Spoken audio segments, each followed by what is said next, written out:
rescued the 19-year-old Army private from her Iraqi captors in a late-night raid in Nasiriyah. She was captured 10 days ago when her unit was ambushed.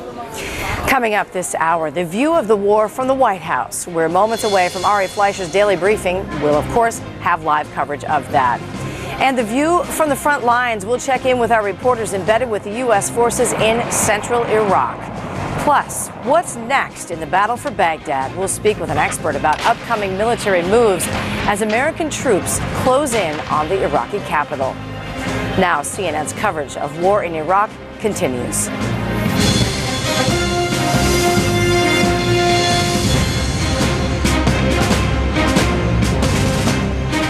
Thank you, Heidi. Destination Baghdad at midnight in Iraq. Right now, coalition forces are said to be closing in. According to reports from the battlefield, the final push toward the capital is underway, and right now it is said to be moving quickly. Our coverage of the war in Iraq continues. I'm Judy Woodruff in Washington, and we want to let you know we are expecting a White House briefing to begin shortly. We are going to carry it live just as soon as it gets underway. But right now, let's go back to Kuwait City and my colleague Wolf Blitzer. Wolf. Thanks very much, Judy. U.S. and British military spokesmen are saying it's probably premature to say the Battle of Baghdad has actually begun. But after beating back Iraqi Republican Guard divisions in the towns of Karbala and Kut, CNN's Carl Penhall is reporting some U.S. forces, get this, are now within 15 miles from the southern edge of Baghdad. And Pentagon sources say, barring unforeseen circumstances, there will be no let-up in their drive toward the capital. CNN's Martin Savage is on the move with the U.S. Marines. The 1st Battalion, 7th Marines, which we are a part of, have been on the move since this morning, moving now over 80 kilometers, heading in the general direction of north. As you know, the U.S. Marines moving up on the eastern side of Iraq as part of this pincer movement, focusing in the general direction towards Baghdad. The 1st Battalion, 7th Marines are the only ones, as you can tell, on the highway today in this part of the country. It is literally bumper-to-bumper traffic of Marine hardware, troops, ammunition, artillery, APCs, tanks, all moving in the general direction north. So far, no major opposition that we have encountered, no sounds of any fighting. The only artillery we've heard is outgoing artillery coming from Marine guns themselves. So it appears, at least from our perspective, that the Marines are moving forward, closing in on the Baghdad area without running into major opposition at this point. And the supplies and everything this fighting force needs continues to roll right along with it, apparently not suffering any opposition from paramilitary units as well. Martin Savage, CNN, with the 1st Battalion, 7th Marines in central Iraq. The 101st Airborne Division, meanwhile, is facing off with Iraqi paramilitary forces in Najaf. Army officers say U.S. forces avoided firing at the Gilded Tomb of Ali, a Shiite Muslim landmark where some Iraqi soldiers were holed up. CNN's Ryan Chilcote has more now on the situation in Najaf. Grunts from the 327th Infantry 2nd Battalion, better known as No Slack, marched through a patch of palm trees, black clouds of smoke, and 69 landmines into Iraq's holy city of Najaf. The second day of an attack to root out Fedayeen paramilitaries who have used the city as a safe haven to launch attacks against U.S. forces for more than a week. Let's go! The goal to deny the Fedayeen's movement. We had a family of 6 inside a second unlocked door over. While causing minimal disruption to the largely pro-American Shia population and its religious sites. No. Searching house to house, street to street is slow, tedious, and dangerous work. If it comes to this in Baghdad, things could take a very long time. But first, some of the cities on the way to Baghdad, like this one, will have to be secured. You ready? Teams of 4 move with painstaking procedure a dozen blocks deep into the heart of Najaf. Sergeant Michael Bowers from Virginia sharing my take on the day. What do you think about this door-to-door, street-to-street stuff? Long and tedious. No Slack took no casualties and no return fire. They did see a lot of visibly pleased locals, though. Many of the Fedayeen, they were told, fled north to Baghdad. Still, they could come back, and there's no telling how many of them are still at large. Ryan Chilcote, CNN, with 101st Airborne in Najaf, Iraq. And clearly developments are moving fast, very fast, on the front lines of this war. Judy, back to you. Well, Wolf, we've seen a look at the southern part of Iraq, south central. Now we want to look at northern Iraq, where government troops have abandoned a ridge near Kalak that had been the target of repeated U.S. airstrikes. CNN's Ben Wiedemann is covering the northern front. And Ben, when I last spoke with you, you were describing some retreat on the part of the Iraqis. It's just that, as you said, Judy, they abandoned their positions on a ridge that had really been pounded by U.S. aircraft over the last 10 days. Now, basically, it was just before sunset here. We were watching down onto the ridge below us as we saw a group of people on a road which normally has no one on it at all. And we know that this road, for instance, is mined. We assumed at the time that it was Iraqi troops surrendering, but in fact it was Kurdish fighters making their way very cautiously, very slowly up the hill. They had seen over the previous few hours that there was no movement on the Iraqi positions. Sometimes you see the Iraqi soldiers walking out in the open, completely unarmed, from one bunker to another, one trench to another. Today in the afternoon, the Kurdish fighters saw nobody. So they went up there and they discovered not only had they abandoned those positions, they had moved basically 7 kilometers toward the west, toward the city of Mosul. This really without a shot being fired on the ground, although, as I did mention, those positions were fairly severely bombed over the last 10 days or so. Now, also in this area north of the city of Mosul, Iraqi forces pulled back about 13 miles. This was as a result of some fighting, actually, between the Kurds and the Iraqi army, and also after some fairly intense bombing in that area. We saw 3 Iraqi army trucks which had been hit by American missiles, completely destroyed, several Iraqi soldiers being killed in that instance. Now, also on the ground were U.S. troops. They were mostly special forces who were providing guidance to those American aircraft that were hitting the Iraqi positions. Something else we noted in this town, in one of the towns that had been freed from Iraqi control, was that the local people, who are Kurds, it must be said, were greeting the Kurdish fighters, greeting the American soldiers. There was no standoffishness about it. They clapped, they cheered. One man came up to me speaking in English, saying that they were happy to see the Iraqis going. He described Sadaam Hussein as a dictator. So a whole different feel, Judy, a whole different atmosphere to what has gone on in the south, where the local population has been much more cautious. And very quickly, any surprise on the part of the Kurdish people, Kurdish fighters, that the Iraqi presence seems to have weakened so quickly?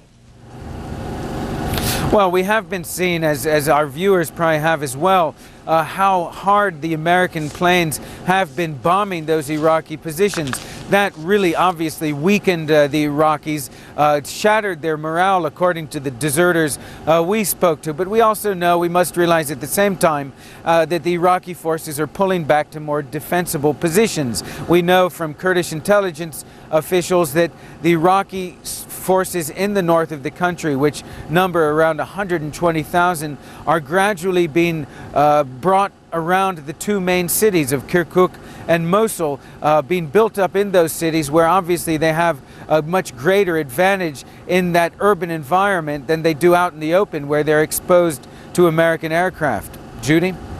All right, Ben Wiedemann reporting for us from near Kalak. Well, with that situation in the north and with coalition forces now just a short distance from Baghdad, let's turn now to Miles O'Brien at CNN Center. He's with our military analyst, retired Army Colonel Pat Lang. Miles? Thanks very much, Judy. You know, watching Ryan Chilcote, who is embedded with the 101st Airborne, talking about that tedious and very dangerous work of door-to-door securing a particular area, calls to mind the prospect, as he pointed out, of potentially urban combat inside the city of Baghdad. Colonel Pat Lang joining us now from Washington, who has a lot of experience in Baghdad, as well as a lot of experience with the military, United States Army, Defense Intelligence Agency, among other things on his resume. Colonel, good to have you with us. My pleasure. All right, this prospect of door-to-door fighting in Baghdad is something that I suppose someone with a military training would be very concerned about. Would you be among them? Oh, sure. I mean, this is a difficult place to fight a battle, but it isn't an unmanageable place. You saw what that soldier from the 101st said when he was asked what he thought of this. He thought it was rather tedious and took a long time, which was an interesting response. But, you know, first they have to break through the Republican Guard's hard shell around Baghdad, which they're doing very well. The Air Force seems to have taken them apart nicely. And I would think once they get through that, they're going to start running patrols into Baghdad, you know, fighting patrols to test the strength of the resistance at various points around the perimeter. And then if it looks soft, they'll probably go in with the forces at hand. If it looks pretty tough, they might sit down and wait and bring supplies forward and wait for the 4th Infantry Division to come up. So what's your best sense then? I mean, what we're seeing thus far, we've seen a lot of movement as that vanguard force gets closer to Baghdad. Is what we're seeing probing right now, just trying to test those Republican Guard forces? Or is the idea to just get rid of that defense that encircles the outer part of Baghdad as best they can, deal with them before they perhaps retrench back into the city? Well, I think you have to deal with these things sequentially. You know, the Air Force has prepared these Republican Guard divisions enough, and what you're seeing, I think, is the real deal. These, the Marines and the Army 3rd Infantry Division and the 101st, to some extent, are all going in right over the top of them against not very strong resistance because they're either dead or they've run by now.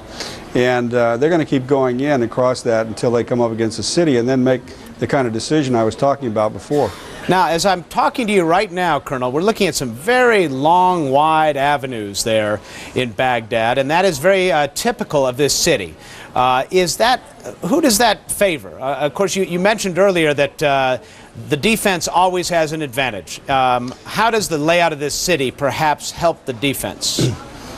Well, there are parts of the city that are the typical Middle Eastern or North African rabbit's warren of little tiny streets, but most of it is quite modern. It reminds you of San Diego or someplace like that.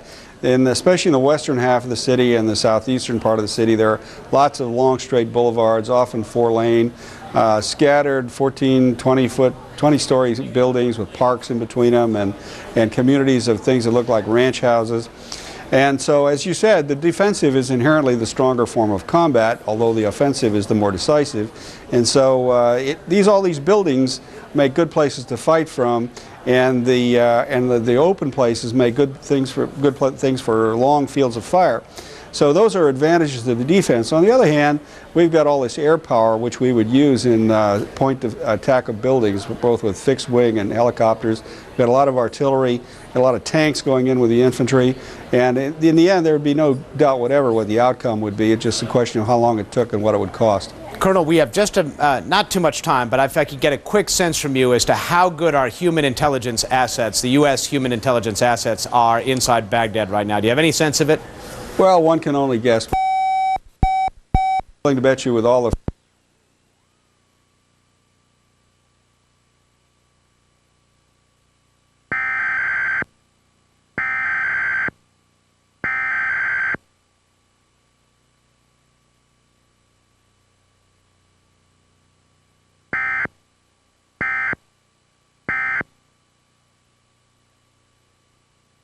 to hear what it's going to take to get in there. It's really fascinating. Well, we are 15 minutes away, we're told now, from the start of today's White House briefing. They've moved it back a bit. When it does start, we are going to go there live. Plus, the summer-like heat wave headed for Iraq, how triple-digit temperatures could affect the action on the battlefield.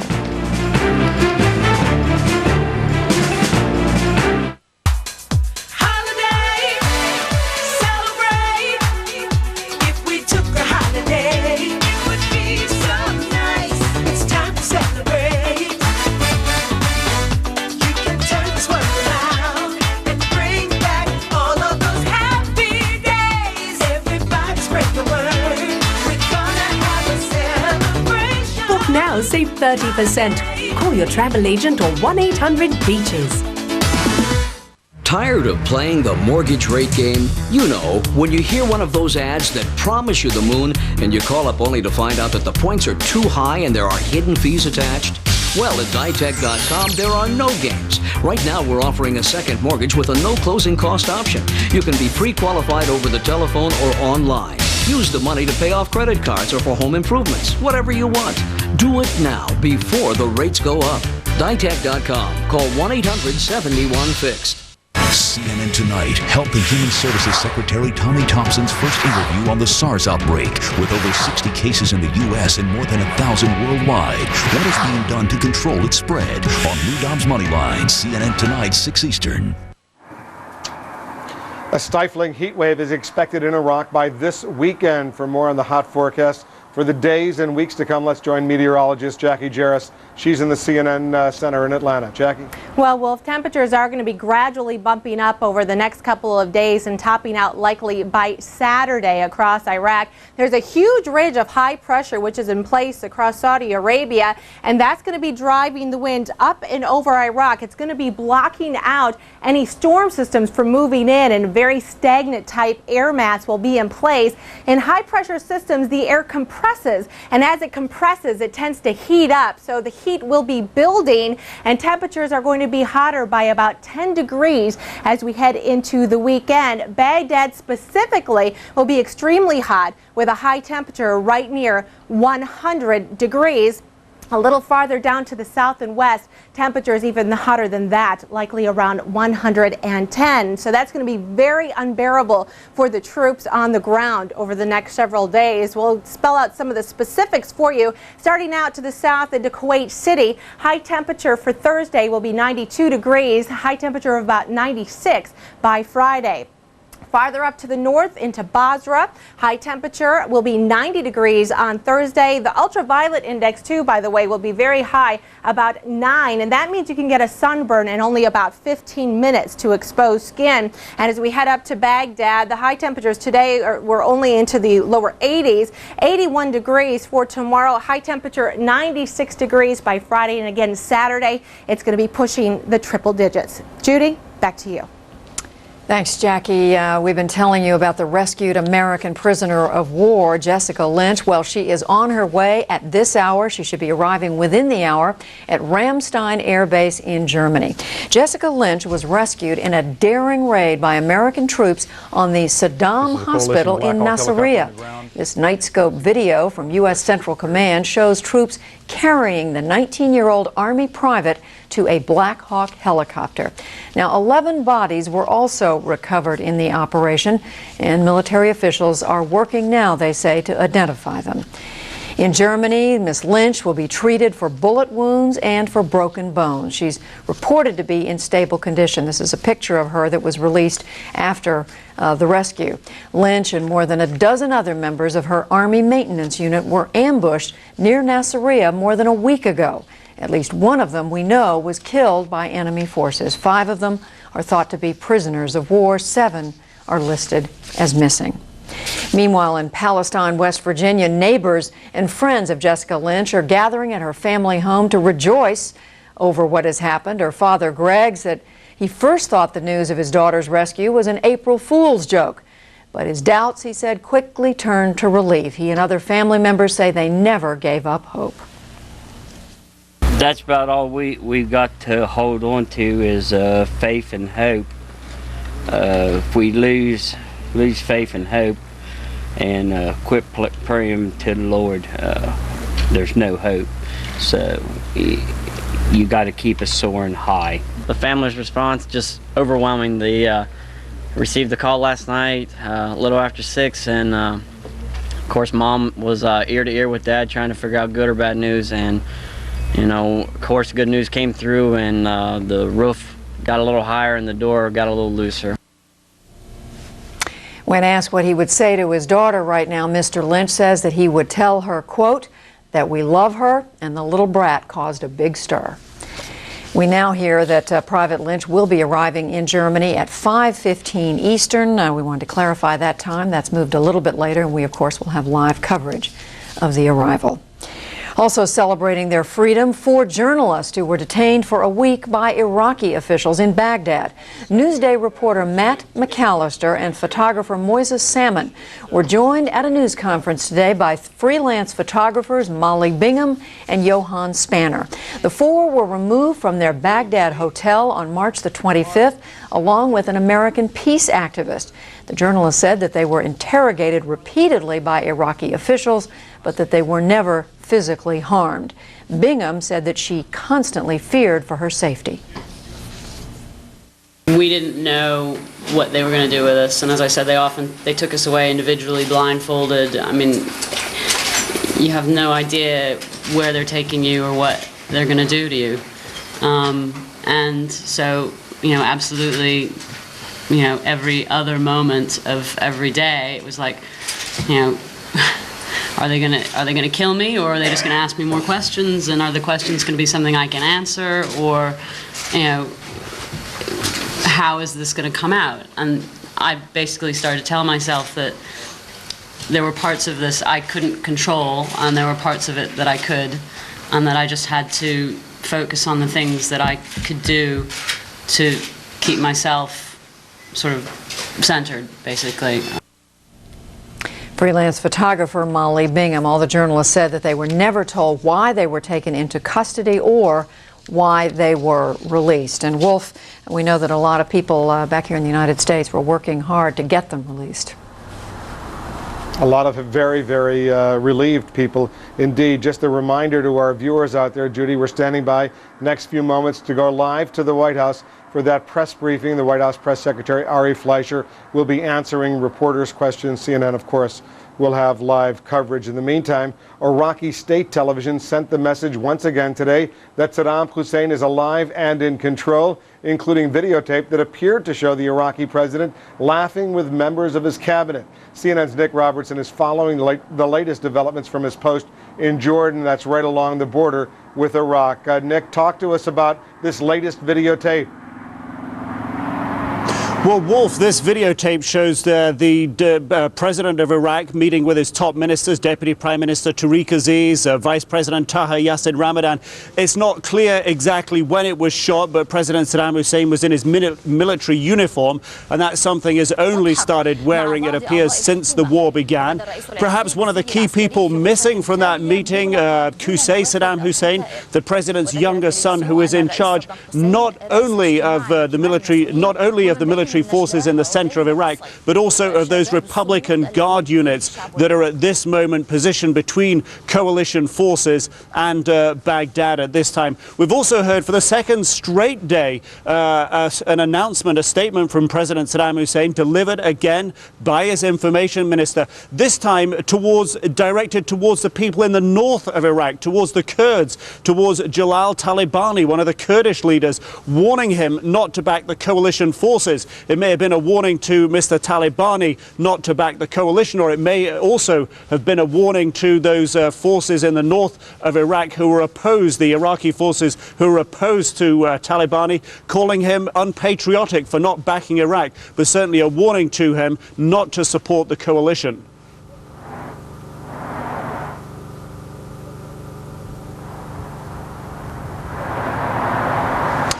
We've also heard another statement read today by a newsreader on Iraqi television coming again from President Sadaam Hussein. This particular message praising Iraq's 11th Division of the Army, praising the Ba'ath Party members who he said had defended al-Nasiriyah in the south of Iraq. Indeed, he said that victory was close at hand for the Iraqi people. And he also said that Iraq had only used 1/3 of its army at this time, saying that while they'd only used a small amount of their force, the coalition forces had come into Iraq, they'd used up everything that they had, and they still hadn't taken control of the country. Wolf?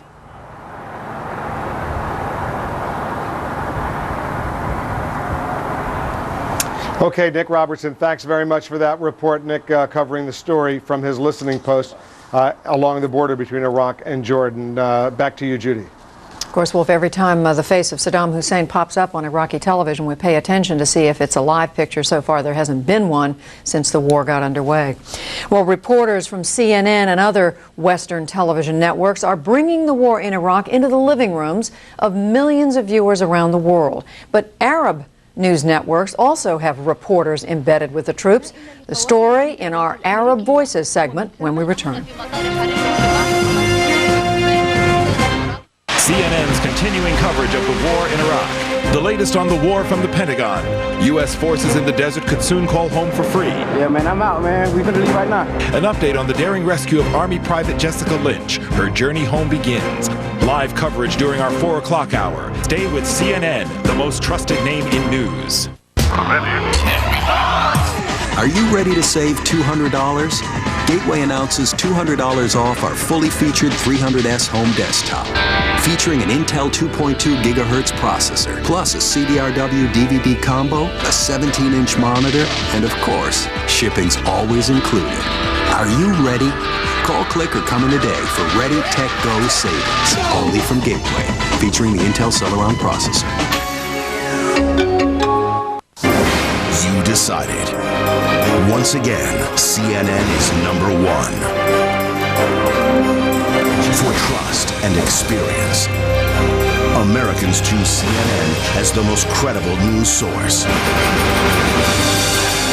More than MSNBC or Fox News. More than any network, newspaper, or magazine. CNN is the most trusted name in news.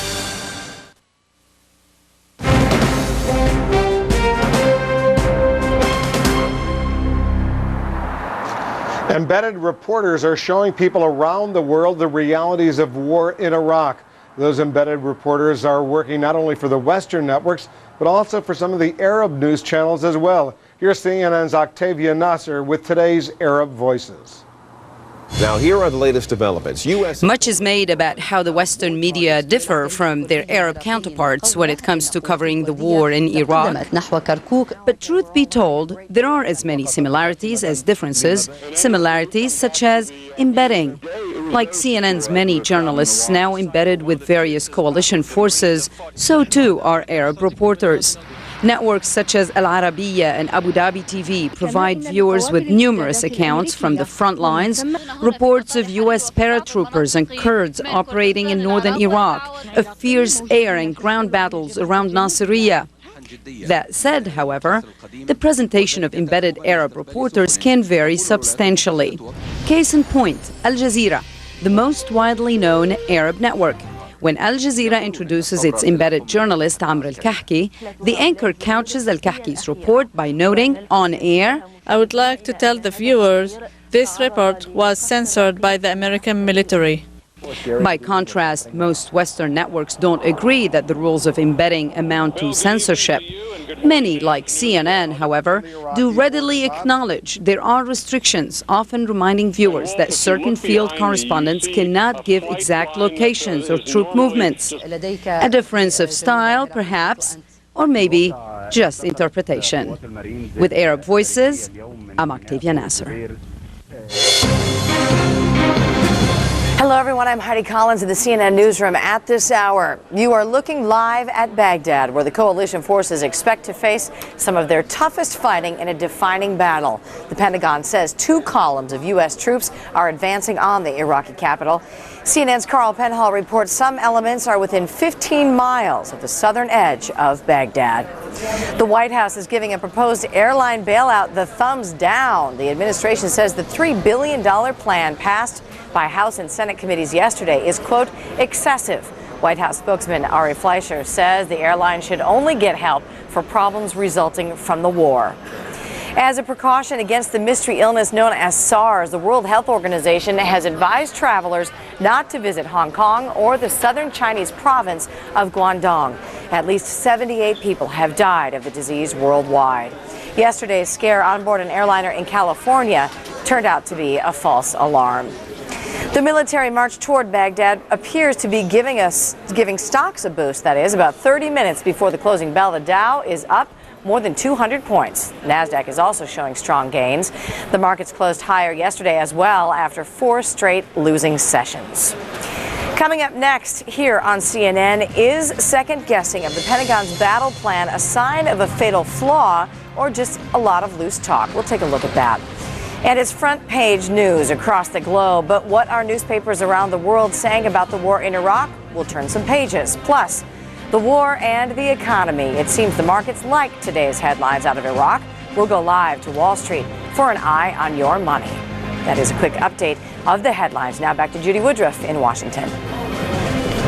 Thanks, Heidi. We're waiting for 2 things at this hour. The White House press briefing. Ari Fleischer expected to take reporters' questions. That should get underway any moment now. We'll take it to you live when it does. We're also waiting for possible comments from Defense Secretary Donald Rumsfeld. He's been briefing senators and members of the House of Representatives at Capitol Hill today. Both of those things we're waiting for. Our coverage continues after this.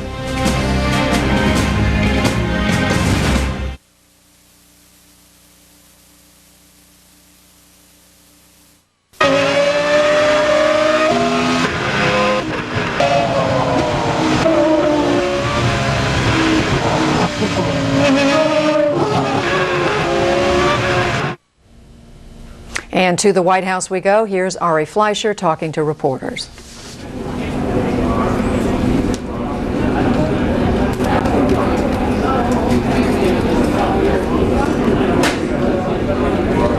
Foreign Minister of Kuwait and the President of Spain. This afternoon, the President just concluded a meeting that went much longer than scheduled. So my apologies for coming out here late, with a group of economists from Wall Street to talk about the state of the economy and the President's jobs and growth package that is pending on Capitol Hill. And then I have one announcement. I'm happy to take your questions. The President will meet with President Jorge Batay of Uruguay at the White House on April 23rd, 2003.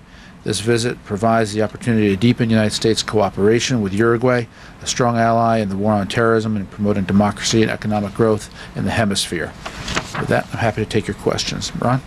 Do we know from either forensic evidence or any statements by Private Lynch the identity or whether or not any of those bodies were coalition troops? I have no information on that. Anything about that would come from the Pentagon. And can you tell us when the President found out that there would be a mission to try to rescue this? Yeah, let me try to walk you through a little bit about this. Yesterday, the President was informed about the successful rescue in a conversation he had with Secretary Rumsfeld shortly before 5 o'clock in the afternoon. Secretary Rumsfeld informed the President of the successful rescue, and the President's reaction was, "That's great." The President had a hint of it earlier in the day, but the tactical decisions were made by General Franks and his commanders on the ground about exactly what to do and when to do it. And that's what took place. Well, I think the President had some generalized information, but again, the tactical information was the decision about what to do and when to do it was made by commanders on the ground. The President had some general awareness that something might be happening, but not the details. Could he have told General Franks not to do it? And was the plan signed off on by him? It's not a question of whether this is signed off on or not signed off on by the President. These are the exact types of things that commanders in chief entrust to their people in the field to do. That's the way the military structure works best. That's the way the President works it. So this is a history of commanders in chief signing off on authorizing just this kind of mission. Literally. The President has made it clear that he wants the commanders in the field to have the flexibility, the ability, and knowing that they'll have the backup from the White House for them to make these types of calls and these types of decisions in a way that maximizes the mission. So whose call was it to do it, Frank's or the President? You have to ask DOD specifically which military official, but oh no, that's correct. Let me say this though, the President does express to the armed forces, to all those involved, especially to the daring servicemen and who carried out, servicemen and women who helped make this happen. The President expresses to them the pride of our nation for the successful rescue, and of course he expresses the joy of our nation for the Lynch family upon her being rescued. And I do want to say it is tempered somewhat by also the fact, of course, that the President knows that we have others who are missing in action. We have others who are POW. We have others who have died. And that, of course, is always on the President's mind. But there's no question this is a good day, a good moment, and the President is very proud of what took place. Bill? How is the President reacting to the stress of the war? There's an article that suggests, in quotes from his friends, that he feels he's being tested, that he feels burdened by this. How would you... You know, I can only say that I think the people who are talking are not people who have spent much time with the President, because my read of having seen the President is the following, and I see him often. I think it's fair to say that the hardest part was the lead up to the decision to use force. I think for any commander-in-chief, for the President, for this President, that to him represented the most difficult time of deciding whether or not force must be used, knowing that it would put American men and women in harm's way. Once the decision was made, this is a President who was very comfortable, who was very steady with the decision made. And that's what I see in him. These are serious times. We are a nation at war, and the President is always cognizant of that. Tomorrow when the President goes to Camp Lejeune, he's going to meet with some families whose servicemen or women have lost their lives in Iraq. And that is something the President thinks about. But he also keeps in mind the purpose of the mission, the nature of the mission, the importance of the mission, and that's what I see in him. Do you feel that he feels burdened and that he feels that he is being tested? No, I really can't say that. I think when you say burden, I don't know how to define what the word burden means. I think any time a President of the United States authorizes the use of force, when this President has authorized the use of force, he understands the serious nature of that. But when he does so because he feels so strongly and so deeply, as he's shared with the public, the important reasons why force has to be used. The President is somebody who has set his sights on a mission and is proud of the men and women who are carrying out the mission, and he is resolved to see it through. He is comfortable with the decisions that are made, and I think that you'll see tomorrow at Camp Lejeune, it's going to be a private meeting with the families. As you know, the President does think carefully about these decisions to put people in harm's way, and he cares deeply about that. Helen? Has the U.S. any contact with the Iraqis or any third-party intervention to end the war? Not that I know of. Follow up on Ron's question. You said he had a hint of it earlier in the day and he knew something was going on. Did he know that there was a rescue mission underway to try to get one of the POWs? I really am not going to go into any more depth than that, than what I said. Just there was, without being specific, there was some generalized information, obviously, of highly classified nature. But as far as the timing, the tactical aspects, he did not. I'm asking, and I know it's classified, but now everyone knows that DOD received intelligence that Jessica Lynch might be alive, and that they were going to launch this special operations mission not to at get her. liberty to get into any more specifics about what it was that the President got hinted. How much the President is tuned in to the daily developments on the ground. I mean, this was a big deal, obviously. Well, obviously, I mean, when I say he's tuned in, he's tuned in. He's tuned in. The Secretary informed him about it at 10:05, because that was part of the regular briefing that the President receives on all events, particularly something like this. But on many of the different events in the theater, the President is told about it. Earlier in the day, he received some generalized information about some possibilities, this possibility, and I just leave it at that. This possibility that of what transpired later in the day may happen. What transpired later? The rescue. Can I? And that was singular. On a different subject, appropriations committees in both the House and Senate have now rejected a White House request relating to the supplemental for the $2.5 billion that would go toward reconstruction and humanitarian aid. Rejected your request that that money be controlled by the Pentagon, and instead they're designating that it be controlled by State Department and other agencies. Correct. Does this mean the State Department is now going to run the reconstruction effort? No, as part of a $74 billion appropriation bill that Congress is considering, they granted the President's request in this area for the dollar amount, but there is a difference in there committee work about exactly who should get to expend the dollar amount.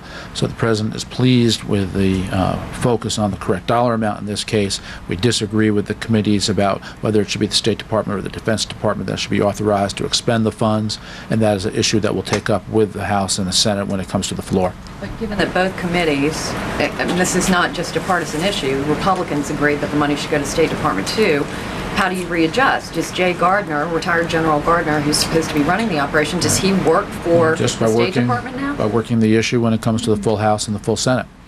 It was a committee that did it in the House, a committee that did it in the Senate, and of course the way the process works, it's the beginning stages of it, we'll continue to work it. So just to clarify, the President still believes that the Pentagon should be in control of the rebuilding and humanitarian relief effort under this supplemental. The President made the proposal to do in that manner because given the fact that the Pentagon has the security forces, the armed forces on the ground, he believes that's the most effective way to deliver the help to the Iraqi people that will be necessary for the reconstruction of Iraq. So that's why he made the proposal the way he did. He stands by it. We'll see ultimately what happens when it gets to the floor.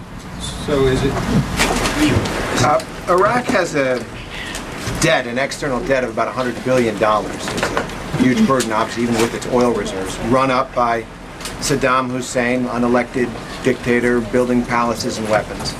And there is... Actually, he was elected. He had 100%, he said. Stand corrected. There is a proposal out there that once Sadaam Hussein and his regime are gone, that the people of Iraq should not be burdened with this debt, that it should be forgiven, partly to liberate them from this conduct of Sadaam Hussein, and also to teach banks and corporations and countries who lent such a tyrant that kind of money a lesson not to do it in the future. Does the President have a feeling on what should be done with I think that debt? all of these issues are going to be the issues that are going to be part of the reconstruction effort. And these decisions will get made with the international community. Obviously, there are a number of nations who have money that is owed to them, owed by the state. The state will continue to exist. And so therefore it is still an important issue. The people of Iraq will have a role in this as well. So I don't think anybody can tell you what the outcome will be. The one thing that is certain is Iraq is a wealthy nation. Iraq has vast resources. Iraq will have, unlike Afghanistan, for example, Iraq will have a huge financial base from within upon which to draw. And that's because of their oil wealth. And that should serve benevolent purposes in the future. It should serve peaceful purposes. It should serve trade purposes in the future. As a future also where the trade sanctions will get lifted one day. So you aren't ruling in or out debt forgiveness? I'm just saying I think it's too soon for anybody to give any assurances on one way or another. As I said, state-to-state relations continue even if a regime has changed. Can I ask a more specific question then? Does the United States know, now that forces are within 15 miles perhaps closer to Baghdad, the day after this regime falls, literally the day after, who runs the financial system in Iraq? Who runs its diplomacy? Who runs its oil fields? Well, this will be part of the whole reconstruction effort. We don't know that yet? Well, I think when the day the Taliban fell, did we know the name of the new president of Afghanistan? No. The point is, the best way to ensure the future stability of a country is to take care first of the security matters, which is first to make certain that the regime is disarmed, to make certain that Sadaam Hussein and those around him are not in power, and things will evolve, and I think things will evolve in different parts of the country at different pace. Already you're seeing some talk by the British of empowering Iraqi officials to run certain affairs in some of the areas that they have now controlled. And so, again, I think you're going to see different things, different regions of the country, but broadly, the effort is designed to make certain that security is enhanced. There will be additional handovers of roles to the Iraqi people from both within and without. You mentioned this morning that the airline aid package on the Hill is excessive. Do you think the airlines are trying to take advantage of the government to cover up some structural problems they have? I think that the airline industry, even prior to the war in Iraq, was beset by economic difficulties. Obviously unrelated to anything happening in the war in Iraq. The taxpayers responded generously once right after September 11th in the form of loans that were available to the airlines, some of which have just this week accepted substantial loans from the taxpayers.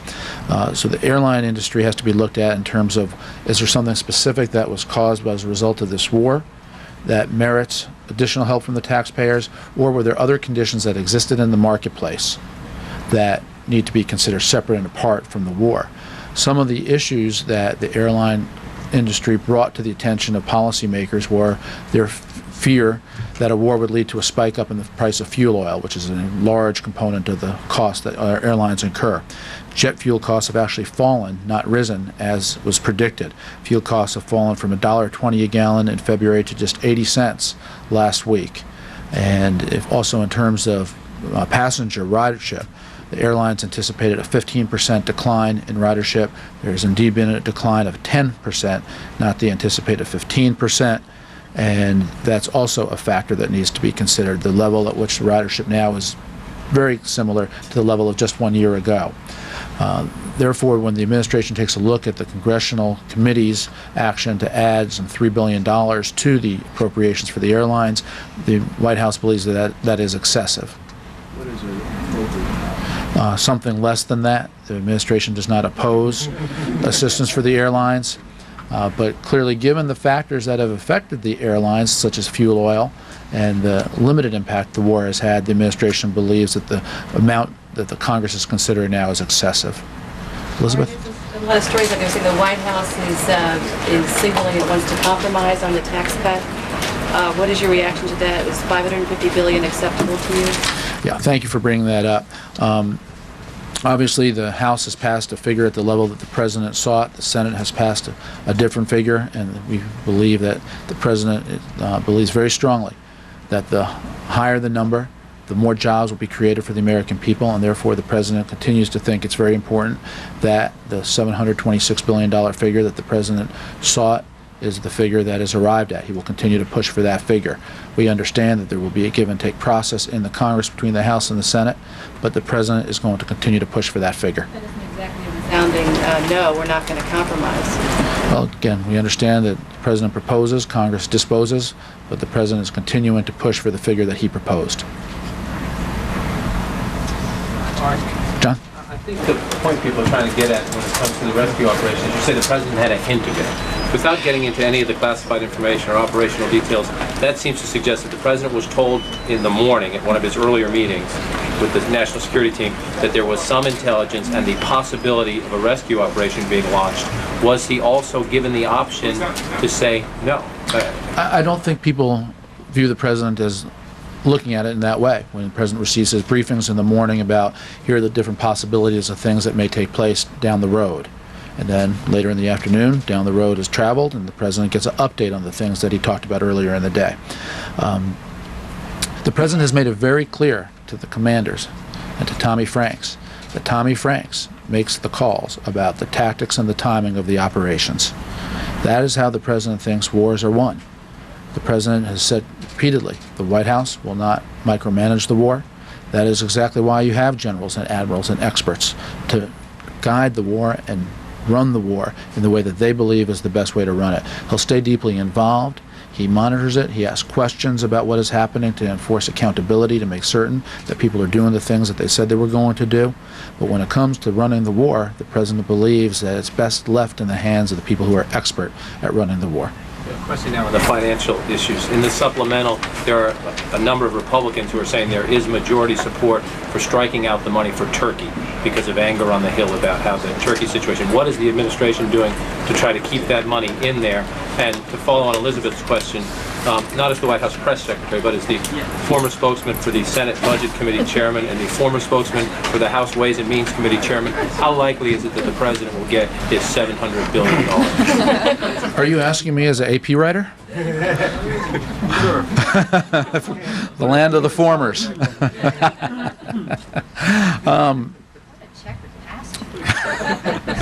As a former spokesman for those two entities, I think it's appropriate to buck that question to the White House press secretary, and he answered it already. So thank you for the opportunity. No, I can tell you there's a process that's underway on the Hill. We've seen this before, and the President made a proposal because he thought it was the best proposal to do the most good for the economy. And therefore, he's going to continue to push the Congress to pass the proposal that he made. We will work with the Congress in that endeavor. Congress, of course, has the final word, but it will be a final word where the President's voice is heard. And on Turkey, as you know, Secretary Powell has been in Turkey meeting with Turkish officials about the ongoing bilateral relations and interests. And we will see exactly what happens on the floor of the House or the floor of the Senate. We're aware that members of Congress have some strong opinions on this, but the President does think, given Turkey's economic circumstances, it is appropriate, it is the right policy for the $1 billion to be approved. Maura? There seems to be a new big push going on towards Baghdad at the moment, and the Pentagon said today that the toughest fighting may be ahead of us still. One of the criticisms of this administration is that the rationale for the war has seemed to change over time. So, for the record, at this point, would you say how would this administration define a victory? Well, the President has been unequivocal. He said it in a speech in Philadelphia. He's been saying it in all his remarks, and I think this is something you've heard repeatedly out of the Pentagon. This mission in Iraq is about the disarmament of the Iraqi regime. It is also about making certain that Saddam Hussein and those around him are no longer in power so they can do this again to the Iraqi people or to the world. Those are the two missions. It has to be both things in order to be a victory, one or the other. It always has been, and that is the purpose of the military effort. Can you tell us what the threshold is for defense officials coming to the President and asking for some sort of fresh authorization, aside from any classified matters? Are there circumstances under which they must come to him for fresh authorization? You know, there's really nothing that's been brought to my attention like that. What happened is here the President develops a war plan with the experts, with the National Security Council, with the DOD, with the generals, with the SINC, with the Secretary of Defense. The plan is approved, and we're going to leave Ari Fleischer at the White House for just a moment and move over to Capitol Hill, where Secretary of Defense Donald Rumsfeld has been briefing members of Congress. Sure, there are several ways that could happen. It depends on what takes place between now and then. It depends on what happens to the regime. It depends on the extent to which the capabilities of the Iraqi military and the regime are degraded between now and then. It depends on the conviction on the part of the Iraqi people that Saddam Hussein is definitely going to be gone, and that emboldens them. So there are lots of ways. Mr. Secretary, can I ask you, it's supposed to be about 100 degrees in Baghdad this weekend, and its forces moved closer to the city. The concern about chemical weapons, are you concerned about the weather and the possibility that those weapons may be used? I looked at a range today, and it was something like 55 to 72 or something. The troops are prepared to fight in any weather. We've talked about that before. Clearly, when they put on their chemical protective suits, it's hotter for them. But we can also fight at night. That's one of the things our forces are able to do. And we can pick and choose our times, because right now we're the militarily dominant force on the battlefield. So it'd slow you down a little bit, but it would not stop progress. Thank you. Thank you. Defense Secretary Donald Rumsfeld and General Richard Myers, the chairman of the Joint Chiefs of Staff, just answering a couple of reporters' questions, saying that it is, if I could discern what the first question was, saying it's hard to say when U.S. coalition forces will be in Baghdad. He said it depends on many factors, the resistance of the enemy and a number of other things. And we just heard them talking about the heat, which is increasingly becoming a factor as the forces get closer to the capital city. Very quickly, just earlier we were listening to Ari Fleischer, brief reporters at the White House, describing that the President, among other things, something we did not know, that President Bush had awareness earlier in the day yesterday that a mission might well be underway to rescue captured soldier, Private First Class Jessica Lynch. Ari Fleischer didn't want to give many more details than that, but he said the President had a generalized knowledge that this rescue effort was going to be or might be undertaken, but he went on to insist that the decisions about what to do and when to do it would be made by the commanders on the ground, by General Tommy Franks and others. And as I come back to you, Wolf, in Kuwait City, at the very end, we heard Ari Fleischer saying the mission of this war, number one, to disarm Saddam Hussein, and number two, to make sure that he's no longer in power so that he can't do to his people, what he has been doing. Wolf. The clear-cut mission that the Bush administration has been expressing now for some time. We heard earlier today, Judy, from the President's father, the former President George Bush, speaking to Marines and their family members at the Marine Corps Air Station in Cherry Point, North Carolina. I want our viewers to listen what the former president had to say. didn't know, I usually, these days, the speaking role goes to one of our sons. That would be the current President of the United States. But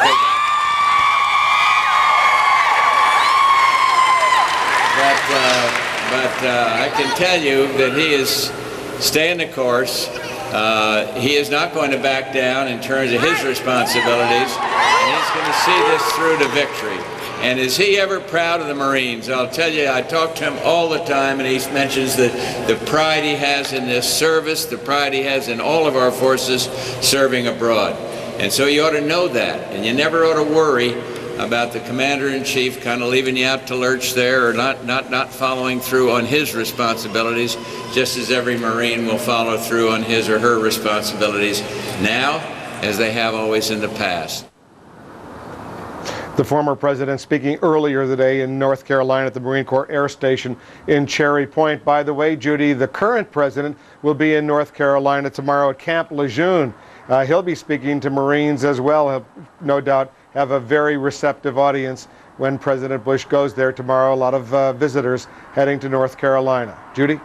No question, and I caught the former president, the president's father, saying I talk to him all the time, which is interesting, that the two are evidently on the phone practically daily, and if not several times a day. Coming up in a moment, the latest headlines in the war in Iraq, plus it is front page news across the globe, but what are newspapers around the world saying about the war in Iraq? We're back in 90 seconds.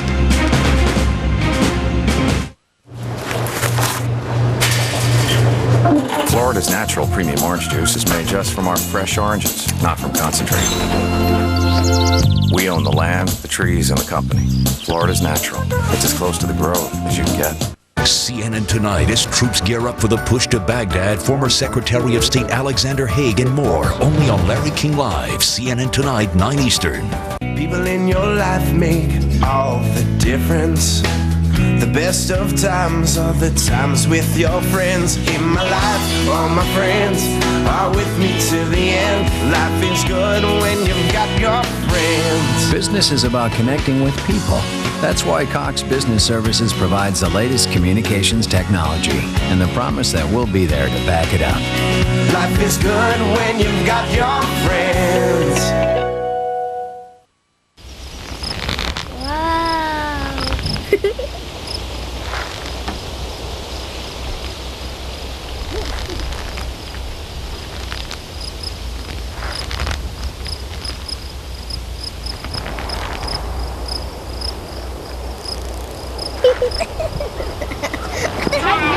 You missed, haha. Gotcha.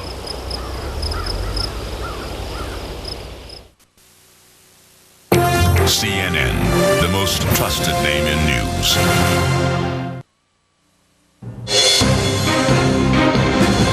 Hello, everyone. I'm Heidi Collins in the CNN newsroom with a check of the headlines at this hour. U.S. troops could be in Baghdad's southern outskirts by early Thursday, according to CNN's Carl Penhall, who is embedded with U.S. Army forces near the capital.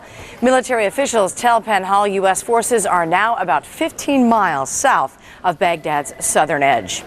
An official with the International Red Cross says a Baghdad maternity hospital suffered minor damage today from a nearby bomb blast. Iraqi officials said the U.S. had bombed the hospital, but the Red Cross says damage was minor and no one was injured. Iraqi President Sadaam Hussein made another appearance today on Iraqi TV, but it is not clear when the tape was made. In the video, the Iraqi leader appears with a group of government ministers, and a new statement attributed to Sadaam Hussein urges the people of Iraq to fight on. That statement, read on Iraqi TV, says victory is at hand. Secretary of State Colin Powell met today with the Prime Minister of Serbia in Belgrade. He said the U.S. is pleased with the Serb government's commitment to reform. Powell began his European trip in Turkey. He is due in Brussels tomorrow for meetings with NATO and European Union officials. It appears Wall Street likes today's news from the battlefront. We're moments away from the closing bell. Right now, the Dow Jones Industrials are up more than 200 points. The NASDAQ jumped nearly 50 points. A live report from Wall Street is just minutes away. Meanwhile, concerns about a mysterious flu-like illness are growing as the illness keeps spreading. Today, the World Health Organization is advising travelers to avoid Hong Kong and a province in southern China. SARS, or severe acute respiratory syndrome, has killed dozens of people around the world, most of them in Asia. So far, there are no SARS-related deaths confirmed in the United States. Those are the headlines for now. CNN's coverage of the war in Iraq continues right now.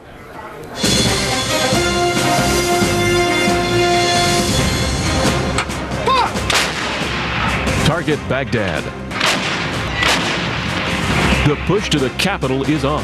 The speed of the push to Baghdad seems to have gathered pace. In fact, it's going much faster than many of the U.S. commanders on the ground predicted. A dramatic rescue. Now a once-missing soldier is safe, and her family is grateful. They went in, executed it, and came out with my sister safe and sound, so I give them great thanks. Cheers. In the heart of Iraq, coalition forces finally get the welcome they were hoping for. CNN Live this hour, Judy Woodruff reports from Washington with correspondents from around the world. A special edition of Inside Politics. The war in Iraq starts right now. Thank you for joining us. As you heard live on CNN a short time ago, White House spokesman Ari Fleischer said the president is happy and proud about the rescue in Iraq of missing soldier Jessica Lynch, an effort he said the president did have general knowledge about before it happened. But he also indicated that in this operation, as in others, Mr. Bush let commanders in the field make the final decisions. Lynch is due to arrive for treatment in Germany a little more than an hour from now. We'll have more on her story ahead. Plus, why are Democrats so quiet about the progress of the war? I'll ask the top Democrat on the Senate Foreign Relations Committee, Senator Joe Biden. And military brass versus the retired generals. Our Jeff Greenfield will offer his take on the second guessing about the Iraq war plan. All that ahead, but first, let's go to Kuwait City and my colleague, Wolf Blitzer. Hello again, Wolf. Hi, Judy. Thank you very much. As of an hour or so ago, we got a word from the battlefield that U.S. forces were just 15 miles away from the southern edge of Baghdad, and they may be even closer right now. The toughest fight, though, may lie ahead in the heart of the Iraqi capital. Pentagon sources say the first phase of the final push into Baghdad is now underway. U.S.-led forces were able to press farther north after defeating Iraqi Republican Guard units at Karbala and Qud. Our embedded reporters say the two-pronged advance appears to be moving faster than commanders expected. The Pentagon says two of the Republican Guard divisions defending Baghdad are no longer credible forces. Scenes from Najaf may also be bolstering the troops' spirits. Iraqis who initially were cautious when U.S. forces arrived in Najaf ended up cheering them on, shaking their hands, and patting their backs. The U.S. Army 7th Cavalry is in the forefront of U.S. troops since they first left Kuwait and crossed directly into the Iraqi desert. Our Walter Rogers is embedded with the unit's 3rd Squadron, which is leading the 3rd Infantry Division's march toward the Iraqi capital. Throughout the day, as the U.S. Army 7th Cavalry punched northward in the general direction of Baghdad, we have seen huge convoys of supply troops moving ever northward. Indeed, all the arrows on the Army's map seem to be pointing in the direction of the southern suburbs of Baghdad. Earlier in the day, the 1st Brigade of the 3rd Infantry Division took Karbala with a minimum of fight, and then the 3rd Brigade of the 3rd Infantry Division secured the town of Karbala. Additionally, the 7th Cavalry has pushed onward in the general direction of Baghdad.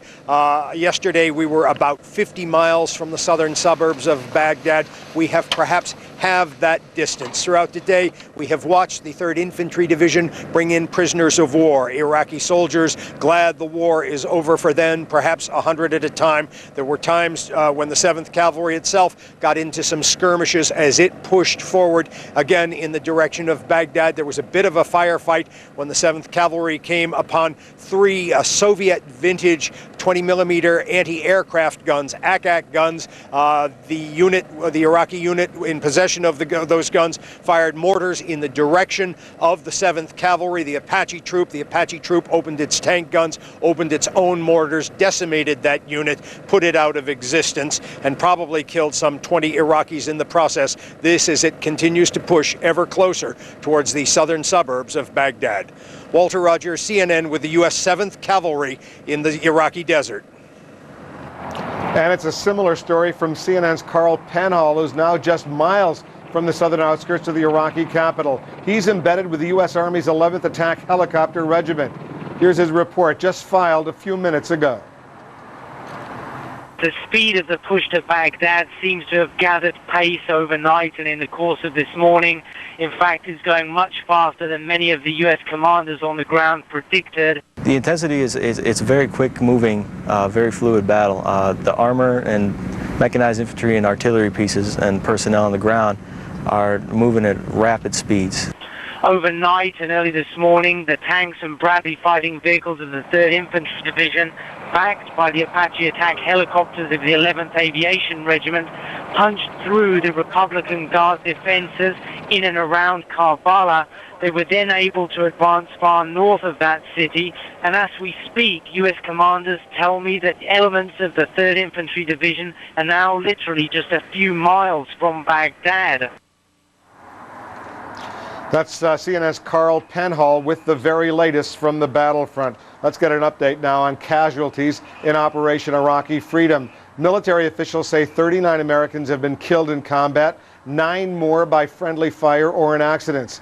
Britain reports 6 of its troops have been killed by combat, 19 more in non-hostile action, and 2 deaths have not been classified.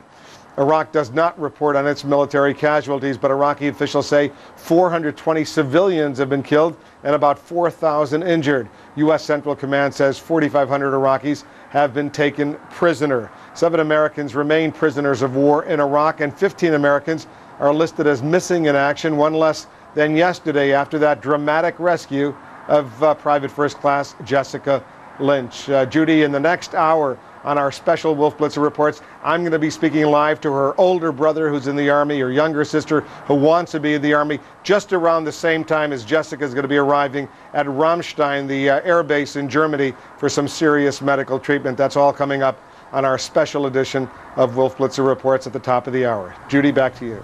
All right, Wolf, and we will be watching. Thanks very much.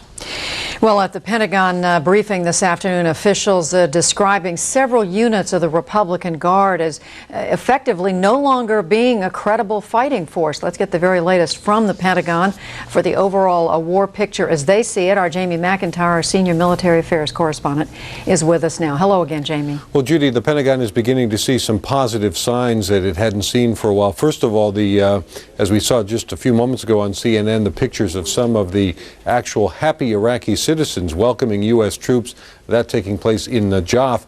Also, the Pentagon is seeing lighter than expected resistance, indicating at least that they may have really seriously degraded those Republican Guard divisions before the U.S. troops arrived, both in Karbala and also in Al-Qut. They met lighter than expected resistance. But the Pentagon officials stressed that as they close in on Baghdad, this becomes the real dangerous part as they enter that so-called red zone where Sadaam Hussein is believed to have given his commanders authority to use chemical weapons, and that use of chemical weapons remains a real fear at the Pentagon. We are not expecting to drive into Baghdad suddenly and seize it in a coup de main or anything like that. So in regard to that, we are paying great attention to their ability to defend on the ground. They may just suddenly be effective on the ground. Additionally, their ability to use chemical and biological weapons, they've proven it historically. We believe they have the capability now. Clearly, as we threaten the core of the regime, which Baghdad and Tikrit represent, we believe that the likelihood of them using those weapons goes up. Now, in less than 24 hours, the U.S. 101st Airborne Division has driven Iraqi Fedayeen fighters from the key city of Najaf, pushed north in a several-pronged attack. The Army's 3rd Infantry has punched through Karbala, meeting only light resistance from the Medina Republican Guard and moving along Highway 9 within 25 miles of Baghdad. At the same time, the Marines from the 1st Division have secured a key Tigris River crossing near Al-Qut. and reported to have essentially destroyed the combat fighting ability of that light infantry Baghdad division that was supposed to be providing defense down there. At the U.S. Central Command briefing this morning at the forward headquarters in Doha, Qatar, General Vincent Brooks said that the U.S. would be continuing to approach Baghdad. He said, quote, "The dagger is clearly pointed at the heart of the regime now, and it will remain pointed at it," he said, "until the regime is gone." Judy? Jamie, these descriptions of the weakening of the Republican Guard begin to bring back memories of the first Gulf War 12 years ago. Is there a chance that coalition forces could at this point be overestimating the strength of what's left of the opposition? Well, they might be, and that might be a good thing. They're taking it very cautiously. No one, again, they stress the most dangerous part of this could be ahead. Could be urban combat, could involve chemical weapons, could be the most loyal fighters left as they draw into Baghdad. Could be a very dangerous time. They also are careful to point out that even while they say that a division has been destroyed, they don't mean every single person has been killed, simply that its combat effectiveness has been eliminated. Judy? And we noticed they said they did not want to use the word destroyed. In fact, they said let others do that. Jamie McIntyre at the Pentagon. A rescued American prisoner of war, Jessica Lynch, is expected to arrive at Ramstein Air Base in Germany just about an hour from now. CNN will have live coverage of her arrival. Lynch was rescued in a daring raid by U.S. forces on the Sadaam Hospital in Nasiriyah. This Nightscope video shows troops carrying the 19-year-old Army private to a Black Hawk helicopter. We know, though, that 11 bodies were also recovered in this operation, and military officials say they are working now to identify them. When she's in Germany, Lynch will be treated for bullet wounds and for broken bone. She is reported to be in stable condition. She and more than a dozen other members of her Army maintenance unit were ambushed near Nasiriyah more than a week ago. Meantime, in Palestine, West Virginia, there is a lot of joy over the news of Jessica Lynch's rescue. Her father, mother, and other family members say they never gave up hope, despite their fears of what might have happened. And they say they are grateful to her rescuers. I can't really say how the military is functioning over there right now because I'm not there. But they're doing their job, and I don't know the thoughts of the soldiers, what they're doing. The men and women that went in that building and brought her out, they're heroes in my book. West Virginia's United States Senator Robert Byrd is also praising the rescue. She was rescued in a daring effort by the brave Army Rangers and Navy SEAL. And today, she is safe. Safe once again. Her state of West Virginia is relieved. Her community is exuberant. Her family is overjoyed. I spoke with Jessica Lynch's father last evening and shared with him our thoughts and good wishes. Senator Byrd called the rescue miraculous. We'll have more on the march toward Baghdad after a quick break. We preview the potential battles ahead and the strategies in play when we check in with our military analyst.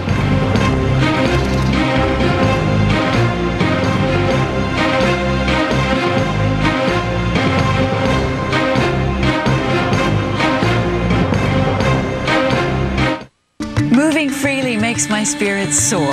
Flexium works two ways. Patented SAMe helps ease pain from everyday activities. Plus, glucosamine helps renew cartilage. You can feel results in as little as 2 weeks. Feel the Flexium difference, guaranteed.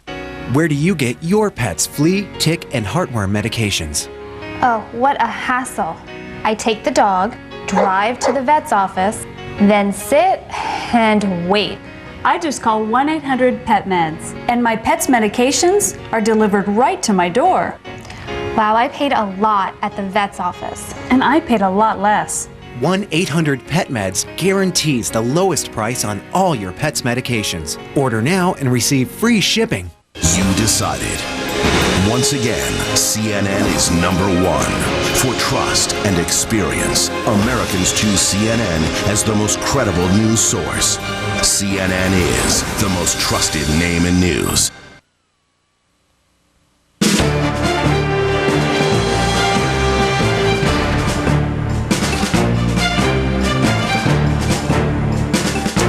U.S. forces moving ever closer to Baghdad, but military officials say they are not counting on capitulation. For a look at what might lie ahead for U.S. forces, let's turn to our Miles O'Brien in Atlanta. Miles. Thank you very much, Judy. And to help guide us through all this discussion about red zones and daggers and exactly what is the strength of the Republican Guard, we turn to Colonel Patrick Lang. He's retired with the United States Army. He spent some time in the Defense Intelligence Agency, among other things. Colonel, good to have you with us. You're welcome. What do you suppose right now would be the governor on the forward advance? Is it the Republican Guard or is it the U.S. and coalition supply lines, or both?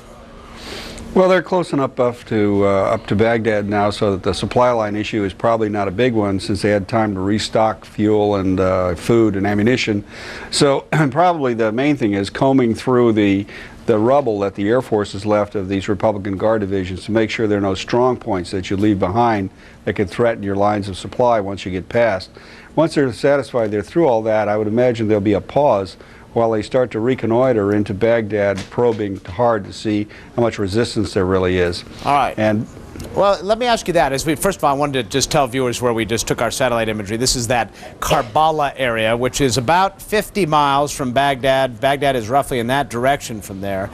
We know that the Vanguard is supposedly as close as 15 miles. One of the next key points along the way here is Sadaam International Airport. Do you suppose that is a key target right now?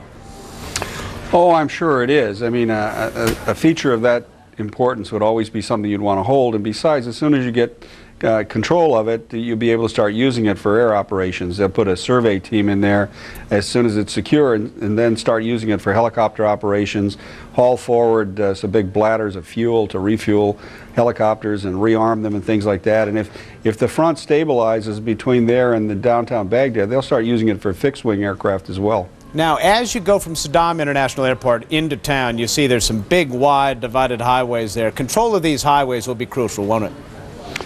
Yeah, these are the high-speed approaches into the heart of the city, and armored forces like the 3rd Mechanized Infantry Division just love high-speed approaches.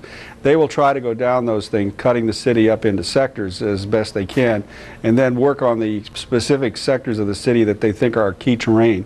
I would think probably various utilities as well as major government buildings that they need to control to set up a new government. It's a big city, about the size of Philadelphia or thereabouts. Some have said Chicago is a good analogy. It's a tremendous amount of force needed to control a city of that size, or am I wrong? Well, it depends on the attitude of the populace, you know, which is not clear yet. If the population, in fact, or at least a big part of them, like the Shia half of the population, if they want to be liberated, then you can control them with a fairly small force. If, in fact, a lot of people in the city don't want to be liberated, and that's always, you're never going to know that until you try, then you're going to need a much larger force, and we might end up waiting for a couple of weeks for reinforcements. Based on what you've seen thus far, what is your sense of that? The Shias are a bit gun-shy, if you will, in the south because of what happened in 1991. They rose up, didn't get American support. Do you suppose it'll be a different story in Baghdad? Is there a lot of latent hatred for Saddam Hussein that will come out? Yes, there is, but these folks are going to be mighty cautious. You know, they have a long history of being kicked around by the Sunni Arab population of central Iraq, and they don't have any particular reason to trust us so far. So they'll wait and see what happens. It's the other people in the city you have to worry about, who are you know, ethnically much the same as the Saddam Hussein regime, and their behavior right now is unpredictable. Colonel Patrick Lang, retired United States Army, thanks for your insights. A man who's been to Baghdad many times and can tell us with great knowledge exactly what it's going to be like to fight on those avenues in that sprawling city of Baghdad. Judy? It always helps, Miles, to hear a voice of experience. Thank you, and thanks to Colonel Lang. When we come back, hopes rising among investors. That means stocks were up today on Wall Street as they look at the progress of the war in Iraq. We're going to check in with Rhonda Schaffler at the Stock Exchange in just a moment. CNN's continuing coverage of the war in Iraq. The latest on the war from the Pentagon. U.S. forces in the desert could soon call home for free. Yeah, man, I'm out, man. We're going to leave right now. An update on the daring rescue of Army Private Jessica Lynch. Her journey home begins. These stories and more throughout the afternoon. Stay with CNN, the most trusted name in news. Academy Award-winning director James Cameron is about to change the way you watch movies forever. with a 3D real-life journey back to the Titanic. On April 11th, prepare for an unscripted, groundbreaking, historic motion picture event. Ghosts of the Abyss, an immersive 3D adventure. Rated G. Advance tickets now on sale. Call 1-888-DISNEY-6. CNN puts you alongside the troops with soldiers. Bang, boom, boom, and then there came small arms fire. With sailors. 6 U.S. Navy warships were involved in the Tomahawk strikes. With airmen. There goes the plane taking off now. With Marines. What they want to do is try to take this facility intact. Plus, CNN joins forces with top news organizations and our network of affiliates to put more reporters in the region to keep you informed. No one gets you closer than CNN, the most trusted name in news. Well, it certainly appears that Wall Street liked the news today from the battlefront. Our Rhonda Schaffler joins us live from the New York Stock Exchange with an eye on the war and the economy. Rhonda, they were looking up today. Yes, Judy, a huge rally here. And remember, investors in the market offer immediate feedback to the latest war developments. And today's headlines did spark a powerful rally as U.S. and allied troops zeroed in on Baghdad. The advance fueled hopes that a resolution of this conflict is drawing nearer. On top of that, there was a surge in overseas markets, a drop in oil prices once again, now below $29 a barrel, and strength in the U.S. dollar. All of this unleashing the bulls here on Wall Street. Dow surging 215 points, or 2 2/3%.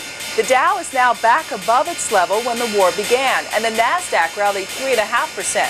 A swift resolution to the war would help ease uncertainty that's plagued the market and the economy. It could open the door to better corporate profits, more consumer spending, and possibly boost job creation. That's the very latest from Wall Street. Back to you, Judy. Thanks, Rhonda. Coming up, we're getting an update across the board on war developments and other headlines this hour, plus progress reports on the air and ground wars across the desert of Iraq.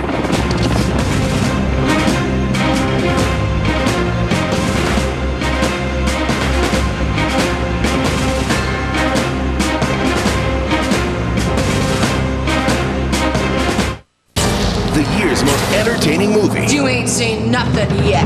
Is now the year's most triumphant movie. Damn right! Chicago is the winner of 6 Academy Awards, including Best Picture of the Year. You couldn't buy that kind of publicity.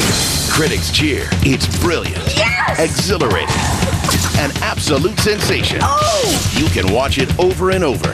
That's Chicago. Chicago, rated PG-13. Now playing everywhere. You decided. Once again, CNN is #1. For trust and experience, Americans choose CNN as the most credible news source. More than MSNBC or Fox News. More than any network, newspaper, or magazine. CNN is the most trusted name in news. For more on the war in Iraq, log on to CNN.com. Get reports from the front lines. Huge explosions. And all the facts and features you need to track the war. Plus, sign up for breaking news alerts and be the first to know. Log on and stay informed at CNN.com. As coalition forces push ahead in their march toward Baghdad, they have encountered some resistance in the Shiite holy city of Karbala. But American troops and their superior technology have turned out to be a key factor in the fighting there. And to the south, British forces continue their attacks on targets around Basra. ITN correspondent Tim Ewart reports. These are soldiers of the U.S. 3rd Infantry fighting near Karbala, southwest of Baghdad. They're facing Sadaam Hussein's Republican Guard, his finest soldiers. But for all the resistance, coalition aircraft rule the skies, and coalition technology is overwhelmingly superior. U.S. commanders believe the Republican Guard is a doomed force. We will approach Baghdad. The dagger is clearly pointed at the heart of the regime right now and will remain pointed at it until the regime is gone. To the south, more black smoke over the town of Basra. British troops control the outskirts of the town, and today destroyed another building they said housed Iraqi fighters.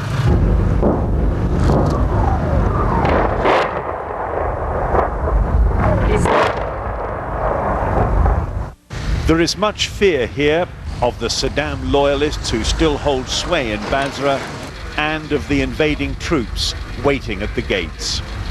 The Americans are racing towards Baghdad. The British still seem anxious to make their progress here as measured as possible. Basra will fall, but there may first be fighting in the capital, 250 miles to the north. Tim Hewitt, ITV News, Southern Iraq. From the south to the north, in the rolling hills of northern Iraq, coalition airstrikes targeted Iraqi positions today in what's been called a ferocious bombardment. It happened outside the oil-rich city of Kirkuk. CNN's Brent Sadler is there. A back road leading to Kirkuk, the heartland of northern Iraq's oil wealth. A road that's now in the hands of Iraqi Kurdish forces. Occupying these positions, straddled along a crescent-shaped front line east of Kirkuk. This land fell into Iraqi Kurdish hands without a shot being fired. Iraqi soldiers fled these positions in a hurry, under the onslaught of coalition bombing. This is the end of the road for Kurdish forces manning this remote checkpoint. But with special permission, they let us through. We are now between the lines, a no man's land of abandoned Iraqi bunkers and an unnerving silence broken by the roar of warplanes and the distant thud of airstrikes. This territory is within easy artillery range of Saddam Hussein's forces encircling Kirkuk. The oil capital of northern Iraq is visible behind me just over there. A harmless flare of burning gases is easily identifiable. Iraq's precious oil fields remain intact. Also intact, Kirkuk's defences in the distant haze. Iraq's armed opposition, including these Kurds, waits on the sidelines to join the fray, if America asks. This is about freedom for Iraqis. This is about the liberation of Iraq, and we Iraqis must shoulder the responsibility of helping in the process of liberation. And, says the Iraqi opposition, in winning this war. Brent Sadler, CNN, near Kirkuk in northern Iraq. Hello everyone, I'm Heidi Collins in the CNN newsroom with a look at the headlines this hour. It is about 1:30 a.m. in Baghdad, and U.S.-led forces reportedly are 15 miles from the southern edge of the Iraqi capital, maybe even a little closer now. Pentagon sources say, barring unforeseen circumstances, there will be no let-up in what they are calling the first phase of the final push to Baghdad. A warning today from the United Nations about humanitarian efforts in Iraq. The UN says food rations being handed out by coalition forces are wrapped in the same color as a small bomb currently being dropped in Iraq. They say children could confuse the two, and that could be deadly. Rescued American prisoner of war Jessica Lynch is expected to arrive at Ramstein Air Base in Germany less than an hour from now. She will be transferred to a hospital to be treated for bullet wounds and broken bones. Lynch was rescued from a hospital in Nasiriyah, Iraq, in a U.S. military operation led by Special Forces. The 19-year-old Army private was captured during an ambush more than 1 week ago. A boat that might be a hijacked Cuban ferry is drifting in international waters about 60 miles off Key West. That word from a police spokesman there. A federal law enforcement source tells CNN there are 2 armed individuals and 23 other people on board. The police spokesman has said the group includes women and children. Coming up next hour, what happens next after this intense 24 hours of fighting? The very latest on where U.S.-led forces are, where the Iraqis are, and how the assault on Baghdad might develop from here with our military analyst, General Dan Kreisman. Hear from the family of former POW Private First Class Jessica Lynch on her dramatic rescue and celebrations back home. And from the family of Shoshana Johnson, the U.S. Army specialist who's still listed as a POW. And from the ranks of the wounded, why a Marine gunnery sergeant who's fought in both Gulf Wars says there's no comparison between them. CNN's coverage of the war in Iraq continues right now.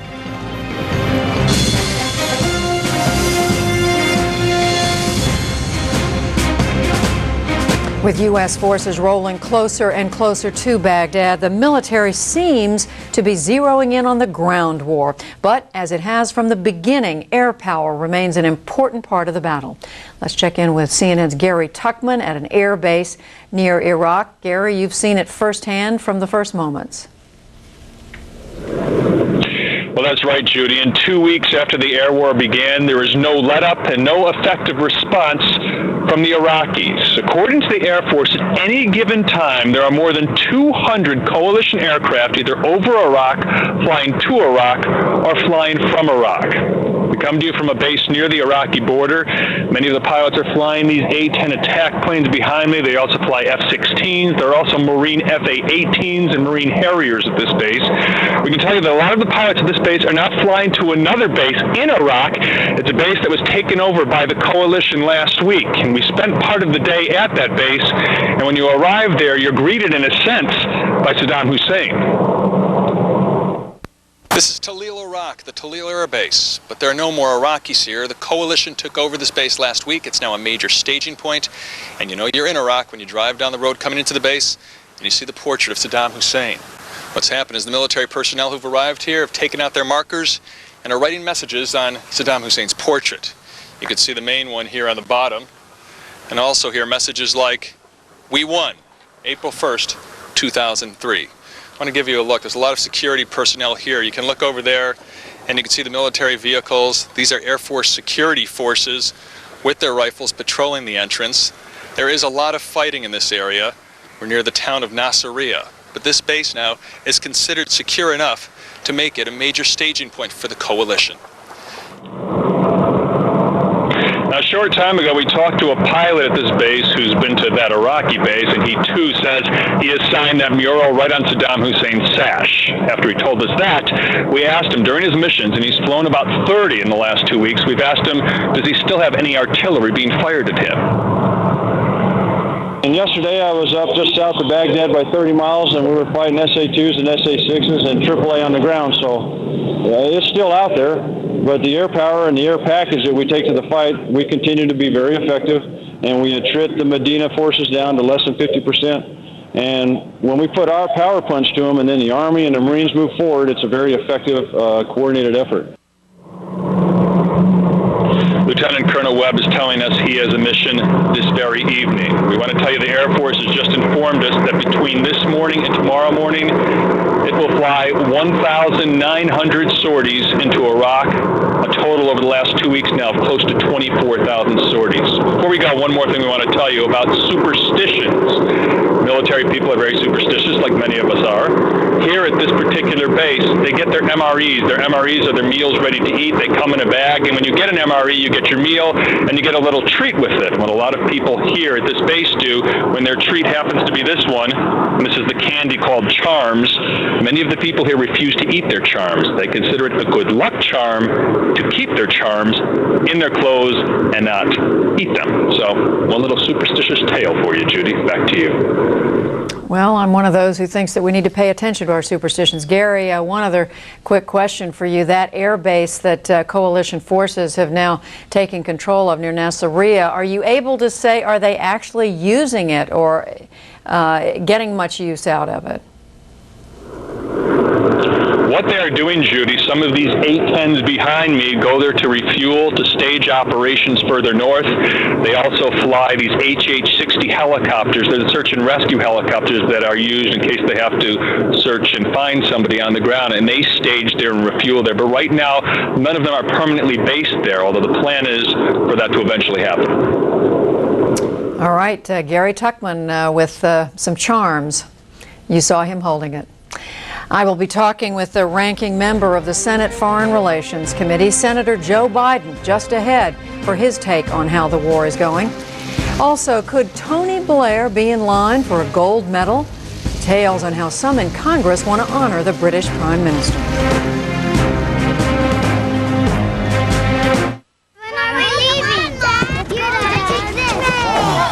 Time to leave. Gotta get rid of this pain fast.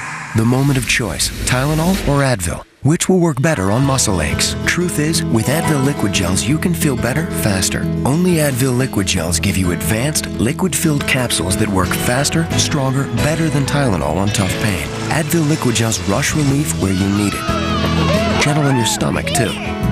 For better relief, advance to Advil.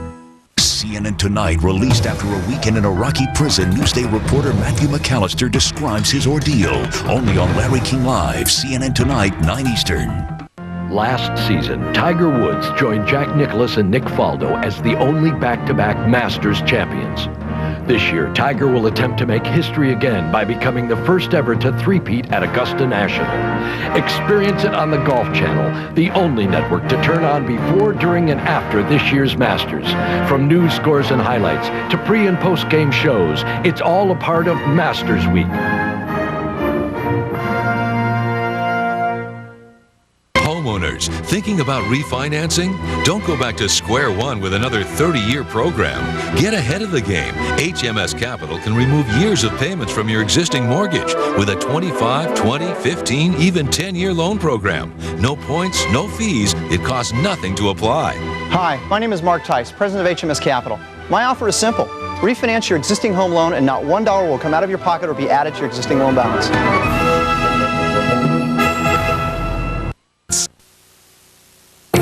CNN, the most trusted name in news.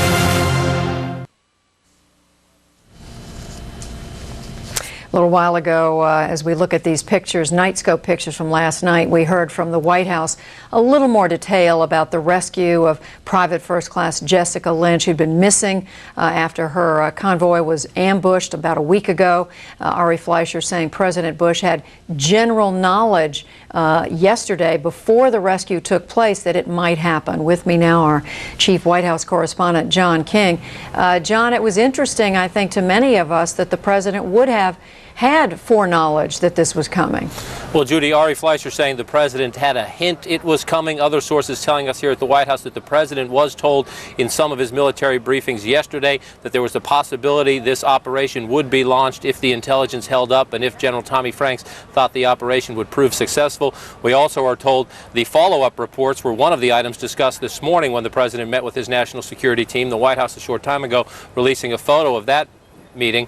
Interesting here at the White House, Ari Fleischer saying the president received a hint of it, but they seem to be going to great lengths here to not tell us very much about what the president was told of the planned operation. One thing Ari Fleischer did say, though, he says that this is not the type of operation that rises to the level of having to get the president's approval. Ari Fleischer says those decisions are made by the commanders in the field, particularly General Franks.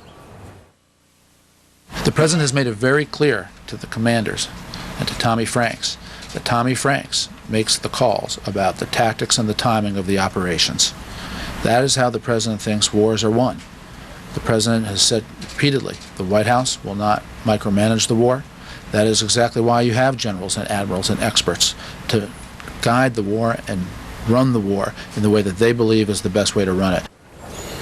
Mr. Bush also spending time today focusing on his economic proposals on Capitol Hill. You see the president here with the Treasury Secretary John Snow. This at a meeting with about a dozen prominent Wall Street economists, the White House enlisting their help, trying to convince the Congress to give the president as big a tax cut as possible. The House has accepted the president's view that a new tax cut should be more than $700 billion. The Senate favors a much smaller tax cut in the $300 billion range. Publicly, the White House line is the president hopes to get the entire package when a compromise is struck. Privately, behind the scenes, though, Judy, they say they expect to get something in the $500 billion range as those negotiations continue. Also negotiations, as well over that wartime supplemental budget. The White House having some issues, even with its Republican friends on Capitol Hill, saying they want to be too generous in a bailout package to the airlines as part of that war budget. Also an effort here at the White House to fight back an effort that appears to have majority support, at least in the House right now, to strip $1 billion in economic assistance for Turkey out of that emergency wartime budget. Some members in Congress still angry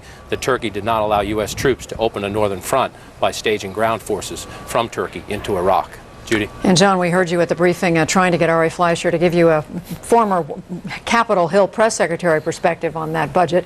Not making much headway with him.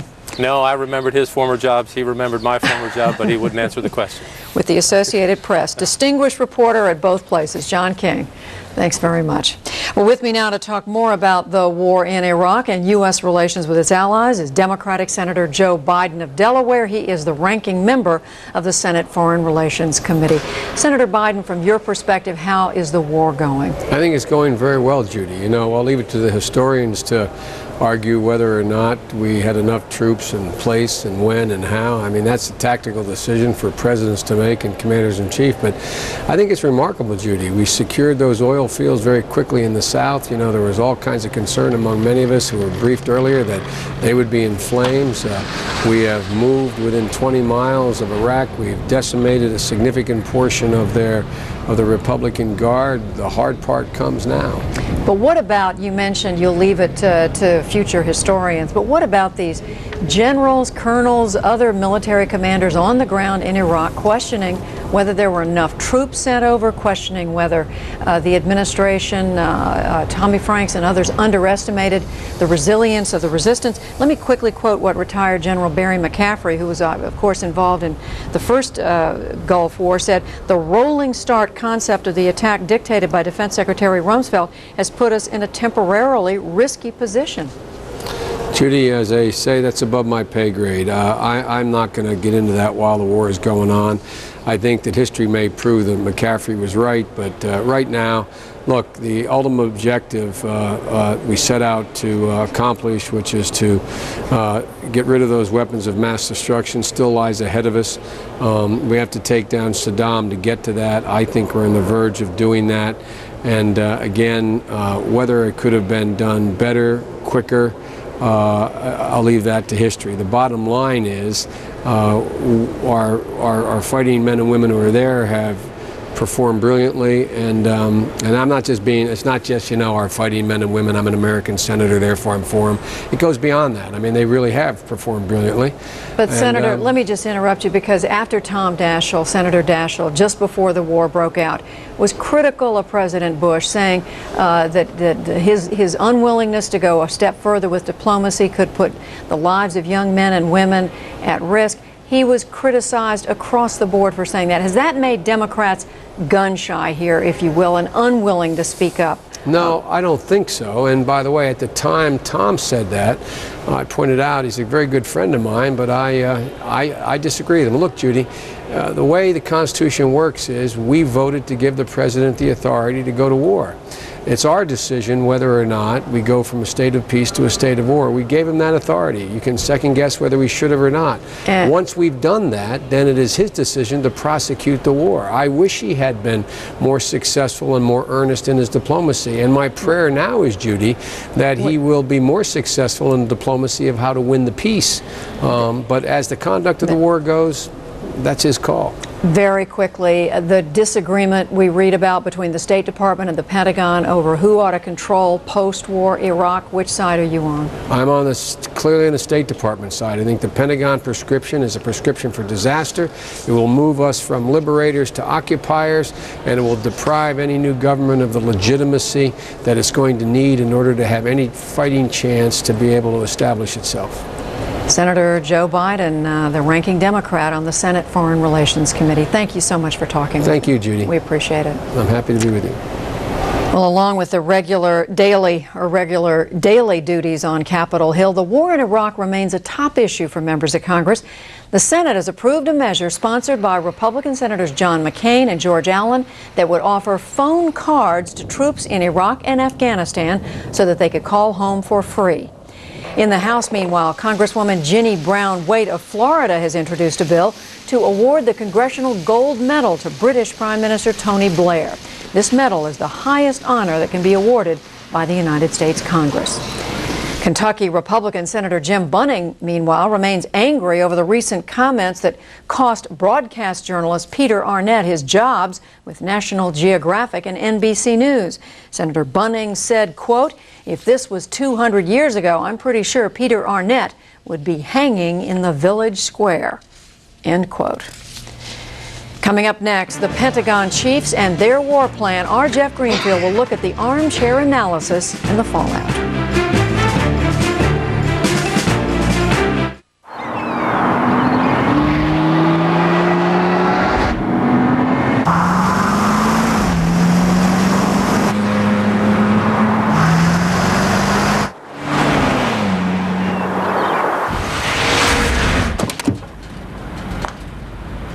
perfect accessory for your right foot.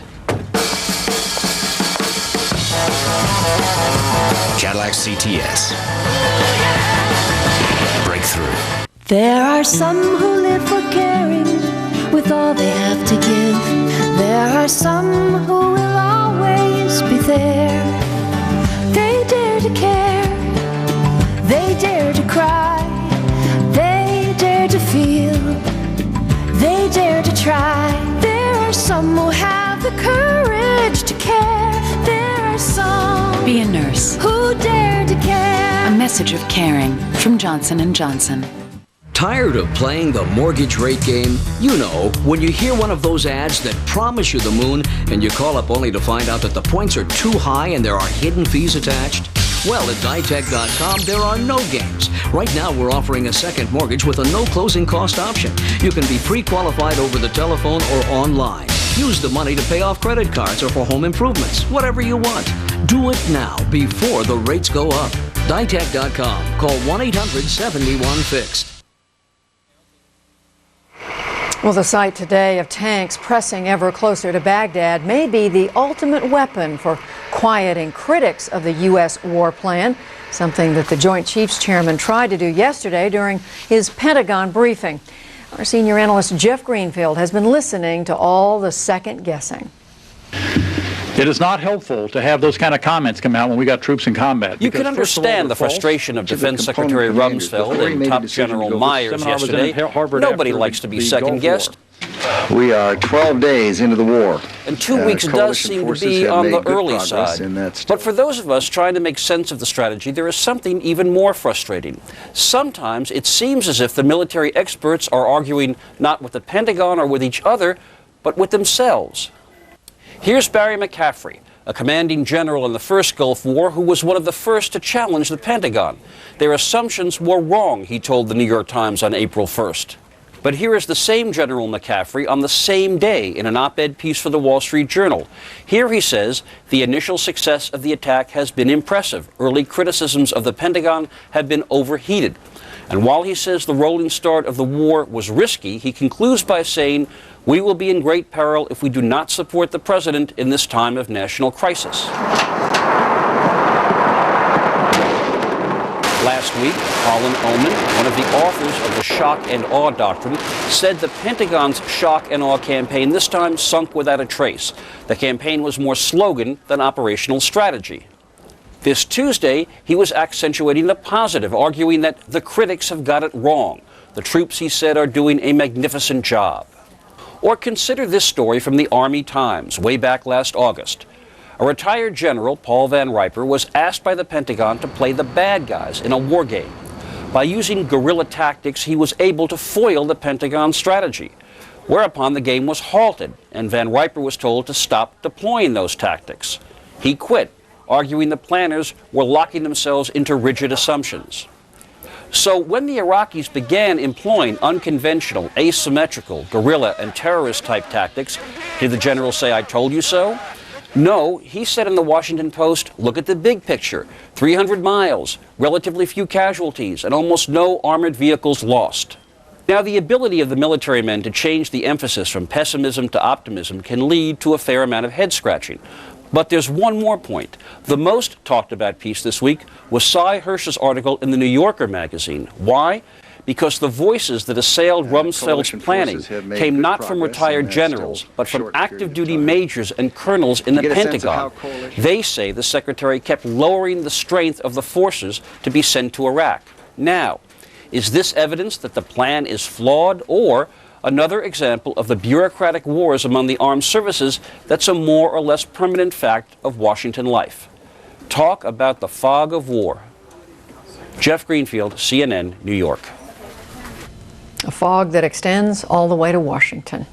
Well, the U.S.-led war in Iraq gets top billing, of course, in American newspapers. When we come back, we'll check in with Richard Quest to find out what some leading newspapers in other countries are saying about the war.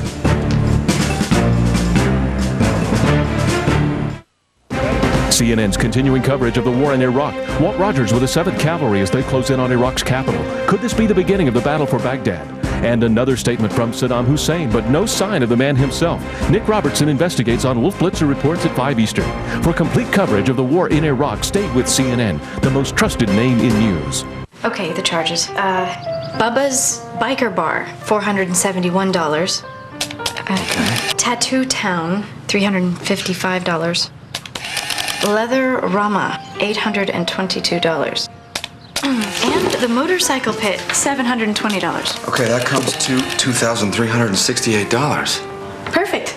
That's what the bank put back in our account. Oh. Total security protection. Good. For stolen check cards. Free from Bank of America. Higher standards. As support for the war in Iraq continues high here in the United States, there is opposition remaining strong in much of the rest of the world.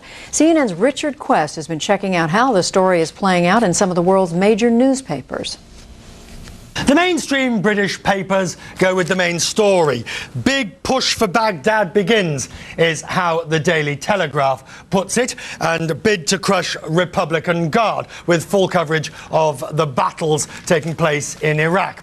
In Africa, the Johannesburg Star looks at a different aspect of the war, this time the hearts and minds of the Iraqi people, and whether the battle for those has been damaged by what's happened in the shooting of unarmed civilians at various checkpoints, and what that's likely to be in terms of the overall effect on the war. Back to France, where Le Monde has a different spin, and it comes on the cartoon on the front page. Here we have American troops going into Baghdad, being welcomed by the people with big signs saying welcome.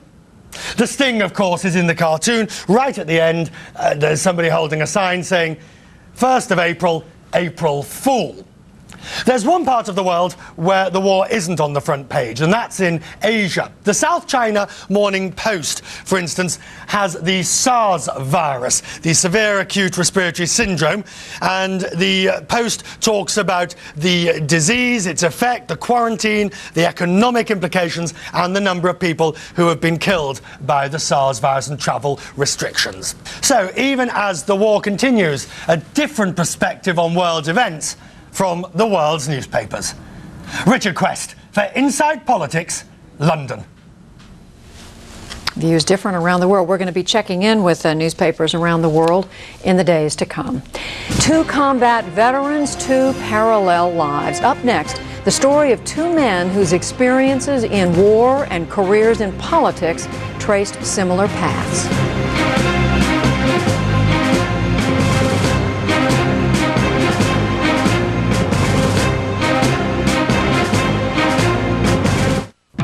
CNN Tonight, released after a weekend in Iraqi prison, Newsday reporter Matthew McAllister describes his ordeal. Plus, friends of rescued POW Jessica Lynch, only on Larry King Live. CNN Tonight, 9 Eastern.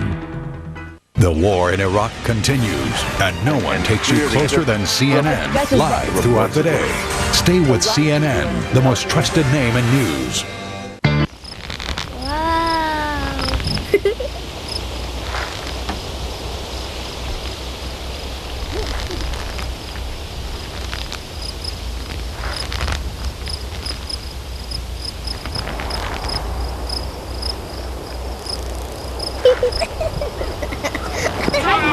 You missed, haha.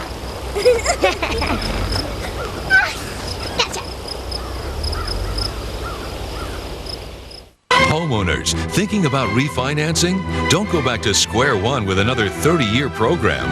Get ahead of the game. HMS Capital can remove years of payments from your existing mortgage with a 25, 20, 15, even 10-year loan program. No points, no fees. It costs nothing to apply. Hi, my name is Mark Tice, president of HMS Capital. My offer is simple. Refinance your existing home loan and not $1 will come out of your pocket or be added to your existing loan balance.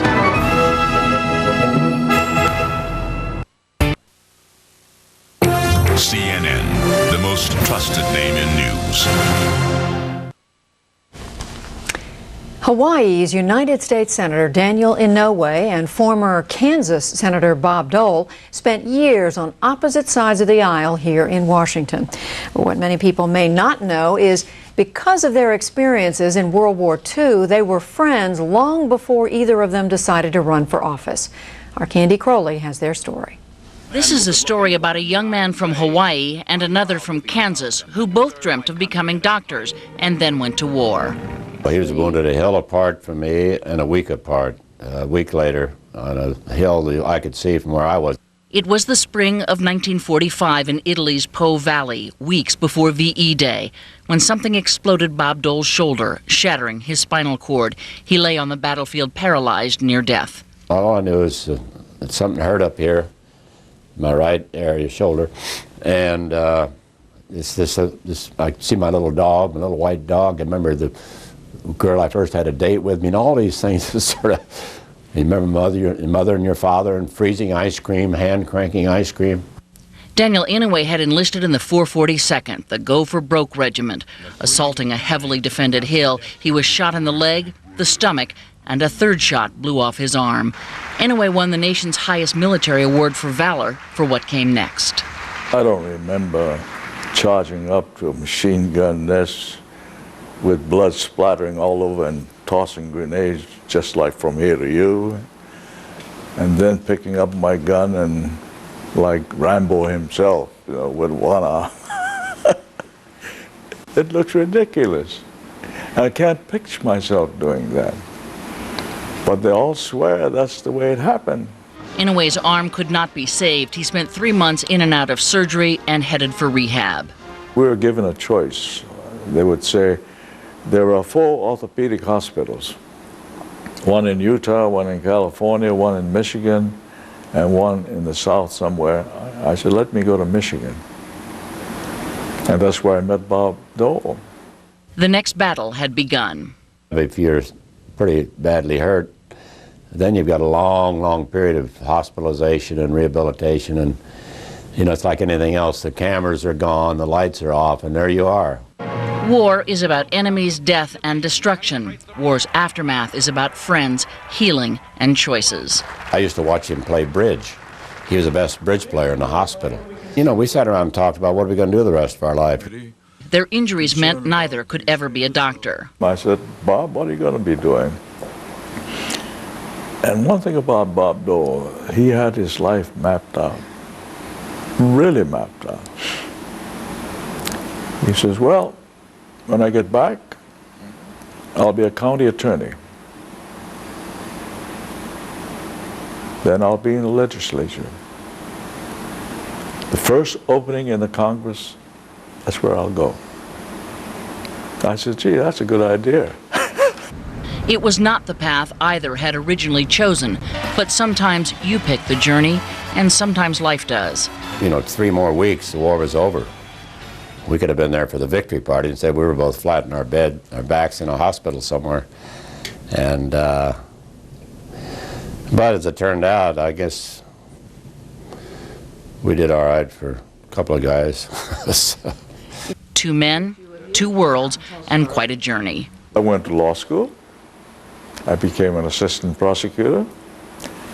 Got into territorial legislature. Hawaii became a state. I'm here.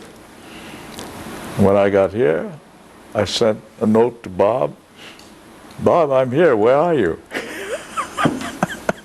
Bob arrived in Washington 2 years later. Republican Senator Robert Dole and Democratic Senator Daniel Inouye served together in the United States Congress for 36 years. They have been friends for almost 60. Candy Crowley, CNN, Washington. 2 men of uncommon courage. That's it for our coverage this hour. I'm Judy Woodruff in Washington. Wolf Blitzer report starts right now. They're calling it the beginning of the final push to Baghdad. The Pentagon says Iraq's Medina and Baghdad divisions are finished. Marines have crossed the Tigris River, and coalition troops are now within 30 miles of the Iraqi capital. Just how close is the final battle for Baghdad?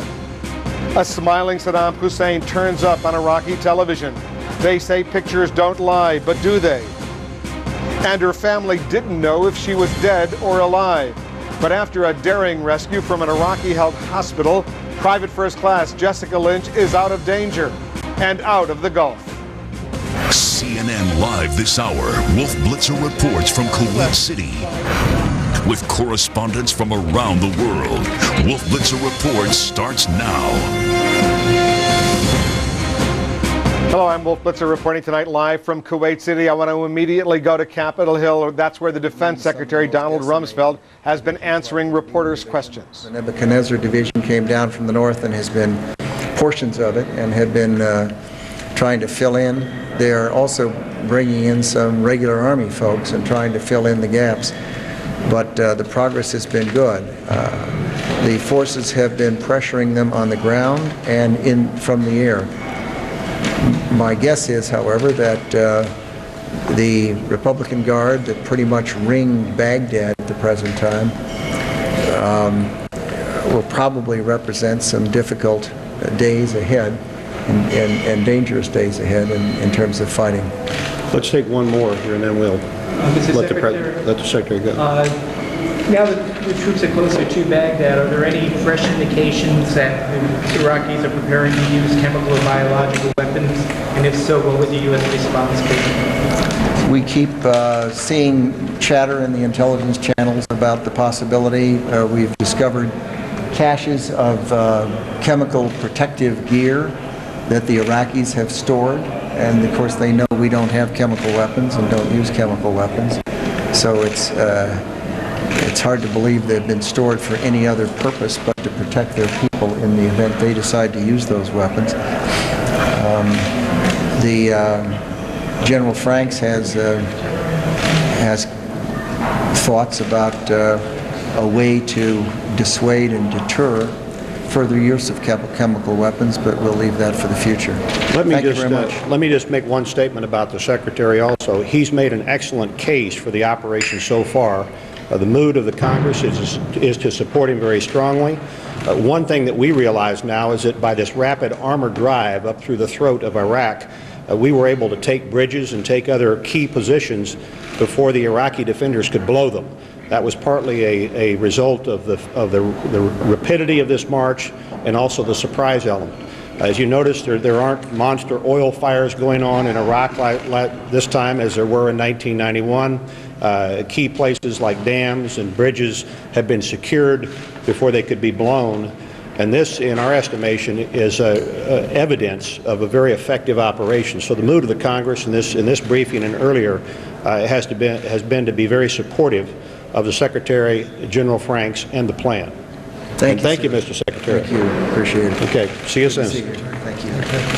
Thank you, sir. The Secretary of Defense, Donald Rumsfeld, giving a progress report to the House Armed Services Committee. That was Duncan Hunter, the chairman of the House Armed Services Committee, the Secretary talking about the march towards Baghdad, which is clearly intensifying right now. Also right now, we're waiting for Private First Class Jessica Lynch, just rescued from captivity in Iraq, to arrive at Ramstein Air Base in Germany. We'll take you live there as soon as she arrives, and I'll speak to her older brother and younger sister in West Virginia at exactly that time. It's now early morning in Baghdad as the city braces for the coalition assault that's moving ever closer. Right now, an Allied assault on Baghdad appears to be closer than it's ever been in our headlines from the Persian Gulf. Coalition forces approaching Baghdad's southern outskirts, preparing for the final push into the capital. But as U.S.-led forces move forward, coalition commanders say Iraq's Republican Guard could still put up some stiff resistance as the fight draws nearer to Baghdad. We'll have all of that, but first, CNN's Heidi Collins has a news update from the CNN Newsroom. Thanks, Wolf. Here are the headlines at this hour. Iraqi TV today showed pictures of President Sadaam Hussein meeting with his cabinet, but there is no way of confirming whether the pictures are new. A statement purportedly written by the Iraqi president refuted reports of coalition advances and declared victory is at hand. The BBC says one of its cameramen has died in a landmine accident in Iraq. The network says the 52-year-old Iranian freelancer stepped on the explosive as he was getting out of a car. One other person in the four-man crew was injured. And military officials tell CNN's Barbara Starr U.S. forces have used a top-secret version of the Tomahawk missile in Iraq. It spews carbon fibers on targets like power and communication systems, disabling them but not destroying them. The Pentagon does not acknowledge the missile exists. Those are the headlines making news at this hour. Another update at the half hour. For now, back to Wolf in Kuwait City. Thanks very much, Heidi. U.S. military officials are reporting key gains in the push toward Baghdad. Let's take a look at today's battle lines. A dramatic day. A steady and violent advance toward the outskirts of Baghdad by the U.S. Army and Marine Corps. The Pentagon says they're within 30 miles of Baghdad. CNN's Walter Rogers reports the 3rd Infantry fought the Republican Guard's Medina Division at Karbala and defeated the Iraqis and punched through. They're now poised for the battle for the capital city, as is the Army's 11th Attack Helicopter Regiment. CNN's Carl Penhall reports that group also encountered Medina Division units at Karbala and defeated them. The dagger is clearly pointed at the heart of the regime right now and will remain pointed at it until the regime is gone. But the dagger is yet to pierce downtown Baghdad, where more intense street-to-street combat may be waiting. Still, U.S. forces are moving north, fast, and Pentagon sources tell CNN that barring unforeseen circumstances, there will be no let-up in what they're calling the first phase of the final push to Baghdad. East of Karbala, near the town of Kut, U.S. Central Command says the 1st Marine Expeditionary Force overran and destroyed the entire Baghdad division of the Republican Guard, then made a key crossing of the Tigris River and is headed north. Still in central Iraq, at Najaf, just south of Karbala, CNN's Ryan Chilcutt reports Marines with cover from attack helicopters routed Iraqi paramilitary units at an important intersection. Also in Najaf, Chilcutt reports the Army's 101st Airborne Division fired on Iraqi paramilitary units from helicopter gunships, but says the Iraqis have taken over the gilded dome of the Tomb of Ali, a holy site for Shiite Muslims. Chilcutt reports American forces are not firing on the mosque. On the northern front, between the key cities of Mosul and Erbil, CNN's Ben Wiedemann and Brent Sadler report coalition bombing drove Iraqi forces off a ridgeline close to Kalak and pounded Iraqi positions near Kirkuk. And you're looking now at live pictures from Ramstein Air Base. A U.S. C-17 military transport plane has just landed aboard Private First Class Jessica Lynch. She is the 19-year-old Army soldier who was rescued yesterday by special forces outside of Nasiriyah inside a hospital. She's badly wounded, though, suffering from multiple gunshot wounds and other injuries. She's going to be coming off that plane in a stretcher, taken to an ambulance, and moved to the Landstuhl Hospital, which is not far away. We will have live coverage. We'll also be speaking live with her younger sister and her older brother. They'll be joining us from Palestine, West Virginia, their hometown.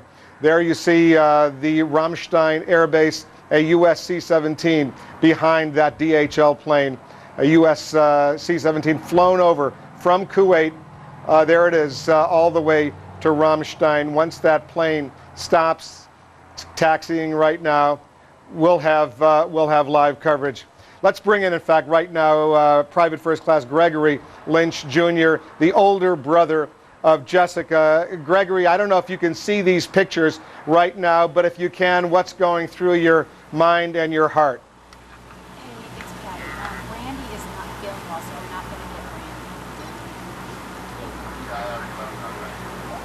All right, we're going to work that out with Gregory Lynch, also U.S. Army, and we're going to bring him in and talk to Brandy, the younger sister of Jessica, as well.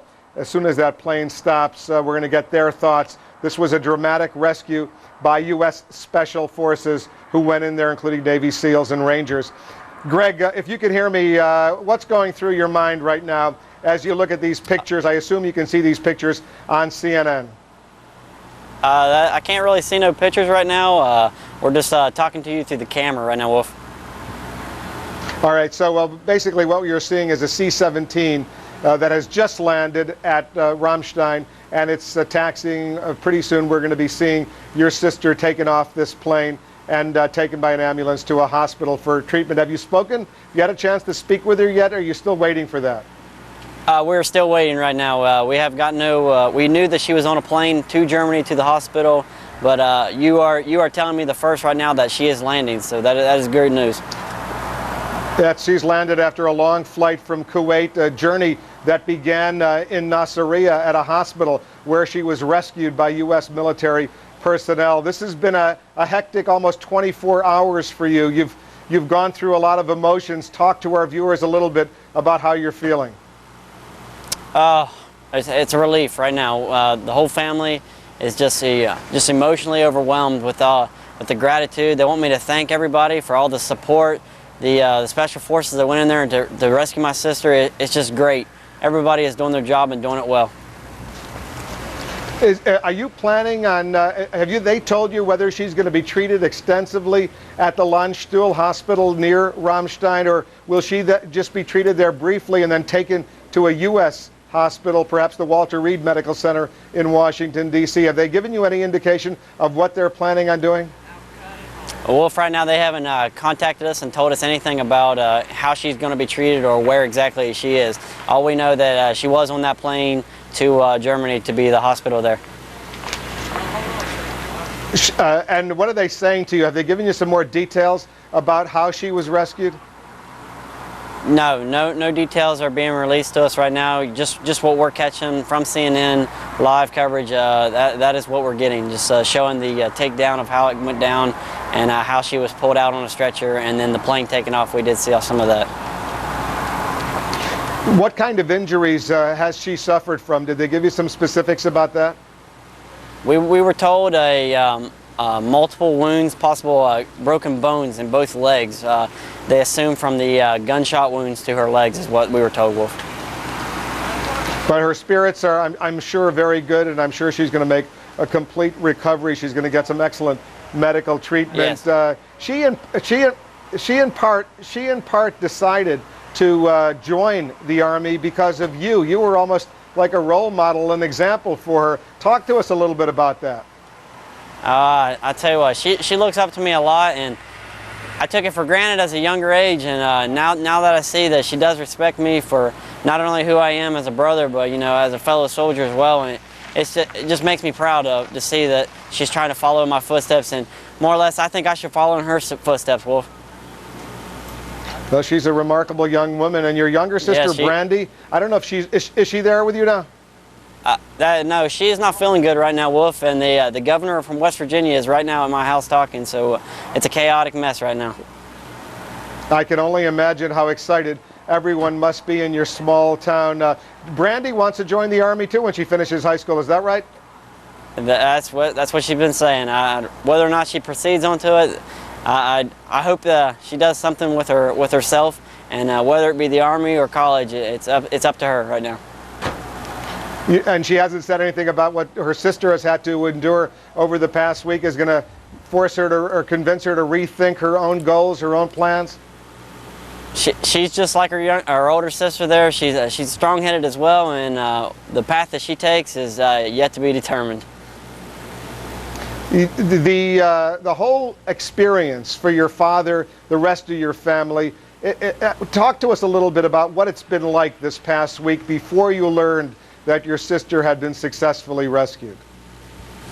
Nerve-wracking. The whole family, every evening we would have a prayer meeting at the house with the family members, and not only the support from the community, bringing supplies to the house, anything that we needed. We were more than welcome to anything that we could get our hands on. They were more than welcome to give it to us. The state providing anything that we needed as well, and the nation as well. I mean, it's just overwhelming what this community and the country is doing for us. Greg, hold on one second because David Jolly, a freelance journalist, is on the phone with us. He's at Ramstein, the air base in Germany, where your sister has just touched down on the C-17 military transport plane. David, set the scene for us a little bit. Tell us what's happening at Ramstein. Hello, Wolf. Well, yeah, as you say, a C-17 has just touched down a few minutes ago. We're expecting Jessica Lynch to be on board, to be taken off this aircraft in some minutes and then loaded into an ambulance and then taken the 3 miles to Landstuhl Hospital, where she will be treated for some time. We're not sure exactly how long she's going to spend here in Germany, but she'll at least be here for a couple of days. Wolf? Because sometimes with some of the other wounded U.S. military personnel, U.S. soldiers, they stay there briefly at Landstuhl and then they're taken to Walter Reed or one of the other hospitals, military hospitals in the United States for more advanced treatment. Is there going to be any sort of ceremony or anything along those lines, or will it be a simple, she'll be on a stretcher, they'll carry her off and put her in the ambulance? Well, what we know at the moment is that the Brigadier General Erwin F. Lessel, who is the 86th Airlift Wing Commander here at Ramstein Air Base, he's coming here in a few minutes. So we're not actually sure whether there's going to be any sort of ceremony or whether he's merely going to greet Private Lynch before she's taken off in an ambulance. Again, I don't know what will happen at the hospital. We're going to wait and see. We're expecting some sort of briefing tomorrow on Private Lynch's condition, and then we'll know a little bit more. Do you know what the earlier sort of sequence of events with other wounded soldiers has been at Ramstein once they come off that military transport plane? Well, it's a pretty standard procedure that we've seen many times since the beginning of the conflict. It rather depends on the injuries that the wounded have sustained as to how long they actually stay at Landstuhl. It depends. I mean, it depends on the severity, whether they're in intensive care, but most of them are flown on fairly quickly to the United States. Obviously, as I say, it depends on the severity of a particular injury. Stand by, David. I want to bring Greg Lynch back. He's the older brother of Jessica. He's with us from West Virginia. How long have you been in the U.S. Army, Greg? Almost 2 years. It's about 20 months right now, Wolf. And what's your job there? I'm a avionics electrician with the Black Hawk unit, helicopters. And where are you based? Out of Fort Bragg, North Carolina. Your unit, any plans for it to be deployed here to the Persian Gulf? Right now, Wolf, we're not getting any plans. That information like that is just on the spur. You know, they're just going to come down on orders, and then we're going to go. It's hard to tell when it's going to happen. How do you feel about that after what's happened to your sister? Wolf, before it even happened, I was ready to go, and now that it's happened, I'm ready to go even more. You're ready to serve your country. Obviously, you've been there. You've been serving your country now for 2 years. No change of heart, no impact whatsoever. You're determined to do your duty. Is that it? That's correct, Wolf. That's my job, and I'm going to do it.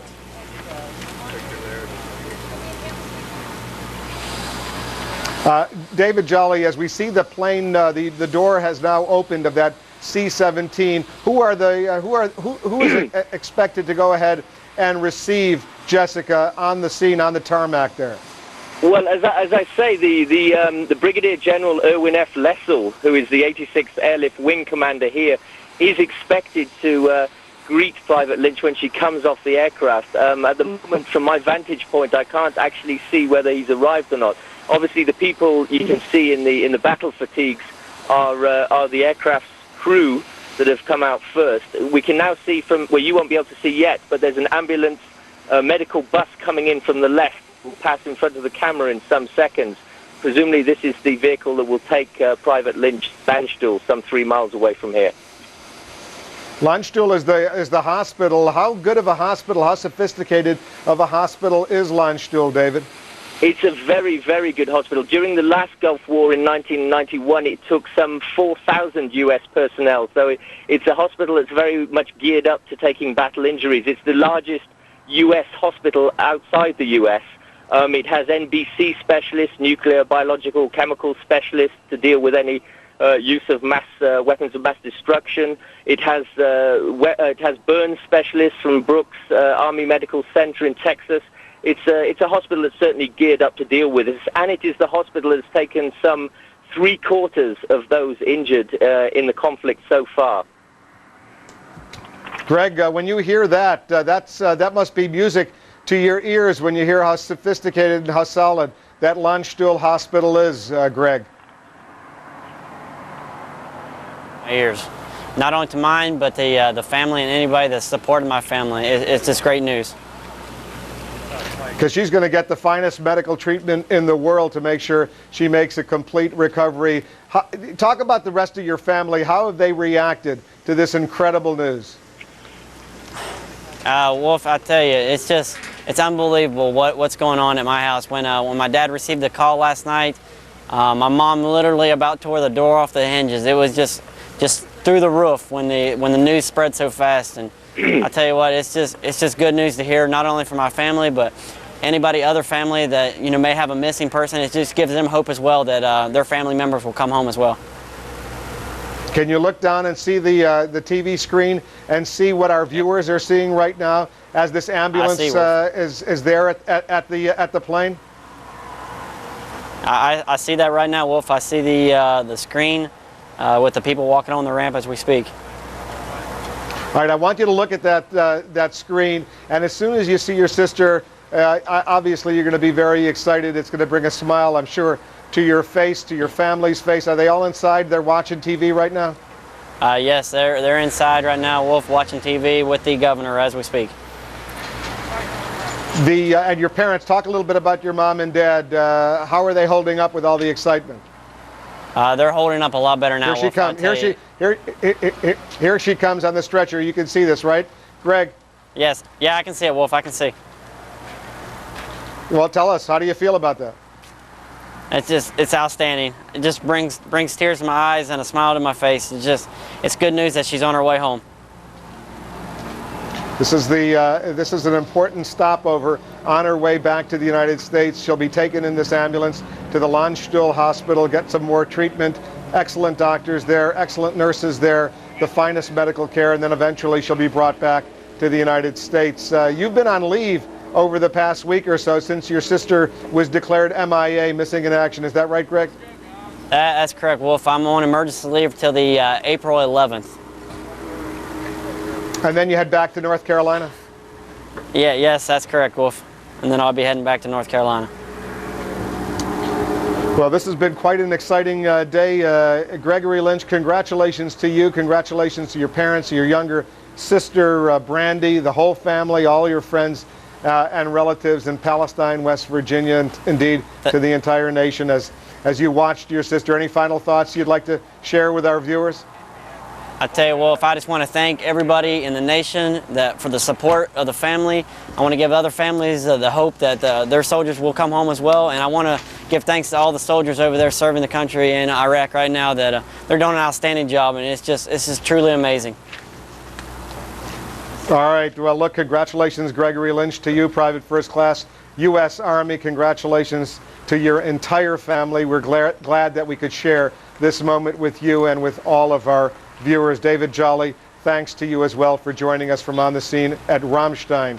Jessica Lynch now on her way to the Landstuhl Hospital for medical treatment. Eventually she'll be coming back to the United States. Jessica's rescue, of course, is bittersweet for the families and friends of the 22 other Americans still missing or held captive in Iraq. Among them, Army Specialist Shoshana Johnson, who was captured the same day Jessica Lynch was in that ambush near Nasiriyah. Her father had this reaction earlier.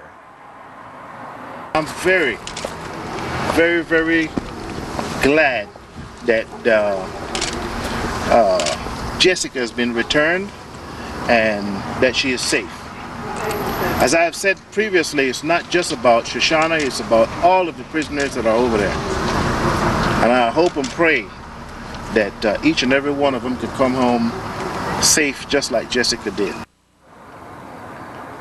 Meanwhile, the Reverend Jesse Jackson is pressing Iraq to release its remaining American POWs. He met today in New York with Iraq's United Nations ambassador. Reverend Jackson says he's willing to go to Iraq himself to secure their freedom. We're going to take a quick break. Much more coverage of the war in Iraq, including the march towards Baghdad. 15 miles and counting. We'll have the latest. Stay with us.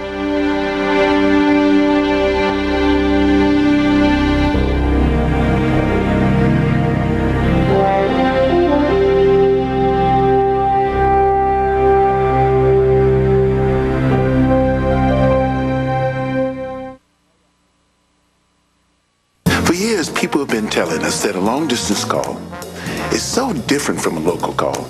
that it has to cost more money. They both look like apples to me. That's what's great about the neighborhood. You can get unlimited local and long distance for one low monthly price. So every call from home is the same. That's some fresh news. Get 50% off your first month in the neighborhood. Call 1-800-JOIN-MCI before May 1st. CNN puts you alongside the troops. It will be one of the launch pads for an assault on Baghdad. What you're seeing behind me, I'm going to step out. More reporters in the region to keep you informed. No one gets you closer than CNN, the most trusted name in news. CNN Tonight helping Human Services Secretary Tommy Thompson's first interview on the SARS outbreak. With over 60 cases in the U.S. and more than 1,000 worldwide, what is being done to control its spread? On Lou Dobbs Moneyline, CNN Tonight, 6 Eastern. Because things are changing so fast, trust CNN. With more frontline reporters, experts who have been there, and the most experienced journalists. Because you need all the facts. Stay with CNN, the most trusted name in news.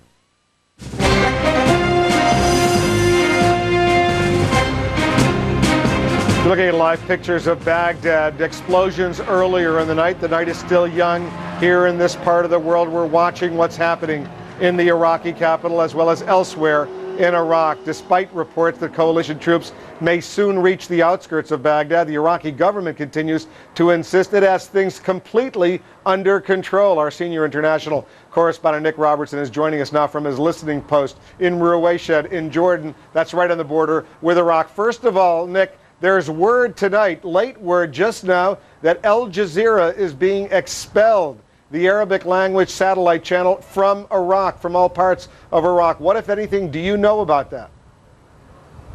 Wolf, at the beginning of their news broadcast just a few minutes ago, Al Jazeera announced that all of its journalists inside Iraq had been told by the Iraqi authorities to stop reporting. Indeed, one of their reporters has been asked to leave the country. Now, we know that they've had reporters not only in Baghdad, but in Basra in the south, in Mosul in the north. The Iraqi authorities have told them all to stop broadcasting.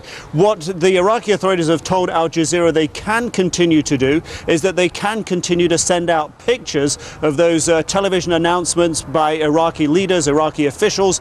They are allowed to send out pictures that they gather from around Iraq, pictures of the bombing, pictures of injured people in the hospital. But as from what we understand and what Al Jazeera is now telling its audience is that they are no longer allowed to have their journalists comment on what they're seeing, not allowed to comment, not allowed to make their complete reports and stories, Wolf. Any explanation given at all for this dramatic development?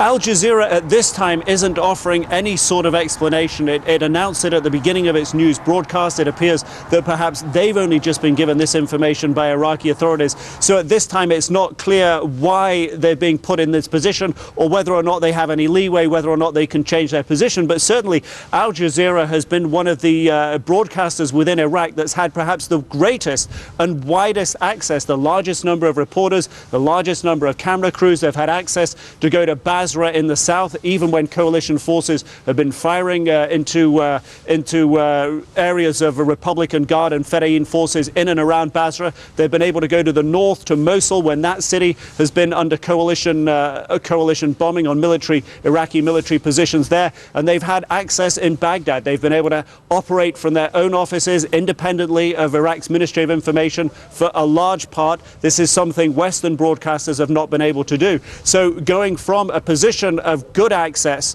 relative to other broadcasters, this really appears to be quite a setback for Al Jazeera at this time, Wolf. What about the other developments today in Iraq? Sadaam Hussein with some of his senior advisors were seen on Iraqi television. What, if anything, does that say to us about whether or not the Iraqi leader is dead or alive? Again, this is an appearance on television. It's not clear whether President Sadaam Hussein was, it's not clear when these pictures were taken. He was in military uniform and he was with ministers. He was with the Deputy Prime Minister Tariq Aziz. He was with the Vice President Taha Yassin Ramadan. Although the president of Iraq looked quite relaxed, Tariq Aziz, the deputy prime minister, looked incredibly serious sitting at the table, and so did some of the other ministers with him. But it's not clear when these pictures were taken. What's interesting here as well is that Uday Sadaam Hussein, who is critical for the military governance of the center of Iraq, he is also in charge of those Republican Guard units who are between the coalition forces and Baghdad at this time. He was not present at that meeting. Perhaps there's some importance in that. Certainly analysts believe that Qusay is a critical figure in the leadership of Iraq at this time, and he certainly wasn't there. But again, Wolf, impossible to say when these pictures were taken. For the second day in the row, however, we have had a statement read on Iraqi television by the information minister purporting to come from President Saddam Hussein. And whereas yesterday's message appeared to be the Shia community in the south, today's message was a warning to the Kurdish community in the north not to back the coalition.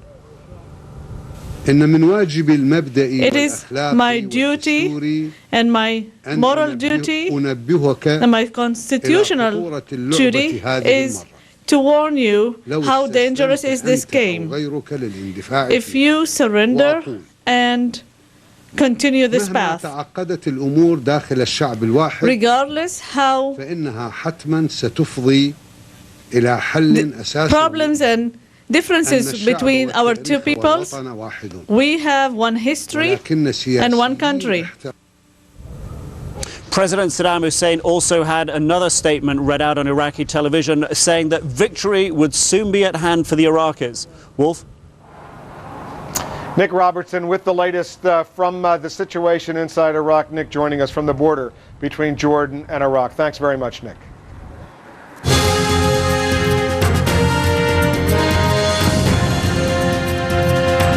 Meanwhile, U.S. soldiers and Marines on the move. They're getting closer towards the Iraqi capital. One report, perhaps only 15 miles away from Baghdad. The U.S. Army's 11th Attack Helicopter Regiment is among the U.S. troops moving towards Baghdad. CNN's Carl Penhall is embedded with that unit. U.S. commanders say U.S. troops are now within 15 to 20 miles of the southern outskirts of Baghdad after a day of rapid advances. Tanks and Bradley fighting vehicles of the 3rd Infantry Division, backed by Apache attack helicopters of the 11th Aviation Regiment, have been advancing through the city of Karbala, a strategic town that controls river points and major highways, and advanced north across open arable land and again across the Euphrates River. Some U.S. commanders have even suggested by the early hours of the morning U.S. troops could be actually on the southern outskirts of Baghdad. These advances have come much quicker than many commanders expected. In the course of the battles and fighting today, there has been resistance from Iraqi forces, but U.S. commanders say that that resistance has been lighter than expected. Some Apache attack helicopters were damaged by ground fire, but there was no repeat of the heavy anti-aircraft fire experienced in earlier attacks around the city of Karbala. This is Carl Penhall with the 11th Aviation Regiment near An-Najaf, Iraq. Let's get more now on this dramatic move towards the Iraqi capital. CNN senior international correspondent Walter Rogers is embedded with the Army's 307th Cavalry, one of the units bearing down directly on Baghdad. Throughout the day, as the U.S. Army 7th Cavalry punched northward in the general direction of Baghdad, we have seen huge convoys of supply troops moving ever northward. Indeed, all the arrows on the Army's map seem to be pointing in the direction of the southern suburbs of Baghdad. Earlier in the day, the 1st Brigade of the 3rd Infantry Division took Karbala with a minimum of fight, and then the 3rd Brigade of the 3rd Infantry Division secured the town of Karbala. Additionally, the 7th Cavalry has pushed onward in the general direction of Baghdad. Yesterday, we were about 50 miles from the southern suburbs of Baghdad. We have perhaps have that distance. Throughout the day, we have watched the 3rd Infantry Division bring in prisoners of war, Iraqi soldiers, glad the war is over for them, perhaps 100 at a time. There were times when the 7th Cavalry itself got into some skirmishes as it pushed forward again in the direction of Baghdad. There was a bit of a firefight when the 7th Cavalry came upon 3 Soviet vintage 20mm anti-aircraft guns, AK guns. The Iraqi unit in possession of those guns fired mortars in the direction of the 7th Cavalry. The Apache troop opened its tank guns, opened its own mortars, decimated that unit, put it out of existence, and probably killed some 20 Iraqis in the process. This as it continues to push ever closer towards the southern suburbs of Baghdad. Walter Rogers, CNN, with the U.S. 7th Cavalry in the Iraqi desert. So where exactly does the war stand right now? Joining us from Washington, retired U.S. Army Lieutenant General Daniel Christman. General, thanks for joining us. Now that we've seen these reports of the coalition victories at Karbala and Kut, where does the coalition move from here? They seem to be pretty close to Baghdad. Wolf, this was a hugely important day. This is not just to set this for a second. This was not the end game. This is not the beginning of the end, and it's not even the battle for the city of Baghdad. But it is a battle in so many respects for the key holders to that city. And those 2 key holders, 2 of them in a larger number, are the Medina Division and the Baghdad Division. And having those 2 defeated is hugely important. Where this coalition goes next is to assault the next ring of Saddam's defenses. Any military defender, Wolf, arrays defenses in depth. And this first ring that Walter reported on, that the Marines assaulted at Al-Kut, that's the first ring of several. Inside of this are 2 or 3 additional guard divisions like Al-Nida, like Hammurabi, that have not yet been assaulted, at least by direct fire, evidently. So the next step is to ensure those are eliminated. And then inside of that, Wolf, is the actual key to the city itself, and that's the Special Republican Guard brigades that hold, in so many respects, the critical avenues into the city itself. Important day, but still many, many hard days of direct fighting await us. So how about this push north towards Baghdad? Will it move slowly, incrementally, or will there be a dramatic thrust upon the capital? It's going to wait, I think, entirely on what these advanced units like Walter Rogers, 3rd of the 7th, and like the Marine Recce units in that first MEF encounter.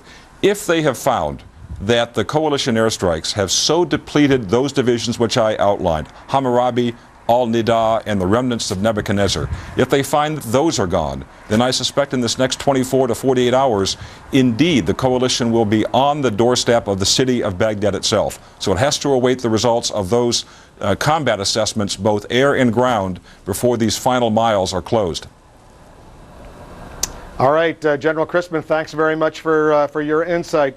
Appreciate it very much. And to our viewers, here's your chance to weigh in on the war in Iraq. Our web question of the day is this: how long do you think it will take coalition troops to take control of Baghdad? Days? Weeks? Months? We'll have the results later in this broadcast. Vote at cnn.com/Wolf. And while you're there, I'd like to hear from you. Send me your comments. I'll try to read some of them on the air each day at the end of this program. That's also, of course, where you can read my daily online column, cnn.com/Wolf. And I write one every day from here in the Persian Gulf. In the meantime, for the latest headlines, let's go back to CNN's Heidi Collins in the CNN newsroom in Atlanta. Heidi? Thanks, Wolf. Jessica Lynch is now in Germany. The former American Army POW arrived there a short while ago after a daring rescue by U.S. Special Forces.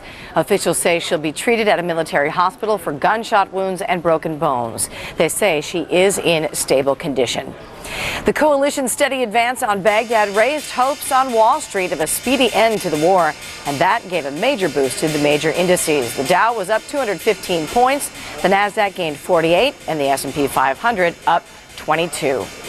And an update today on SARS from the Centers for Disease Control and Prevention. Officials say U.S. researchers have made good progress toward understanding and containing severe acute respiratory syndrome. But they say the disease will likely continue to cause problems around the world.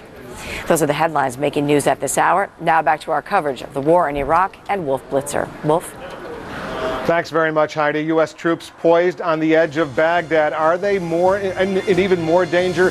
Now we'll go live to the Pentagon, take a much closer look. Also, caught in the crossfire, an Iraqi town that says it's overwhelmed with civilian casualties and presidential support. Hear what former presidents Bush and Carter are saying about the war.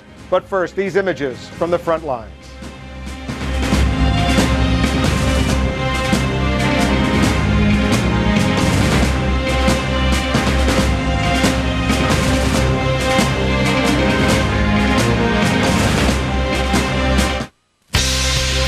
Non-drowsy allergy medicine you can take right when you need it.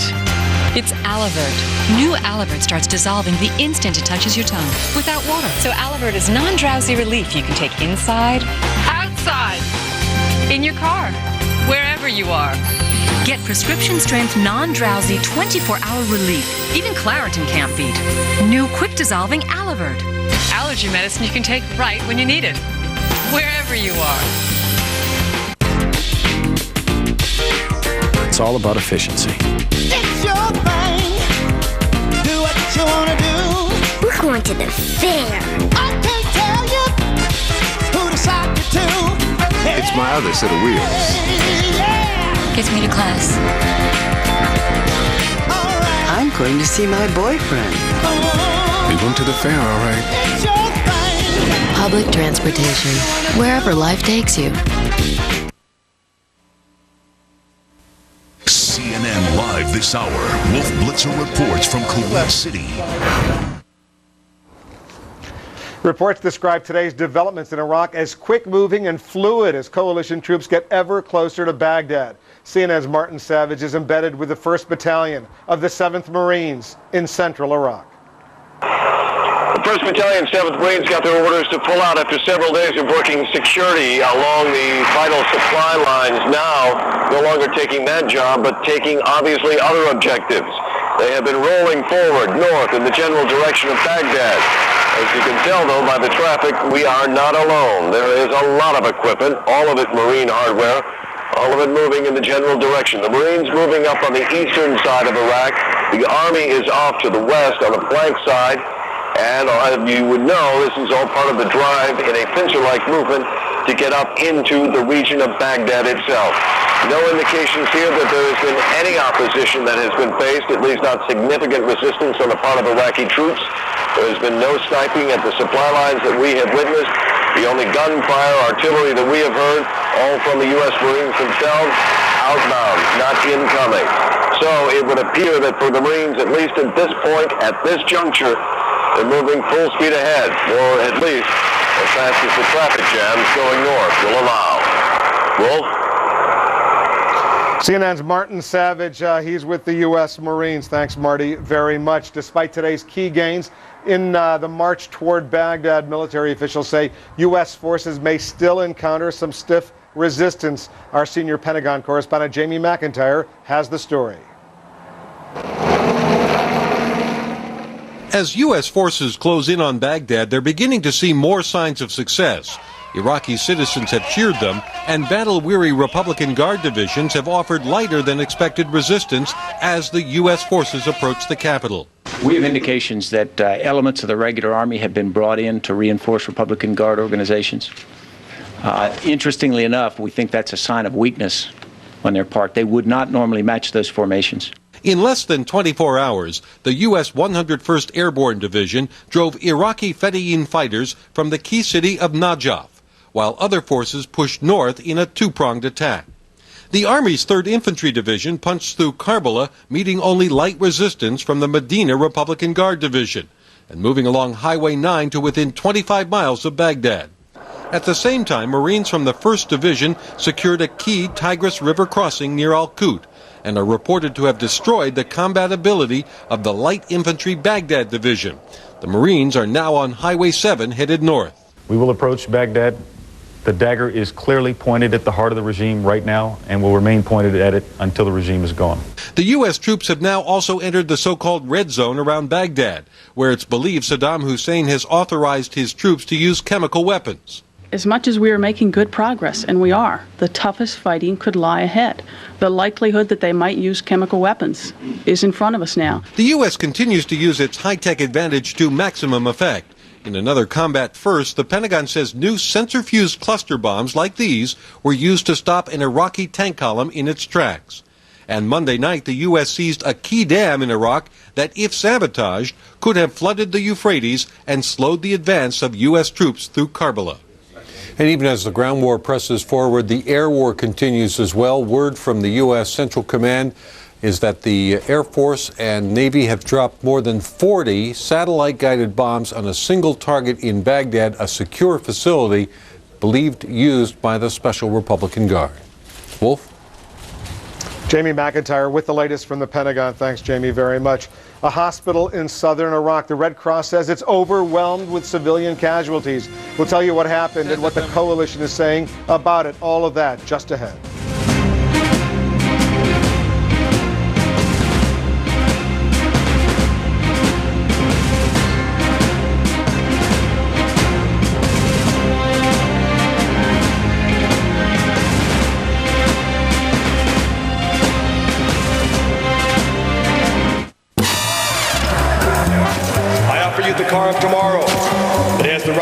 Sedan, the seating capacity of a minivan. What's a minivan? And capabilities of an SUV. SUV? Oh, did I mention the compartments for your laptop and your cell phone?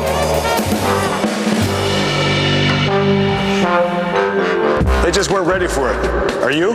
My name is Harley Earl, and I've come back to build you a great car. Buick, the spirit of American style. The war in Iraq continues, and no one takes you closer than CNN, live throughout the day. Stay with CNN, the most trusted name in news. Throw the ball! Throw it! Can't play, she's too small. Go! Go! Go! Go! Go! Come on! Come on! Woo! Yeah! Come on!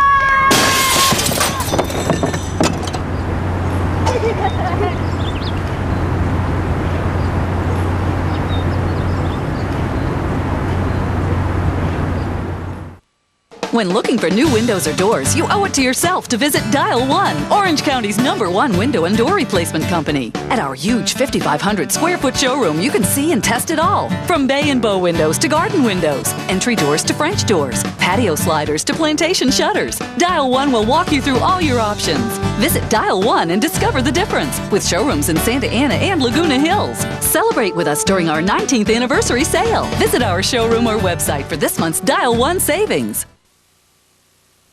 CNN, the most trusted name in news.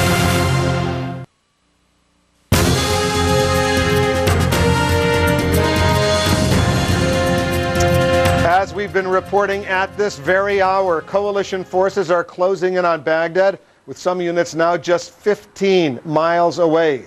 CNN's Dr. Sanjay Gupta is a little further back. He's just landed at a logistical supply area. Well, the first thing you'll notice if you look behind me over my left shoulder is something we haven't seen really since we've been in Iraq, and that is green vegetation, grass. There are trees behind me. This gives you a sense of just how far north we are. There is some water flowing through here. Those are the rivers that we've been hearing so much about. Also, this is known as a logistical supply area, a very far forward one, just about 40 miles south of Baghdad. You can see helicopters now over my right shoulder. This has been a whirlwind of activity. Supplies coming in and out. There's food, there's ammunition, there's fuel. There's a road right to my right side over here. That's a highway. That highway is exactly where a plane landed. The plane that we came in landed just a little while ago. We are going to spend some time with the Devil Docs. This is a medical support unit that actually takes care of patients. They've been telling me that their activity has been up and down, has closely reflected the patterns of the war. We're going to go spend some time with them and report back to you as soon as we can. Back to you. Dr. Sanjay Gupta, our CNN medical correspondent, embedded with the so-called Devil Docs. Thanks, Sanjay, very much. All wars, of course, place civilians in harm's way, and the outcome is often tragic, as we've seen in this war. According to the Arabic language television network Al Arabiya, a Baghdad boy lost most of his family in what he says was a coalition attack. They attacked our house. All my brothers and my father are dead, except my older brother, Haidar, and myself. What is your plan for the future? I have no future. I wish to die now.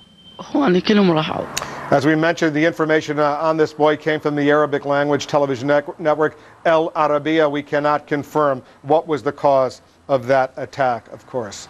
The International Red Cross says some of its staff members have seen the bodies of dozens of Iraqis, including women and children, in the town of Hila, just 60 miles south of Baghdad.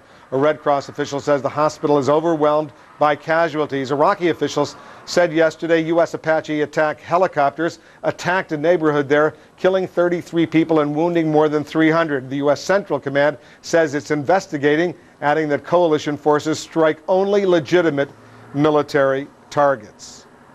The commander-in-chief from the last Gulf War has some powerful words for military families today. We'll show you what the first President George Bush said earlier. That's coming up just ahead.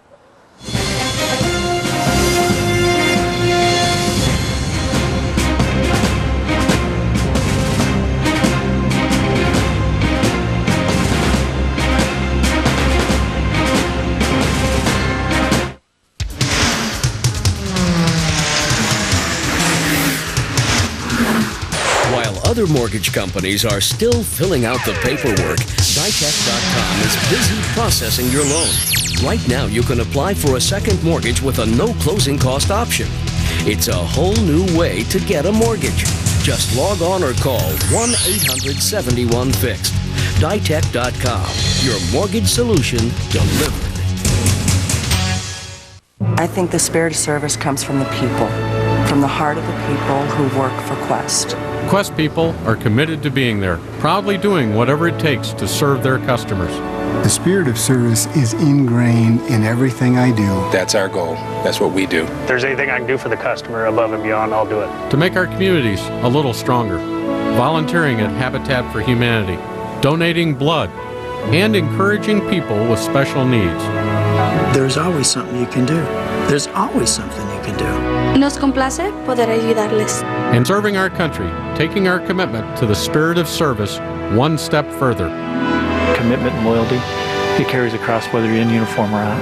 We're reservists and Quest employees. So you're always helping somebody, and that's the nature of, I guess, who I am and what I do. It makes me very proud to work with people like that. Whatever it takes for us to do it, we're there. The spirit of service, there for you. North Carolina is getting a double dose of the Bush family. Former President Bush visited Marine Corps Air Station Cherry Point earlier today, and the current President Bush is slated to visit Camp Lejeune in North Carolina tomorrow. The elder Bush spent time with station personnel and some of the spouses of deployed Marines. He painted an optimistic picture of the war. At the same time, former President Jimmy Carter says Americans can support troops in Iraq and still disagree about military strategy. Carter made the remarks at an appearance in Little Rock, Arkansas. He says it's not unusual for experts to disagree on how military operations should be conducted. There are strong elements of dispute between military commanders who are on the scene and some of the officials in Washington. I think that's not unhealthy. I think it's perfectly legitimate for people to express their own assessment of a very complex situation, even though those assessments might be contrary to one another. Former President Carter also says he's concerned that fighting in Iraq could stir up anti-American sentiments even in countries that have been friends of the United States. Now a recap of some of the late-breaking developments in the war in Iraq. Here's CNN's Miles O'Brien. 9:13 a.m. CNN's Art Harris with the Marines reports local Iraqi citizens told U.S. troops where to find Jessica Lynch, an injured U.S. soldier who was held as a prisoner of war at a hospital in Nasiriyah. 10:33 a.m. CNN's Ryan Chilcote reporting from Najaf that the black smoke hanging over the city comes from two pickup trucks full of ammunition driven by Iraqi Fedayeen fighters that were taken out when they attacked a U.S. convoy. 10:41 a.m. Eastern Time, CNN's Ben Wiedemann reports from northern Iraq that Iraqi army units have abandoned their positions in the hills over Kalak. He says they didn't surrender, they just disappeared. Kurdish forces are checking the area for booby traps. Officials say 11:08 a.m. CNN's Barbara Starr reporting from the Pentagon. Sources tell her there will be no let-up in the current U.S. push and that this is the first phase of the final push to Baghdad. 1:05 p.m. at the Pentagon, Major General Stanley McChrystal says the Medina and Baghdad divisions of the Republican Guard have been defeated and are no longer credible forces. 2:30 p.m., CNN's Carl Penhall reports some U.S. forces are within 15 miles of Baghdad, part of a two-pronged advance on the Iraqi capital. CNN's Miles O'Brien with the latest. Throughout this war, we've brought you some of the most powerful images from the battlefield, but we're starting to see different pictures now, showing how life is changing so quickly in Iraq. We'll show you some of those images immediately when we come back. CNN's continuing coverage of the war in Iraq. As coalition forces push closer to Baghdad, will chemical or biological weapons be a factor? And are coalition forces prepared for urban combat? Plus, held prisoner in Iraq, journalist Matthew McAllister is now free and joins Larry King at 9. Stay with CNN, the most trusted name in news. This year, nearly 1 million families will have their most valuable possessions stolen right from here. It's their own identity. Bank statements, credit card and ATM receipts, pay stubs. In today's world, a little advice. Shred anything you wouldn't want in the hands of a stranger. Hey, Tom. Protect yourself at home with the shredder more businesses rely on for superior performance and durability. Fellows, the world's toughest shredders. CNN puts you alongside the troops with soldiers. Bang, boom, boom, and then there came small arms fire. With sailors. 6 U.S. Navy warships were involved in the Tomahawk strikes. With airmen. Here goes the plane taking off now. With Marines. What they want to do is try to take this facility intact. Plus, CNN joins forces with top news organizations and our network of affiliates to put more reporters in the region to keep you informed. No one gets you closer than CNN, the most trusted name in news. Welcome back. Ever since the fighting began in Iraq, we've been making it a point to call attention to some of the more dramatic images from this war. Today, one image stands out in particular. It's a former Iraqi air base now controlled by the coalition forces, and CNN's Gary Tuckman found it. This is Talil, Iraq, the Talil Air Base. But there are no more Iraqis here. The coalition took over this base last week. It's now a major staging point.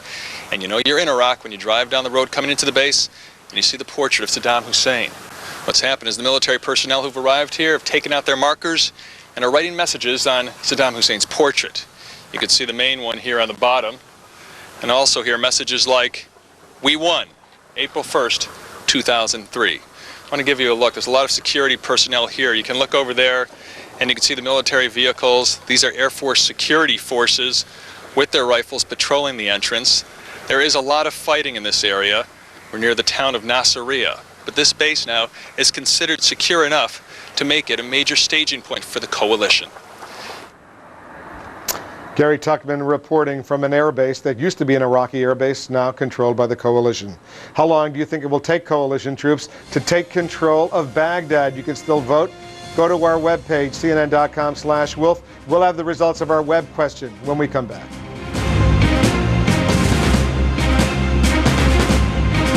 The war in Iraq continues, and no one takes you closer than CNN, live throughout the day.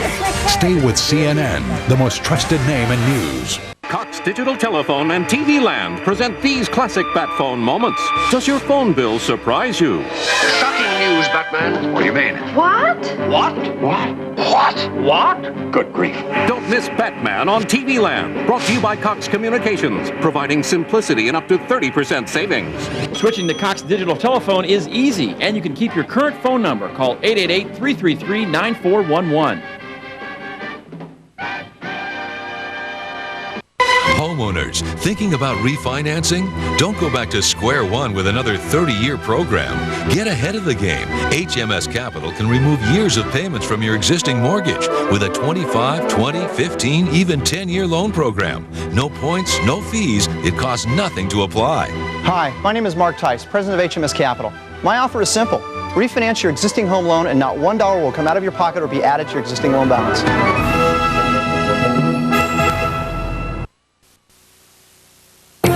CNN, the most trusted name in news.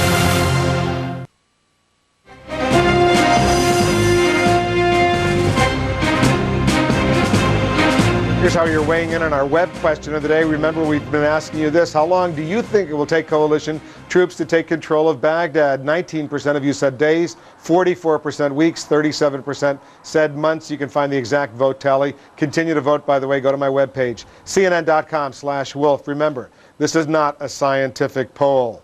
Please stay with CNN throughout the night for all the late-breaking, up-to-the-minute war coverage. I'll be back in 1 hour, 2 hours of special coverage with Paul Azan.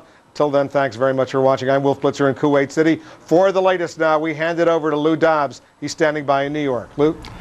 Well, thank you very much. The news today, coalition forces have advanced to within 15 miles of Baghdad, less than 2 weeks after the beginning of the ground war. Central Command says the dagger is now clearly pointed at the heart of the Baghdad regime. We'll have action reports from our reporters in the field with the Army and Marines. Over the course of this next hour, we'll also have special reports on the growing U.S. anger at France and France's failure to support the coalition against Sadaam Hussein. Shiite Muslims gave soldiers from the 101st Airborne Division a warm welcome in Najaf today.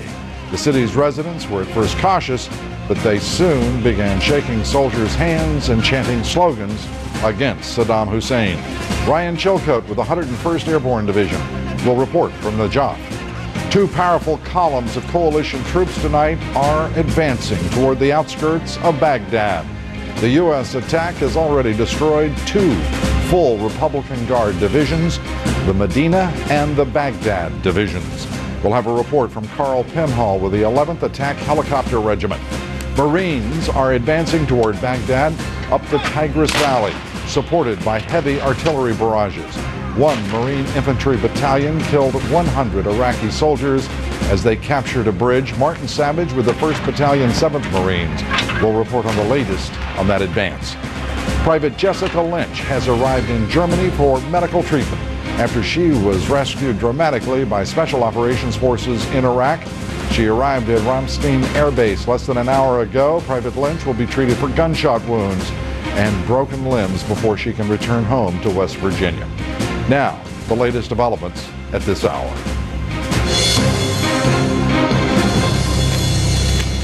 A setback tonight for the Arab broadcasting network Al Jazeera.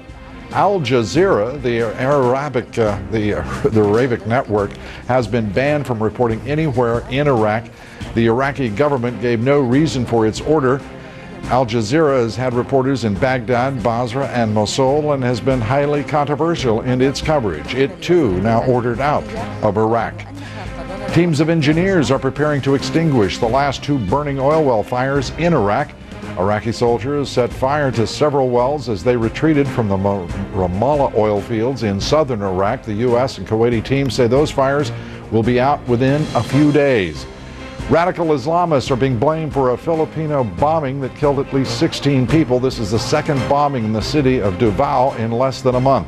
A March 4th explosion there killed 21 people just outside the airport at Davao.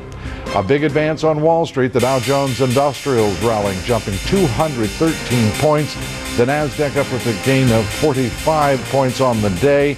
Investors cheered by the rapid advance against Baghdad.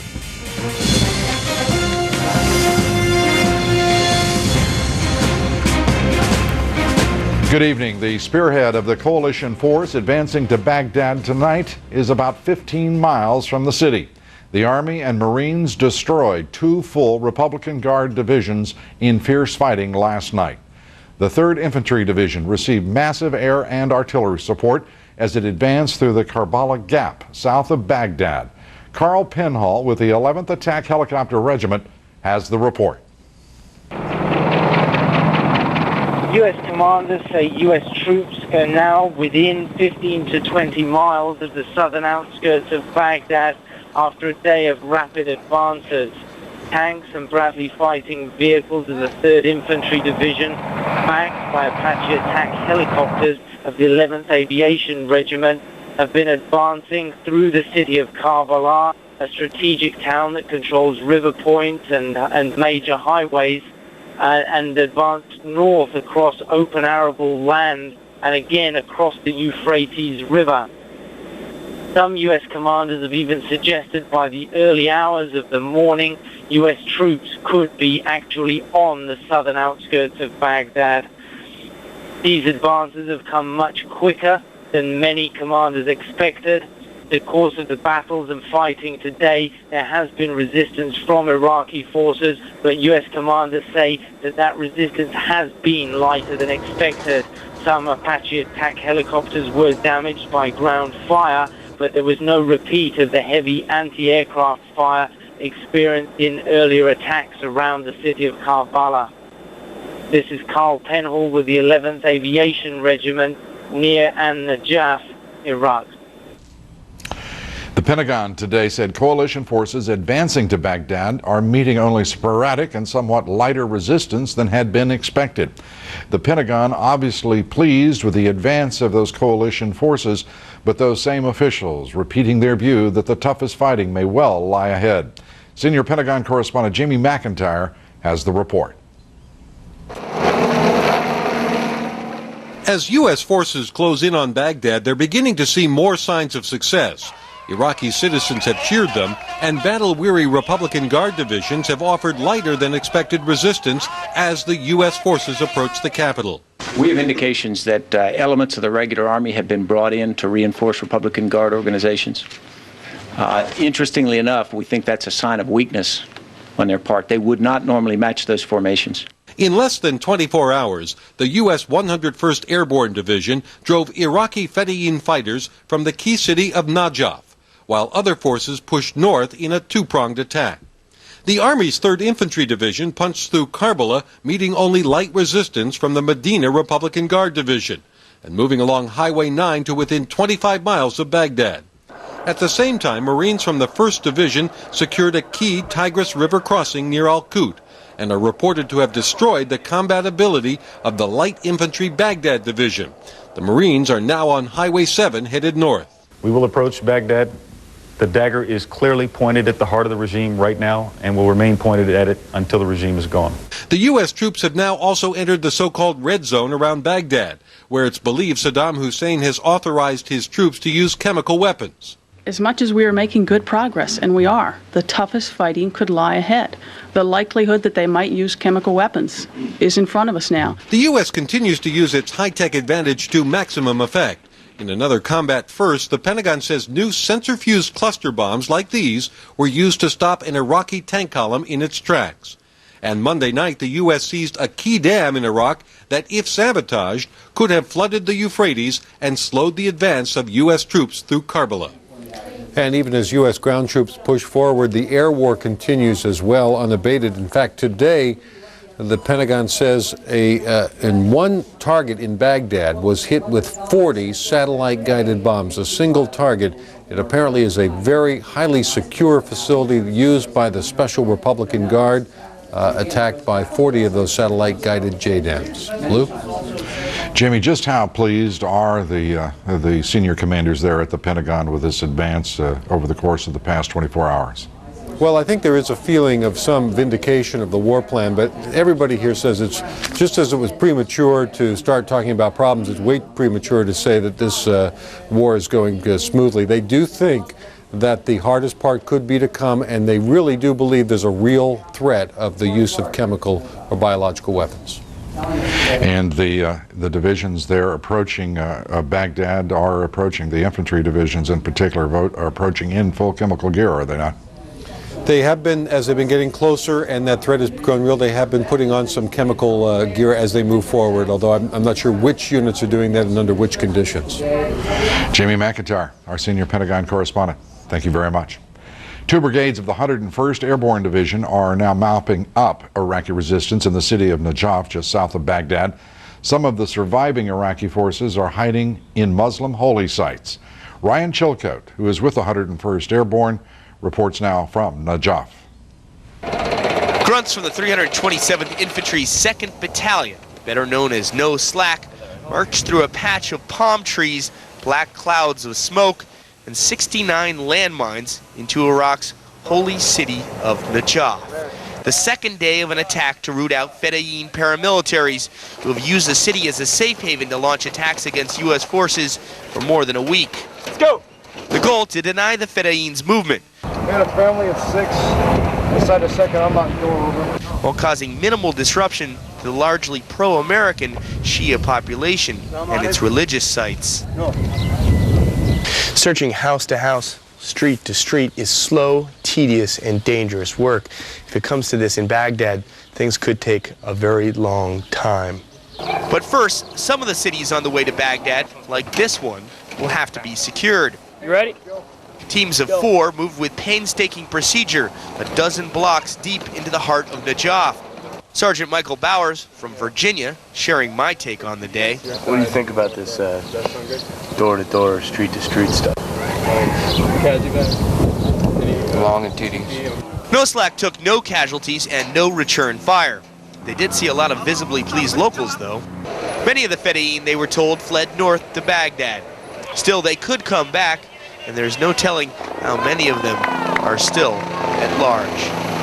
Ryan Chilcote, CNN, with 101st Airborne in Najaf, Iraq. Coalition forces have described the latest battles on the way to Baghdad as quick-moving. For more now on this advance, we're joined by CNN military analyst General David Grange. Dave, good to have you here. Thank you. In talking with Jamie McIntyre, I guess we could call it cautious pleasure at this point in seeing this advance move this far at the Pentagon. By any standard, this is a fairly remarkable advance, though, is it not? Remarkable advance, but I think being cautious right now is prudent. 2 divisions destroyed, but you know, remnants of many others are still out there, and once they get to the outskirts of the city, that next big step, there's going to be some preconditions, I'm sure, that will want to be met before they move in. The forces who are advancing, as you say, is the circle is tightening around those 6 Republican Guard divisions. 4 divisions remain. Elements of those, however, had been brought up, had they not, to reinforce both the Baghdad division and the Medina. Right, Lou. Some of the other Republican Guard division subunits have reinforced the Baghdad division and the Medina division, as well as using some regular Army units to reinforce the Republican Guard units. So I believe what's happening is shifting laterally as well as north and south of different elements in order to reinforce or reposition, mainly for survivability, but also to try to do some type of delaying operation, which has obviously been unsuccessful for the Iraqis. As the map that we just put up shows, General, 4 divisions remaining. What is their likely fate now in this advance on Baghdad? Lou, I believe if they continue to attempt to defend the outskirts of the city or even conduct spoiling attacks on coalition forces, they'll be destroyed. They'll die in place or die trying to move unless they surrender. So the Republican Guard divisions is one of the preconditions of to eliminate, to make combat ineffective before any move into Baghdad would even occur, I believe. With this remarkable advance comes now the sobering issue of how to proceed against the actual attack on the city of Baghdad itself. What is your best assessment as to how that will proceed? Yeah, my feeling is that the people really have to want it before a coalition force enters Baghdad, because you know the force obviously gets swallowed up very quickly in a city the size of Chicago. You saw what happened in Najaf. That's the kind of thing that the coalition force really needs to be able to move through these choke points, this restricted terrain, this urban environment. Otherwise, the house-to-house clearing that we just watched with the 101st Airborne Division troopers would take a long, long time if there was notable resistance. So I think the people of Baghdad have to want it. And some of these images that they're now seeing will help make that change, that flood of change of the people wanting to free themselves from Saddam's regime, as well as seeing coalition tanks and Bradley fighting vehicles and Apaches right on the outskirts in the suburban areas of Baghdad. That has a moral influence on resistance or changing your sides as well. which will also put in, I would think, even in the most ardent Sadaam Hussein supporter, some questions, with Sadaam Hussein saying the enemy is being vanquished, trying to explain those Apaches and Kiowas and M1A1 tanks within sight of the city itself. Yeah, I think it'd be very interesting if there any information was gained by Central Command that they could share with viewers of forces that say, the heck with this, I'm out of here, or you know, other leaders that have turned on Saddam's regime. The hardcore Special Republican Guard brigades and their Iraqi special forces, hopefully they'll do the same and either leave or surrender, but I have a feeling a lot of those will have to be taken down by raids, strikes of coalition forces, because they really have no future with the Iraqi people. General David Grange, as always. Thank you, Dave. My pleasure. Coming up next, coalition forces uncover a chilling scene, evidence of torture carried out by the regime of Sadaam Hussein. We'll have that report for you. Rescued POW Private Jessica Lynch arrived at Ramstein Air Base in Germany just a short while ago. We'll update her condition. And the SARS outbreak continues to spread throughout the world at an alarming rate. Health and Human Services Secretary Tommy Thompson joins us with his first interview about this mystery illness and what's being done to protect Americans. Stay with us. You can't say exactly where we are, but what is roughly our relation to the capital, Baghdad? I would say that we're pretty close, and Saddam can hear us not. Unlike Wall Street, your life doesn't stop every day at 4.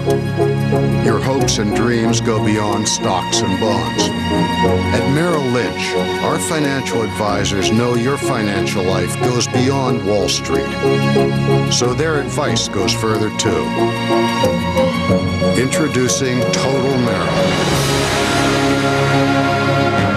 We see your financial life in total. You decided. Once again, CNN is #1. For trust and experience, Americans choose CNN as the most credible news source. CNN is the most trusted name in news. CNN Tonight, released after a weekend in Iraqi prison, Newsday reporter Matthew McAllister describes his ordeal, plus friends of rescued POW Jessica Lynch, only on Larry King Live. CNN Tonight, 9 Eastern. One explosion has just been heard in Baghdad. We're going to turn that is, of course, the picture of the skyline and at night of Baghdad. It is now 9 hours earlier than here. The anti-aircraft fire is now being heard, and we will be monitoring that very carefully and bringing it to you as events warrant. The rescued prisoner of war, Jessica Lynch, arrived in Germany for medical treatment tonight, just a little over an hour ago. She arrived at Ramstein Air Base, where she will be treated at a military hospital before she returns home. Private Lynch has several gunshot wounds. She has 2 broken legs. Doctors say she is in stable condition.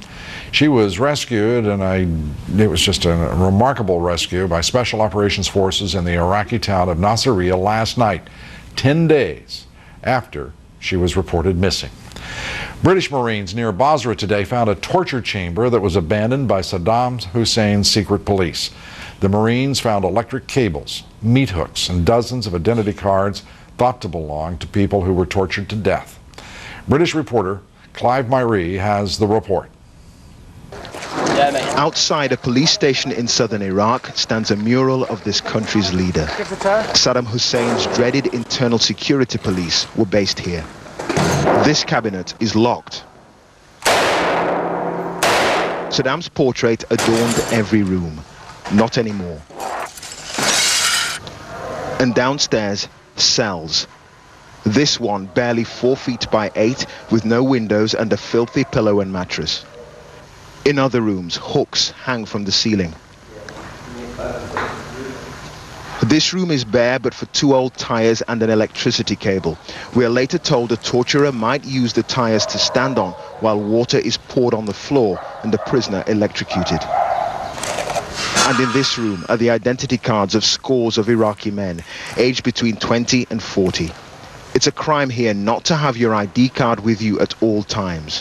Why do these men no longer need theirs? We later found one man who didn't want to be identified, who gave up some of the secrets of the police station. He tells me there was a tariff system. If you committed a crime but paid enough money, you wouldn't be tortured. We've spent days trying to find more people willing to speak on the record about torture in Saddam Hussein's Iraq. This man would only talk to us within the safety of a Royal Marines commando base. And if he was a prison guard and Saddam Hussein walked into his jail, I'd cut him into 50 pieces, he tells me. In the distance, as smoke rises from a battlefield, Iraq's tools of repression are being taken away. Clive Myrie, Abu al-Qasib, southern Iraq. Clive Myrie of the BBC. Coming up next here, some of the most intense fighting of the war has taken place in Basra. We'll have the latest on that battle as the British Marines encircle the city of Basra. U.S. Marines are advancing up the Tigris Valley, headed toward Baghdad. Martin Savage is with the 1st Marines. He'll have the report. Americans angry at the French for not supporting the coalition and supporting instead Sadaam Hussein. That attitude may turn out to be a very expensive decision on the part of Jacques Chirac. Bill Tucker will have our report. Stay with us. CNN's continuing coverage of the war in Iraq. As coalition forces push closer to Baghdad, will chemical or biological weapons be a factor? And are coalition forces prepared for urban combat? Plus, held prisoner in Iraq, journalist Matthew McAllister is now free and joins Larry King at 9. Stay with CNN, the most trusted name in news. See it build. See it transform. If you have an idea, a plan, a dream, see it with CIT.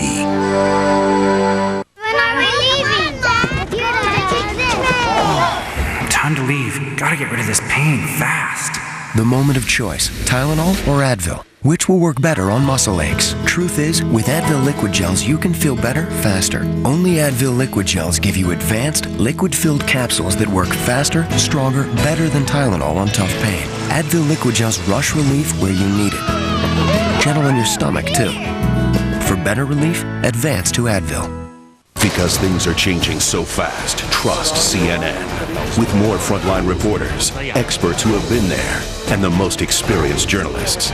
Because you need all the facts. Stay with CNN, the most trusted name in news. President Bush today met with his top national security advisor. Senior White House correspondent John King has the report. John? And Lou, as you've been reporting, obviously a dramatic and daring rescue of Private First Class Jessica Lynch, and you would think perhaps the President of the United States would be involved in such a decision. The White House today, though, saying not directly.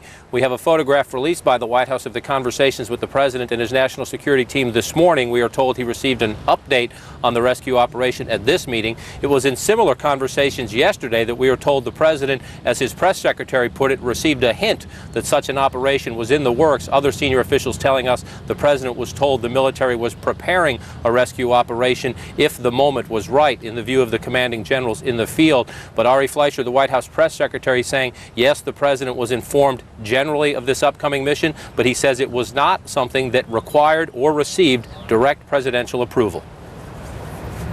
The President has made it very clear to the commanders and to Tommy Franks that Tommy Franks makes the calls about the tactics and the timing of the operations. That is how the President thinks wars are won. The President has said repeatedly the White House will not micromanage the war. That is exactly why you have generals and admirals and experts to guide the war and run the war in the way that they believe is the best way to run it. The economy also on the President's mind today. A meeting here at the White House. His Treasury Secretary John Snow on hand, as well as roughly a dozen leading Wall Street economists. Mr. Bush asking for their help in selling the Bush tax cut. Obviously, the Senate has scaled the Bush tax cut back by more than half. The House has given the President the more than $700 billion tax cut he wants. A compromise agreement now will be negotiated. The President asking for help. White House officials saying the President still wants all of what he is asking for, more than $700 billion. Privately, though, they concede perhaps somewhere in in the area of $500 billion tax cut is the best they will be able to get in those compromise negotiations now getting underway on Capitol Hill. Also some issues with members of Congress, including the president's friends, the Republican leadership, on the wartime emergency spending plan. Congress has put in more money for airlines than the White House would like. There are some in Congress who want to strip out money for Turkey, so those negotiations continuing as well, Lou, as the president keeps track moment to moment of war developments inside Iraq. John, as you report nearly every day from the White House, this president and this nation facing almost unprecedented challenges simultaneously. I'm going to ask you a question that we don't often turn to here, but USA Today ran, I thought, a remarkable story on a president who is burdened and the way in which he is coping. I was wondering what your assessment is as to how the president is holding up and handling this burden, these burdens. We are told by several officials that they thought that article was a bit too downbeat, saying the president is burdened. We are told the president, of course, carries the burden of knowing he is sending young men and women into combat. Tomorrow he will meet at Camp Lejeune, North Carolina, with family members of some of those who have been killed in this operation. So obviously it is not an easy time for the president of the United States. But we are told by senior aides that the president remains quite focused, that at times he still has his sense of humor. He is sticking to a workout routine. Obviously his schedule is longer throughout the day. Aides routinely describe him, Lou, as focused on his work, as well aware of the gravity of the situation, but they say they don't notice him down in any noticeable way at all. They say the president is even at times even rallying the spirits of his staff if he believes that they're down. John King, thank you very much. John King, our senior White House correspondent. The advance on Baghdad brings us to tonight's poll question and the balance between the safety of troops in the field and military objectives. How much care is the coalition exercising in preventing civilian deaths, in your judgment? An appropriate amount, not enough, or too much? Cast your vote at CNN.com/Moneyline. We'll have the results for you later in the broadcast. British tanks today fired on suspected Iraqi positions on the outskirts of Basra after a checkpoint came under mortar fire. British forces are continuing their siege against Basra as U.S. forces advance toward Baghdad. Tim Ewert of ITN reports. These are soldiers of the U.S. 3rd Infantry fighting near Karbala, southwest of Baghdad. They're facing Sadaam Hussein's Republican Guard, his finest soldiers. But for all the resistance, coalition aircraft rule the skies, and coalition technology is overwhelmingly superior. U.S. commanders believe the Republican Guard is a doomed force. We will approach Baghdad. The dagger is clearly pointed at the heart of the regime right now and will remain pointed at it until the regime is gone. To the south, more black smoke over the town of Basra. British troops control the outskirts of the town and today destroyed another building they said housed Iraqi fighters.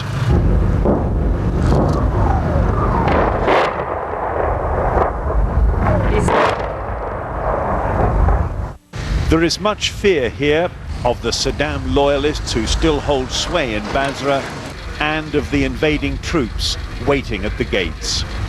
The Americans are racing towards Baghdad. The British still seem anxious to make their progress here as measured as possible.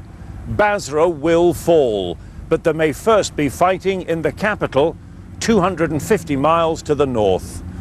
Tim Ewert, ITV News, Southern Iraq. And at this hour in Basra, the British Marines continue sporadic firefights in and around Basra. The 1st Marine Division is advancing to Baghdad. They are moving up the Tigris Valley. The division has destroyed every Iraqi unit in its path, including a Republican Guard division. Martin Savage with the 1st Battalion, 7th Marines, has our report. 1st Battalion, 7th Marines, which we are a part of, have been on the move since this morning, moving now over 80 kilometers, heading in the general direction of north. As you know, the U.S. Marines moving up on the eastern side of Iraq as part of this pincer movement, focusing in the general direction towards Baghdad. The 1st Battalion, 7th Marines are the only ones, as you can tell, on the highway today in this part of the country. It is literally bumper-to-bumper traffic of Marine hardware, troops, ammunition, artillery, APCs, tanks, all moving in the general direction north. So far, no major opposition that we have encountered, no sounds of any fighting. The only artillery we've heard is outgoing artillery coming from Marine guns themselves. So it appears, at least from our perspective, that the Marines are moving forward, closing in on the Baghdad area without running into major opposition at this point. And the supplies and everything this fighting force needs continues to roll right along with it, apparently not suffering any opposition from paramilitary units as well. Martin Savage, CNN, with the 1st Battalion, 7th Marines in central Iraq. And right now in the skies over Baghdad, apparent quiet. Just moments ago, an explosion was heard in Baghdad. Anti-aircraft fire was heard as well. And we will continue to monitor, obviously, the skyline of Baghdad tonight. Coming up next, Iraqi resistance in northern Iraq is diminishing after a continued pounding by coalition forces. Ben Wiedemann will have the latest for us. Also, more cases of the mysterious illness known as SARS have been discovered in this country. We'll be talking with the Secretary of Health and Human Services, Tommy Thompson, about public health officials' plans to deal with this illness. Also, the United Nations Oil for Food program may soon resume in Iraq. Peter Viles will have a special report on how French companies have benefited from this controversial aid program. That and more still ahead. Stay with us.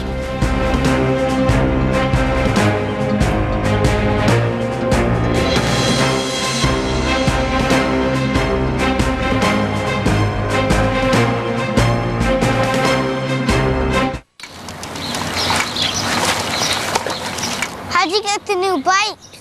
We have this rule, you have to put a quarter in the jar anytime you lose your temper. So, my dad has a crummy old computer. No, no, no, no!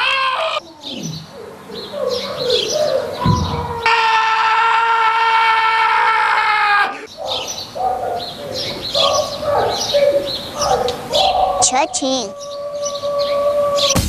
Maybe it's time to upgrade your old computer. Step up with a compact Presario by HP, powered by the mobile Intel Pentium 4 processor M, and get the performance you need, all for what you'd pay for a lesser computer. To buy, simply call, click, or visit your local retailer. Daddy, cash. When it really matters, choose compact and the mobile Intel Pentium 4 processor M.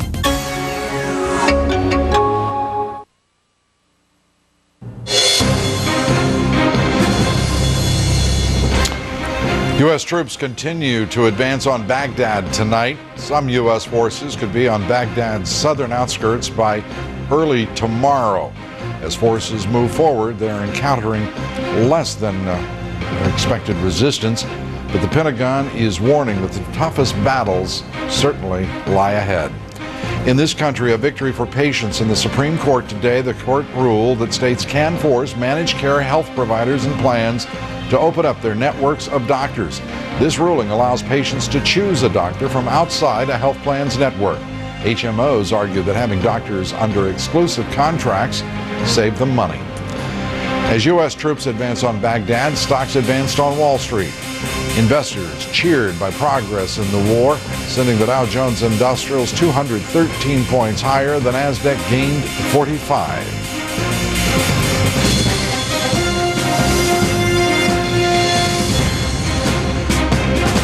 Coalition forces tonight are consolidating around Baghdad. Airstrikes are still pounding targets north of the city, preparing a second front apparently. Ben Wiedemann is near the northern city of Kalak and has the story. Retreat cut short. Iraqi army trucks smolder on the road to Mosul, shattered by American missiles. The trucks were hauling ammunition and, now useless, anti-aircraft guns. Unexploded mortar rounds litter the road, as do the simple possessions of what, by all accounts, were reluctant soldiers. Kurdish fighters found plenty of leftover war booty. A villager shows us the Iraqi army gas mask he picked up and what he thinks of it. Some things the Iraqis left behind were more welcome, like this disabled truck, quickly commandeered with the help of a tractor. Or this. This is the file of the Iraqi army that shows the placement of landmines in this area. There are hundreds of them around here, says Ahmed, the mine clearer. Further up the road, Kurds stop Arabs from Mosul and question them about the whereabouts of the Iraqi troops. Their cars searched for weapons. All love for the leader, Sadaam Hussein, says this graffiti. If there was love, it left with the Iraqi army. In the space of just a few hours, Kurdish fighters were able to advance more than 13 miles on the road to Mosul, pursuing an Iraqi army showing all the signs of demoralization. None of the Iraqi soldiers want to fight, says Sabast Babiri, commander of the local Kurdish forces, but they're afraid of the execution squads and the Fedayeen Saddam. U.S. troops on a rooftop in the Kurdish village of Kanalin, until Tuesday under Iraqi control. No hesitation here to celebrate the end of Ba'athist rule. I am very happy, very happy. It is freedom. Saddam is dictator. It is Batman. The Americans directed airstrikes, but according to the Kurds, didn't fire a shot. Kurdish troops move into the old Iraqi positions, but they say they won't stay here for long. Their plans are to keep on moving, slowly but steadily, to the south. Ben Wiedemann, CNN, Kanalin, northern Iraq. Now turning again to our Moneyline poll question. How much care is the coalition exercising to prevent civilian deaths, trying to balance concern for troop safety and achieving military objectives? An appropriate amount, not enough, or too much? Cast your vote at CNN.com/Moneyline. We'll have the preliminary results coming up later in the broadcast. A few weeks ago, we introduced you to country singer Daryl Worley on this broadcast. Some radio stations had at that point refused to play his pro-American song, Have You Forgotten? It is now the #1 country song in the nation, and Monday night, Daryl Worley was awarded an American flag for his patriotism and his support of the troops. That flag was one of several flown at the Pentagon on the first anniversary of September 11th. Worley's album, Have You Forgotten?, goes into stores on the 15th of April, we're told. Turning now to the mystery illness known as SARS, or severe acute respiratory syndrome. It continues to spread unchecked. Just since last night, the number of deaths worldwide has jumped from 62 to 78. The number of infections has moved from 1,800 to more than 2,200. The number of suspected infections in this country jumped from 62 to 85. There have still been no deaths in this country. The Centers for Disease Control is 90% certain that it's identified the virus behind SARS, but warns that this outbreak is far from over. This does appear to be a contagious respiratory infection, and you know how difficult it is to control the common cold. Even influenza, where we have a vaccine, is an illness that still causes infection in a large number of people. So I think the global community has to take this very seriously and do everything we can to curtail spread now and stay on top of it.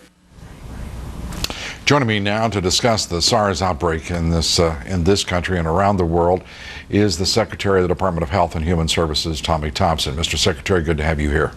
It's always a pleasure, Lou. How are you? Very well, sir. Thank you. This outbreak has a lot of people wondering not only what it is, but just how seriously and how much concern should be placed on it because of the number of deaths that have occurred. What is your best judgment? Well, there's no question. This is very serious. I spent the day yesterday at CDC headquarters in Atlanta and had a chance to view all the findings by the laboratory scientists and doctors. And I want to tell you and tell America that we are very fortunate in this great country to have the best doctors and researchers in the world, I believe, at CDC. They do an excellent job, but they're very worried. And they have pretty much analyzed that this is the coronavirus, which is the virus of the common cold. And as Dr. Julie Gerberding just said, you know, it's difficult to control the cold. Well, this is part of that family of viruses that creates the common cold. And this is a little bit more virulent. About 4% of the cases end up in deaths. So you've got to realize that we are very concerned about it. And this is something that we're going to do everything we possibly can as the Department of Public Health to be able to find, first, a test to determine who has it, secondly, to find a way to control it, and third, to find a vaccine or an antiviral drug that will be able to prevent it. Mr. Secretary, a number of people early on at the outset of this disease started talking about influenza epidemics, started talking about the possibility of a pandemic worldwide.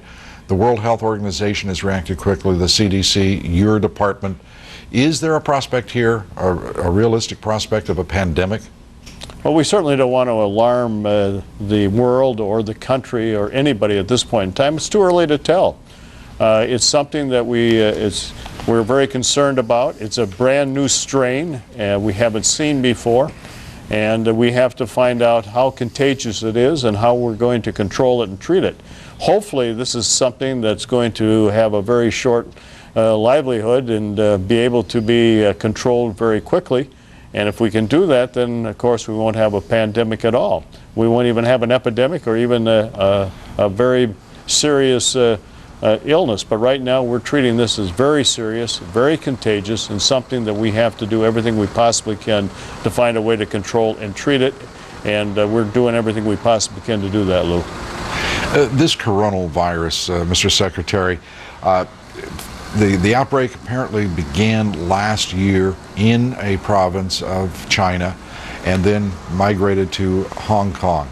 The World Health Organization reacted, however, very quickly as soon as it was detected outside of Hong Kong. They deserve immense credit here for alerting medical practitioners to this potential problem, right? There is no question about it. The World Health Organization did an excellent job, but I also want to point out the CDC played an integral part with the World Health Organization and the department in doing this. We were meeting with the Deputy Minister of Health. I met with him I think about 3 weeks ago and trying to get more support and cooperation in China. And we have not had that kind of support or cooperation until yesterday. And now we're able to go into the Guangdong province. This is a province right adjacent to Hong Kong. And this is where most of the cases started from. And then an individual doctor who was treating people in Guangdong province went into the Maripol Hotel in Guanlun suburb of Hong Kong and infected about 7 other individuals who went to Hanoi, Bangkok, and Singapore, and Toronto, where the disease was spread by these carriers. So it's been very contagious, but we're trying now to work in cooperation with the World Health Organization, with the Chinese, and find ways how it started and how we might be able to detect it and control it and treat it. Give us, because as you said, the last thing anyone wants to do is unnecessarily alarm anyone here, and your department has been working to make certain every assessment is prudent, but at the same time vigorous on this disease. Very much so. Characterize where we are as we wrap up here. We're out of time, Mr. Secretary, I apologize, but if you would just tell us where we are. Well, right now we're asking people that are traveling or intending to travel to Hong Kong and China, especially the Guangdong province, to delay those travels. We're also giving people information who are coming in from Asia, any information if they become sick, how to control it. And if people are sick, we try to isolate them until we find out for sure if they are having SARS. Secretary Tommy Thompson, thank you, sir, for being here. It's my pleasure. Good luck. We have 2 stories tonight on the French Connection and its link to the war against Sadaam Hussein. First, the controversial United Nations Oil for Food program. The United Nations is beginning that program, but with one major change. For the next 6 weeks, the United Nations will bypass the Iraqi government and deliver aid directly to the Iraqi people. Among the major beneficiaries of this program over the years has been the French companies that supply much of the goods going into Iraq. Peter Viles has the story. It's no wonder the French are gratified. Over the years, the French and the Russians have been Saddam Hussein's favorite UN-sanctioned suppliers under the Oil for Food program. Effective Friday, Saddam has been cut out of the program, but for 7 years, his government controlled the spending of 59% of the Oil for Food money and 82% of money for humanitarian aid. From 1996 to 2000, his favorite suppliers, France and Russia, they each sold Iraq roughly $2 billion in goods, and not necessarily food, electrical components, spare parts for oil production. In recent years, Saddam used the program to cultivate regional allies, Egypt, Jordan, and notably Syria. It seems like at the beginning he was leaning very heavily toward France and Russia, and I think in fact they may still be the largest suppliers, but he then started to shift the business around a little bit when it seemed more politically expedient for him to do that. Another French connection. For years, the UN chose the French bank BNP Paribas to manage the multi-billion-dollar oil for food account. The bank telling CNN, quote, "Our client is the United Nations, and the United Nations has asked us not to speak to the press about this." And the UN, in fact, confirms that its policy is secrecy, telling CNN, quote, "It is a long-standing policy not to disclose the names of banks where funds are deposited."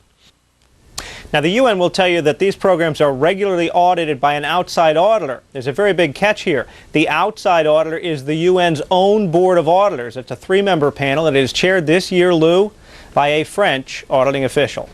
Lou? Pete, thank you very much. Peter Viles. Tensions between France and the United States continue to grow, and Congress is speaking up with a bill introduced that would ban French companies from obtaining post-war reconstruction projects in Iraq. Bill Tucker has the story. A lot of wine has been spilt, but a great deal more is at stake, and the American-French relationship is irreversibly changed in the minds of many.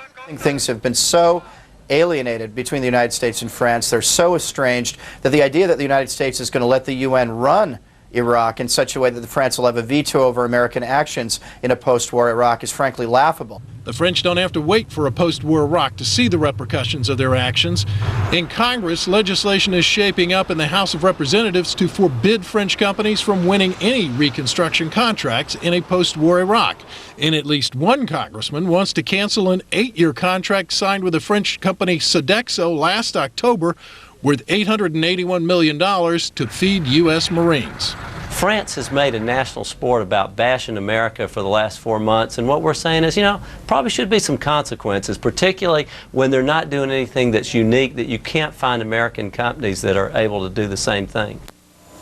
And as if problems in the States weren't enough, this week a former president of French oil giant Total testified to paying millions of dollars in bribes to the political parties of both Chirac and Mitterrand in order to curry political favor. That same president, Lou, is also on trial for misusing $145 million in political funds. Lou? Bill Tucker, thank you very much. Coming up next, the backlash against France makes its way to Capitol Hill. A new bill would shut French companies out of post-war Iraq. Congressman Jim Saxton is one of the sponsors, and he will be my guest next. Then, despite falling share prices at some U.S. companies, CEOs, well, they still enjoy robust pay packages, to say the least. Some would call them excessive. Christine Romans will report. And the battle for Iraq stretches across land and water. We'll go inside the battle for control of the water tonight. All of that and more still ahead here. Stay with us. CNN Tonight, released after a week in an Iraqi prison, Newsday reporter Matthew McAllister describes his ordeal. Only on Larry King Live, CNN Tonight, 9 Eastern. At Platinum Properties International, we know that it takes a unique approach to be an extraordinary real estate firm. We pride ourselves on sophistication, service, and style. You can always be confident that you're working with the highest caliber real estate agents in the industry. Hi, my name is Karen Sontag. I'm an Orange County native who's been serving the real estate needs of my clients for the past 18 years. This is not just my career, this is truly my passion. Platinum Properties International for sophistication, service, and style. Homeowners thinking about refinancing? Don't go back to square one with another 30-year program. Get ahead of the game. HMS Capital can remove years of payments from your existing mortgage with a 25, 20, 15, even 10-year loan program. No points, no fees. It costs nothing to apply. Hi, my name is Mark Tice, president of HMS Capital. My offer is simple. Refinance your existing home loan and not $1 will come out of your pocket or be added to your existing loan balance.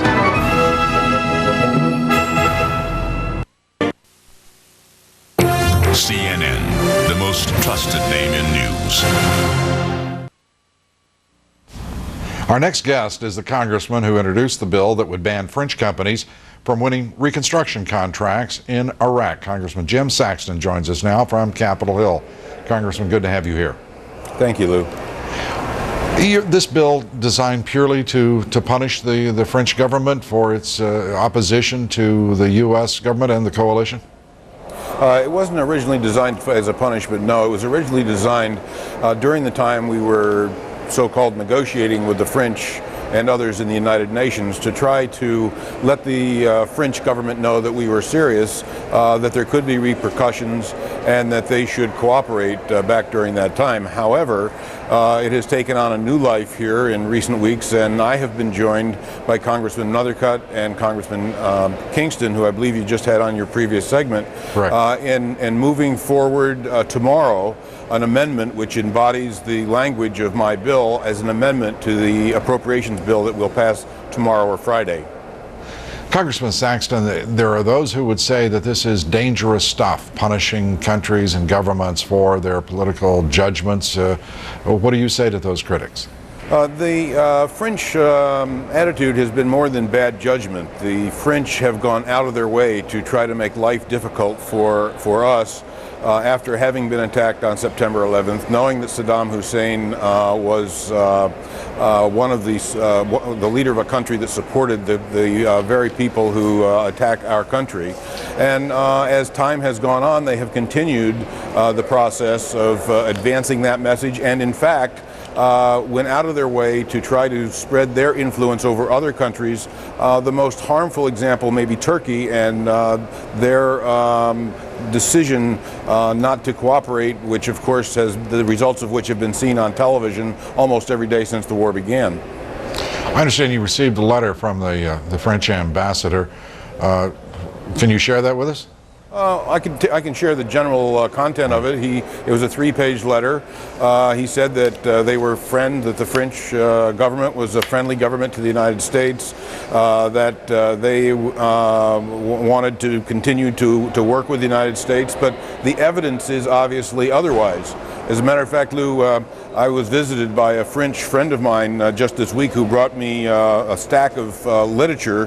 Perhaps one example of that is a magazine called The Observateur, which talks about the current situation in Iraq as the traps of a crazy war. This is the general French government and apparently the press's attitude there. They go in the article inside. It talks about the insane ones of God, referring to President Bush, and it goes on to say that they are crazy and don't have an ounce of judgment. So this is the kind of attitude that we have seen and continue to see from the French government, and they need to know that we don't appreciate it and that we're serious about moving forward with some programs that may be costly to them. Accountability, Congressman Saxton. It sounds like a bill that we'll have a test very soon as to what kind of support it has. We thank you very much for being with us to share your views. Thank you, Lou. Congressman Jim Saxton. Coming up next here, CEOs writing out a war in high style. Christine Romans will have a special report for us on some of the worst performing companies. CEOs are getting new pay packages worth millions and millions of dollars, a war notwithstanding, performance of their companies notwithstanding. Also tonight, these men are all specially trained to fight on or from the water. But here in the marshlands of southern Iraq, so are the enemy, and they're good. Coming at Iraq from land, air, and sea, Mark Bowden will have an up-close look at the battle taking place on the water. Stay with us. See it grow. See it succeed. If you have an idea, a plan, a dream, see it with CIT. You decided. Once again, CNN is #1 for trust and experience. Americans choose CNN as the most credible news source. More than MSNBC or Fox News. More than any network, newspaper, or magazine. CNN is the most trusted name in news. CNN CNN Tonight, released after a weekend in Iraqi prison, Newsday reporter Matthew McAllister describes his ordeal, plus friends of rescued POW Jessica Lynch, only on Larry King Live, CNN Tonight, 9 Eastern.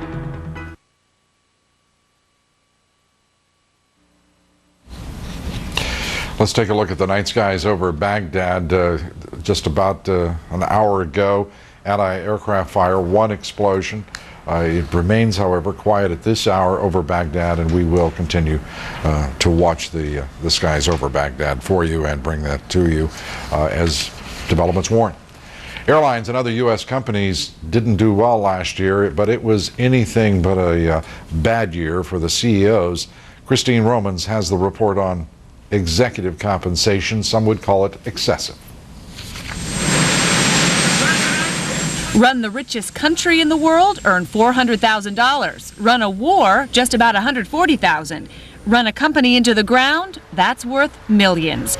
Despite shareholder outrage and free-falling stock prices, 2002 was a good year for CEOs. A survey of 180 large companies shows median CEO pay rose 9% last year, bonuses up 24%, long-term incentives soared more than 20%. You're talking about a group of people who have a lot of influence over how they're paid and how much they're paid. They have established certain lifestyles and so on that they need to finance. And so it really takes a lot to lower CEO pay. Consider these fat paychecks, not including options. Delta CEO Leo Mullen made $2.2 million in pay and another $2 million in restricted stock. Lucent shares tumbled 75%, but CEO Patricia Russo took home $2.7 million in pay and $11 million in restricted stock. And don't forget the golden parachute. EDS ousted Chairman and CEO Richard Brown after a terrible year. It'll pay him a $12.4 million severance. That's before $5 million in stock and a monthly pension worth almost $20 million. Governance experts say compensation committees are on alert. They are very carefully looking at how CEOs are compensated, and much more carefully, by the way, than they have in recent prior years. There are small signs of progress. Delta's Mullen took a base pay cut this year of 10%. Eli Lilly's CEO took a salary of just $1 last year. One of Wall Street's most respected CEOs, Warren Buffett, says it's time for a hard look at pay and perks. Reining in pay is the acid test of corporate reform. And for the record, Lou, his base salary, $100,000. Lou? And he still manages to live pretty well, doesn't he? Oh, he Christine does. Robbins, thank you very much. Coming up next year, we'll have the results of the Moneyline poll. We'll also tell you about a group of British fighters who could well be nicknamed the Swamp Rats. That story and more still ahead. Stay with us.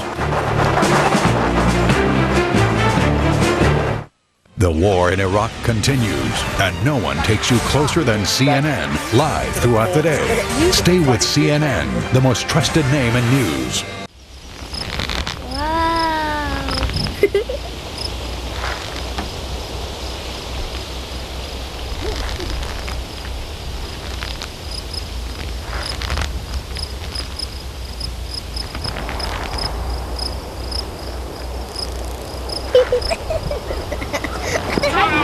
You missed, haha.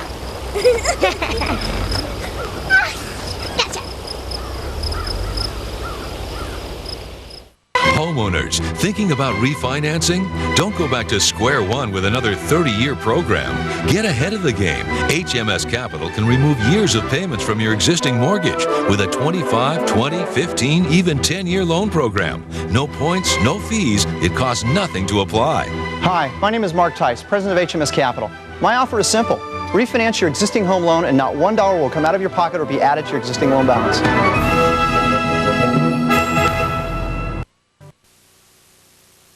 CNN, the most trusted name in news.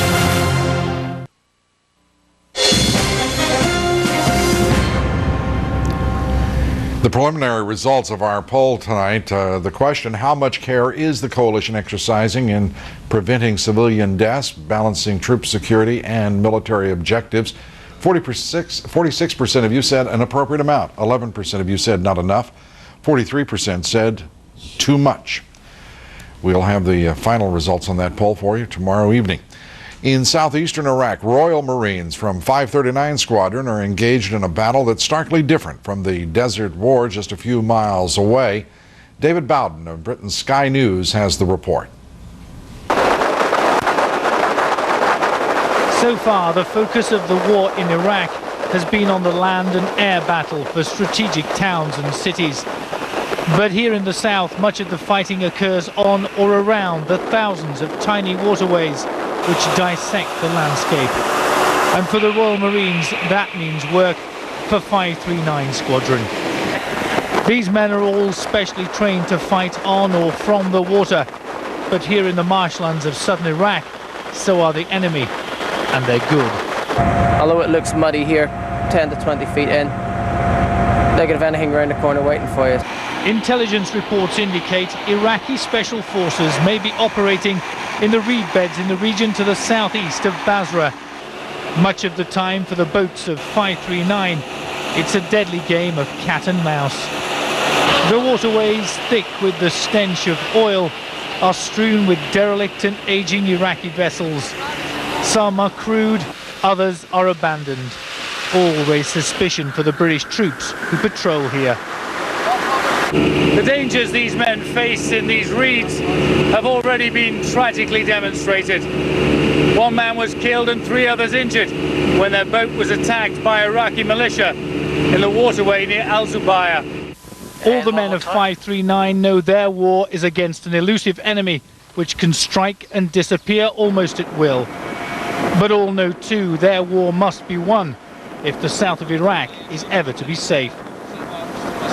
David Bowden, Sky News, on the Car Az-Zubayr in southern Iraq. I'm Lou Dobbs in New York. Thanks for being with us. Paula Zahn and Wolf Blitzer are coming up next. They'll be followed by Larry King. But first, Heidi Collins has the latest developments from CNN Center. Thanks, Lou. I am Heidi Collins at CNN Center in Atlanta, and at this hour, a quick-moving battle puts U.S. forces within 15 miles of the outskirts of Iraq's capital city. Military officials tell CNN's Carl Penhall those forces beat back Iraqi Republican Guard units and that American troops could be on the outskirts of Baghdad by Thursday. Former POW Private Jessica Lynch is now being treated at an American military hospital in Germany. She arrived less than 2 hours ago following the daring and dangerous special operations mission to rescue her from Iraq. She is suffering from gunshot wounds and broken bones. The Arab language network Al Jazeera says it has stopped all reporting from Iraq after Iraqi authorities banned it from reporting from Baghdad. Al Jazeera says no reason was given. The Qatar-based broadcast network says it will continue to air video only from Baghdad, Basra, and Mosul. For the second day in a row, a statement said to be from Sadaam Hussein was read on Iraqi TV. It urged Iraqi troops to fight on, saying, quote, "Victory is at hand." The message also warned a top Kurdish leader against collaborating with the U.S.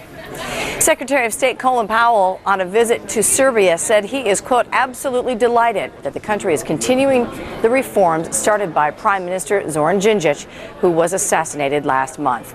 After his talks in Serbia, Powell flew to Brussels, where he is scheduled to attend a meeting tomorrow with NATO and European Union members. Those are the headlines at this hour. More coverage from the front lines begins right now. Tightening the noose around Baghdad and Saddam's Republican Guard. First, they're in trouble. 2, they're under serious attack right now. When will the battle begin, and how costly will it be? The toughest fighting could lie ahead. The likelihood that they might use chemical weapons is in front of us now. The anatomy of a rescue. The inside story of how commandos saved Private Jessica Lynch. The men and women that went in that building and brought her out, they're heroes in my book. He's a popular wartime president, but how long can he stay above the political fray and questions and criticism? Live from Baghdad, Washington, Kuwait City, southern Iraq, and cities around the globe. War in Iraq. Live from the front lines with Paula Zahn in New York and Wolf Blitzer in Kuwait City. Good evening and welcome. You're looking at a live picture of Baghdad right now, where it's just after 4 a.m. There have been reports of explosions there only in the last few minutes. Over the next hour, we'll take a look at the latest on the march towards the Iraqi capital, plus another statement from Iraqi President Sadaam Hussein, including a response to, of all people, his niece. Also ahead, the anatomy of a rescue. Just a couple of hours ago, rescued American POW Jessica Lynch arrived at the Ramstein Air Base in Germany for medical treatment.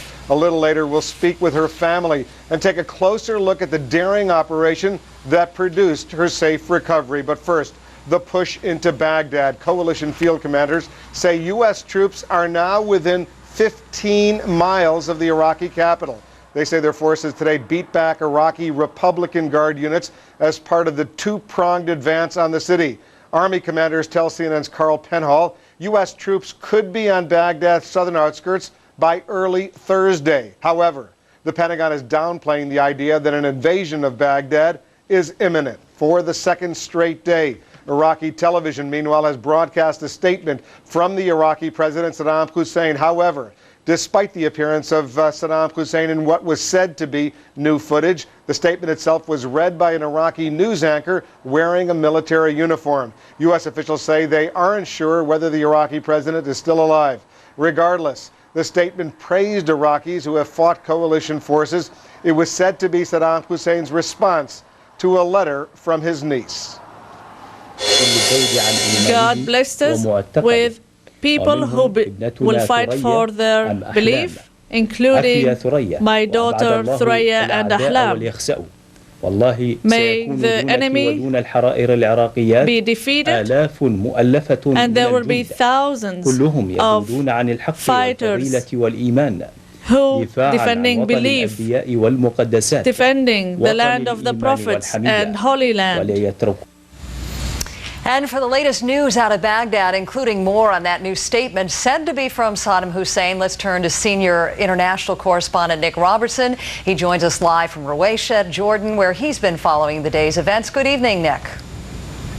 Good evening, Paula. Well, for the second straight day, President Sadaam Hussein having a message read out on Iraqi television by the Information Minister, Mohammed al-Sahaf. This message had a very clear recipient in mind, Jalal Talibani, one of the Kurdish leaders in the north of Iraq. Yesterday's message focused apparently on the Shia community in the south, now focusing on the Kurds in the north. That message, very simple: don't back the U.S. coalition forces. A message also apparently to the Iraqi forces in the north of Iraq, casting the Kurdish leader as not being patriotic, for not being an Iraqi, and for backing the coalition forces. A very stark warning coming from the Iraqi leadership. It is my duty and my moral duty and my constitutional duty is to warn you how dangerous is this game. If you surrender and continue this path, regardless how problems and differences between our two peoples, we have one history and one country. Not the only message from the Iraqi leader as well this day. Another statement read on Iraqi television by a news anchor dressed in a military uniform. This one saying that victory is close at hand for the Iraqis, saying that so far Iraq has only put 1/3 of its army into the battle, but that coalition forces have already spent all their force in Iraq. They've already committed all their forces to it, and they still haven't won. Also a message perhaps designed for the Iraqi people. Pictures played on Iraqi television of a ministerial meeting, President Sadaam Hussein with his Vice President Taha Yassin Ramadan, with his Deputy Prime Minister Tariq Aziz, the Iraqi leader looking somewhat more relaxed. He was in military uniform, but when one looks for insights into this videotape, when was it shot? Does this represent the Iraqi leader as he is now? Is he alive and well? We can't help but notice that the quality of this material appears to be shot on a much lower grade camera than pictures we've seen the Iraqi leader shot with recently, perhaps even a DV camera rather than some of the big studio cameras that he's often used in the past. So perhaps that an insight into his ability to communicate, if you will, at this time. We've had statements as well from the information minister of Iraq saying that coalition forces aren't close to Baghdad, that is an illusion created by the Pentagon. He also said that 186 people have been wounded and 24 killed in Iraq in the last day. Those figures cannot be verified. One interesting insight into the casualties in Iraq, though, the International Committee for the Red Cross sent a representative to a hospital in the town of Hilla, about 100 kilometers south of Baghdad. I'd just like to mention that we have been very much shocked yesterday by the discovery of a terribly high number of civilian casualties at the hospital in Hilla, which is 100 kilometers south of Baghdad. And that hospital, where we had a chance of traveling with our own surgeon, was absolutely overwhelmed by hundreds of civilian casualties brought in just over 48 hours. And there were lots and lots of dead bodies that were practically dismembered by the violence of explosion they had been subjected to. This was a terrific sight, very, very difficult to put up with. Now, in these days when the Iraqi people seem to be inundated with messages from their leadership, a decree from President Sadaam Hussein saying that people should turn in spies, people who are spying for the coalition forces, and that there would be a reward for anyone doing that. Paula? I guess they were actually asked to turn in their cell phones and their satellite phones to help out in flushing the so-called traitors out. Final question to you tonight, Nick. There is a report that Al Jazeera has suspended all of the work of its correspondents after Iraq banned one of its correspondents. How significant of a move is that? Quite significant. Tasia Ajlouni has been expelled from the country. Diyar Al-Umari, another reporter based in Baghdad, has been told to stop broadcasting. Essentially, Al Jazeera now saying that because of this move by the Iraqi authorities, they've decided to suspend the work of their reporters in Basra and in Mosul in the north of the country. It is very critical for Iraq as well at this time. Al Jazeera has been given perhaps better access throughout Iraq than any of the other broadcasters based in Baghdad at this time. Al Jazeera have decided that from now on they will only broadcast images and pictures, the statements from Iraqi officials, the pictures they get from the hospitals around Iraq, but they will not have their reporters comment at all. Paula? Thanks so much, Nick. Back to Wolf now in Kuwait City. Wolf.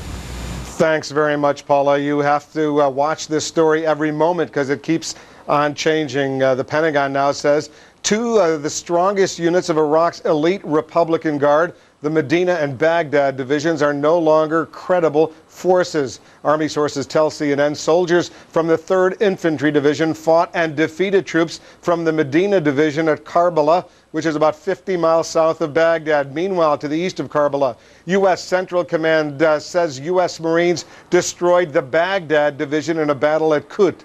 The Pentagon says that means the division is no longer able to effectively maneuver or defend. In southern Iraq, coalition troops say they've seized a giant food distribution center from the paramilitary Fedayeen Saddam in Basra.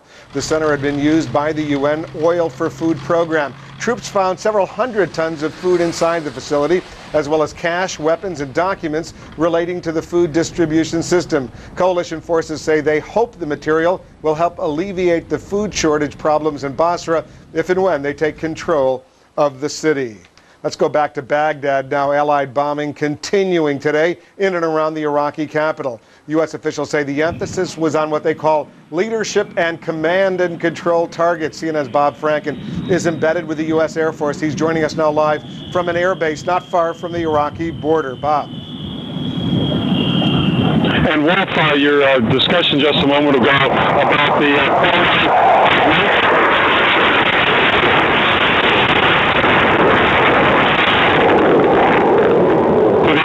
that is the sound sound of music, and of course it is a tune that has been playing just constantly for the last several days. I was pointing out about the Republican Guard, some numbers which might illustrate what effect the Air Force and bombardment has been having on that. There have been about 1,900 flights again in the last 24-hour period. 900 of them have been actual combat missions, and of that, 600 have been aimed at the Republican Guard. Obviously, a very heavy emphasis, and the idea is, of course, that as the fighting goes on the ground, the air power will be used to debilitate the Republican Guard, to sap its strength, and the planners here say that, in fact, it is having that effect, that the Republican Guard is getting clobbered so much from the air that it is much softened up for the fight on the ground. It is something that has been going on steadily. The numbers haven't changed over the last couple of days. About 4 days ago, the number of bombing runs, the number of runs, military missions in their entirety doubled, and they've kept up at that pace, quite an intense pace that they plan to continue as the fight is taken out of the Republican Guard and the march on Baghdad continues on the ground. There's been an emphasis on that. There's about 50 flights a night that are used to bomb command and control centers and the like, all of course supplementing what's going on the ground. Wolf? Bob Franken at an air base not far from the Iraqi border. It's going to be another hectic night, Paula, by all accounts. Thanks, Wolf. As we have been reporting for much of the last couple of hours, coalition troops are now clearly closing in on Baghdad, in some cases within 15 miles of the southern edge of the city. But as we told you earlier, the Pentagon is cautioning that the push into the Iraqi capital may not come anytime soon. CNN senior Pentagon correspondent Jamie McIntyre is live from the Pentagon now. He joins us with more. Good evening, Jamie. Well, good evening, Paula. The Pentagon is being very cautious not to get too euphoric about these early victories, but in the last 24 hours, the question about whether the Republican Guard would fight or fold has been answered with mostly their folding. Taking a look at the map, over the last 24 hours, the 3rd Infantry Division was able to punch through Karbala and move along Highway 9 to within about 25 miles of Baghdad in 24 hours. They're closer to that now. At the same time, Marines from the 1st Division secured a key Tigris River crossing near Al-Qut. They were reported to have destroyed the combat ability of another division, the Baghdad Division. They're on Highway 7 headed north toward Baghdad. Again, as they get toward Baghdad, the most dangerous part of this campaign. Paula? Let's talk about this so-called red zone that the government is very worried about, that they believe Sadaam Hussein has set up, and once crossed, perhaps weapons of mass destruction will be unleashed. What is the level of concern about that? Well, it's a very high level of concern. This red zone, which of course is not an actual geographic zone on a map, it's more a region close to Baghdad where the U.S. believes Sadaam Hussein has given his commanders authority to use chemical weapons. And the Pentagon said today that they consider that a real threat. As much as we are making good progress, and we are, the toughest fighting could lie ahead. The likelihood that they might use chemical weapons is in front of us now. So I just want to calibrate everybody. We are not underestimating how tough it could be going forward. And one indication that they're not underestimating that, we're getting reports that some of the troops that are very close to Baghdad now are operating already in their chemical protection gear. Wolf? Thanks very much, Jamie McIntyre at the Pentagon. U.S. Central Command says U.S. Marines found 2 Iraqi El-Samud 2 missiles on Monday. Officials say they were found on a farm near Hilla in central Iraq. Iraq was ordered to destroy all of its El-Samud 2s in the weeks before the war. The UN said they exceeded the range limit of some 93 miles. Clearly, military casualties are one of the most difficult things for all of us to have to report. The Pentagon says today 49 American service members have died since the Iraq War began. The British government, meanwhile, says 27 of its troops have been killed, many of them in accidents. Paula? Thanks, Wolf. With coalition units less than 15 miles from Baghdad in some cases, the noose is tightening around the capital city. To help us understand how the battle may play out and what kind of warfare we can expect from now on, let's bring in retired Army Lieutenant Colonel Ralph Peters in Washington. Thanks so much for joining us, sir. I'm delighted to be here with you, Paula. Our pleasure as well. I don't know how much of Jamie McIntyre's reporting you just heard from the Pentagon, but he said the Pentagon is being quite cautious and talking about any timeline at which troops will actually go into Baghdad. What are your thoughts about that? Well, that's very important. First of all, we don't want to give the Iraqis a timetable. Also, there isn't a firm there isn't a firm timetable yet because we don't know how the situation will develop. And so they will be watching intelligence indicators very, very closely to see if opportunities arise. And there was a comment that we're not going to rush precipitously into Baghdad, and we're certainly not. I mean, Sadaam Hussein would love us to do something foolish and rash. Time is on our side. Our forces, they're not performing a textbook operation. They're beyond all the textbooks. They're improvising as they go, and it's with tremendous success. Today, Jamie, I think it was, mentioned that the Third ID pushed through the Karbala Gap, very important on the approach to Baghdad. And the team, the air-ground team from all the services supporting this, it's a level of jointness, a level of cooperation that really takes warfare to an entirely new level. Now, as far as a battle of Baghdad goes, Paula, I don't believe there's going to be a bloodbath in Baghdad unless Saddam inflicts one on his own people. We're going to take our time, do it wisely, intelligently, and as humanely as possible. But there's no doubt about the outcome. So if you don't envision a bloodbath, what is it that you do think will happen once coalition troops go into Baghdad? Well, before we go into Baghdad, I mean, it's quite possible that General Franks will decide to close that ring around Baghdad, or perhaps even let what the military used to call a golden bridge, one part of the ring around Baghdad open so anybody can flee, the small potatoes guys, the small timers, the thugs, flee and get out of there if they want to. He may close it. But once we've got basically our troops ringing Baghdad, suddenly you can focus our nation's intelligence assets on one city. You can focus all our troops, all our air power, precision strikes, special forces, CIA teams that are doubtless already in the city, Iraqi agents. We're getting fantastic intelligence right now from Iraqis who are coming to us and volunteering information. They'll help us target. The more prisoners we take, the more Iraqi generals and colonels give us information about where the real hidden bunkers are. So we'll be able to methodically dismantle any defense of Baghdad if it doesn't collapse in the meantime. And remember, Paula, well, as you know very well, a regime like this, it can hold out in a bunker for quite a while, but it can also collapse very quickly, the Ceausescu or Mussolini model. So there are a lot of variables, but the one thing of which I'm personally confident is this campaign that's been going so marvelously is not going to suddenly falter at the gates of Baghdad. And that's certainly a prediction shared by the folks we heard at a bunch of briefings today. Lieutenant Colonel Peters, thank you so much for your insights tonight. Appreciate you dropping by. My pleasure. Still to come, she was missing for more than a week in Iraq, but now she's safe and sound. Coming up, the anatomy of a rescue. We're going to take you inside the dramatic rescue of Private First Class Jessica Lynch. Classic Special Forces operation, in this case, very successful. The surprise of the Oscars is now the movie everyone is talking about. Winner of the Academy Award for Best Screenplay, Best Director Roman Polanski, and Best Actor Adrian Brody. It's the best picture of the year. The Pianist, rated R, now playing.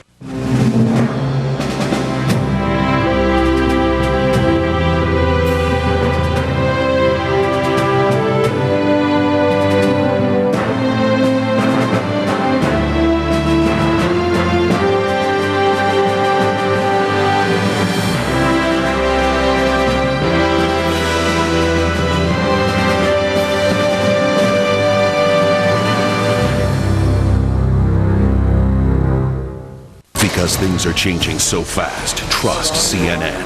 With more frontline reporters, experts who have been there, and the most experienced journalists. Because you need all the facts. Stay with CNN, the most trusted name in news. CNN Tonight, released after a weekend in Iraqi prison, Newsday reporter Matthew McAllister describes his ordeal, plus friends of rescued POW Jessica Lynch, only on Larry King Live. CNN Tonight, 9 Eastern. U.S. soldiers are facing their missions with a unique sense of accomplishment today, fueled by the successful rescue of Private First Class Jessica Lynch. The former POW arrived at the Ramstein Air Base in Germany just a couple hours ago. She's suffering from broken bones and bullet wounds, but she is expected to recover. Commandos freed her from an Iraqi military command in a daring covert operation. It was a classic extraction mission last night in Nasiriyah, involving elements of the Army, Air Force, Navy, and Marines. According to the U.S. military, it started with a diversionary attack elsewhere in the city, and coming in under cover of darkness, a team of Army Rangers and Navy SEALs flew into the Sadaam Hussein Hospital in Nasiriyah on Air Force MH-60 Special Forces helicopters. They came away with Private First Class Jessica Lynch and 11 bodies, possibly American casualties. CNN military analyst General Don Shepard says it probably went down like this. This appears to be a typical Joint Forces Special Operations seizure of an individual. Probably had a couple of days of intelligence warning. They confirmed that intelligence. Then most likely a diversionary attack by the Marines.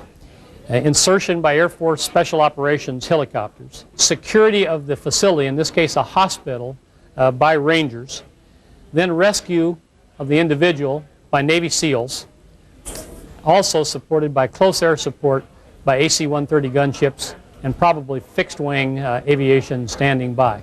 A classic operation and very successful. With the necessary forces on hand, planning for this mission was likely formulated in less than a day, and Shepard says was likely comprised of more than 100 Army Rangers and more than 40 Navy SEALs. CENTCOM announced that there were no coalition casualties in the mission. Lynch had not been heard from since she and 14 of her comrades of the 507th Supply Company took what's been described as a wrong turn near Nasiriyah on March 23rd. 5 were POWs and showcased on Iraqi television. 2 were killed, and the other 8 listed as missing, Jessica among them. There were screams of joy when word of Lynch's rescue reached her hometown of Palestine, West Virginia. Needless to say, her family is relieved to know she is alive and safe, and they're thankful to the brave troops who risked so much to bring her home. It takes a brave bunch of people to risk their own lives to go in and free a hostage. We didn't even know she was captured. You know, it was last we heard she was just missing in action. So that was a big shock when we found out she was captured. CNN's Jeff Flock is with the Lynch's family in Palestine, West Virginia. He's joining us now live. Jeff? Indeed, Wolf, and we can bring you the very latest from Jessica Lynch from her own lips. She spoke by phone for the first time to her parents, not far from where we stand in her hometown just a short time ago. We've spent a good bit of time today with the Lynch family, watching with them as they watch the first pictures of their daughter. Here is what she told them. They tell us that she said she's in good spirits. She kept saying she was hungry, apparently. As for her condition, she confirms to her parents that both her legs are broken and her right arm is broken, but nothing on the report that perhaps she had been wounded in the rescue of her. She didn't say anything about gunshot wounds, so we're not able to confirm that. Indeed, it has been a very special day here in her hometown, in and around her hometown. You know, we've been in a lot of places with yellow ribbons over the years for various reasons, but this has got to be one of the all-time records. There are signs, yellow ribbons, American flags, all sorts of celebrations about Jessica's return here. They look at it as kind of a miracle here in West Virginia. And, you know, one final note, Wolf, this took place just a short time ago. Jessica, you know, had joined the military in part because she wanted to pay for her college education so she could come back home here and teach school. Well, we were able to listen in just a short time ago when the governor visited her parents here in her hometown and told them that she would not have to worry about school, paying for school again. Let's listen. A little bit hard to hear, but we were listening in as the governor made an announcement to her parents. Give it a listen. I want to assure you on behalf of the state of West Virginia, there will be a full scholarship for her whenever she wants to go to college. Great, thank you. Thank you so much. Perhaps the least they can do for Jessica Lynch, who has given so much. They are joyous back here in West Virginia. That's the latest from here, Paula. Back to you. Jeff, I guess what I was struck by earlier today and talking to one of her brothers on the air, he said it took his father many minutes to realize that this wasn't some kind of a cruel April Fool's Day joke that someone was playing on him when they made this call to say that they had Jessica. It happened on April Fool's Day, and that was his first thought. It truly is a miracle here, something they really couldn't believe happened. Pretty amazing. Thanks for sharing that celebration with us, Jeff. Meanwhile, former President George Bush is adding his encouragement to U.S. troops. He visited the Marine Corps Air Station in Cherry Point, North Carolina today. The former president says the thing he misses most about being the commander-in-chief is dealing with the U.S. military because of their dedication and their pride in country. Mr. Bush also expressed confidence in his son's ability to handle the war in Iraq. Usually, these days, the speaking role goes to one of our sons. That would be the current President of the United States. But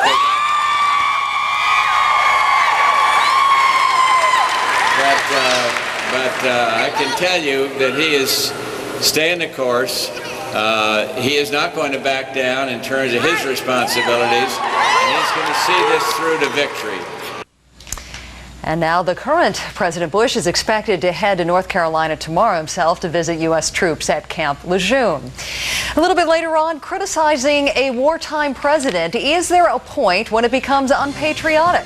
We're going to hear from Crossfire's James Carville and Tucker Carlson. But next, the frightening disease known as SARS. How do you protect yourself? We're going to speak with a doctor who's waiting to find out if he's got it. He's quarantined now. That's just 60 seconds away. Even with rheumatoid arthritis, I'm an artist. I'm athletic. I'm a father. And today, I can still be all these things with Enbrel.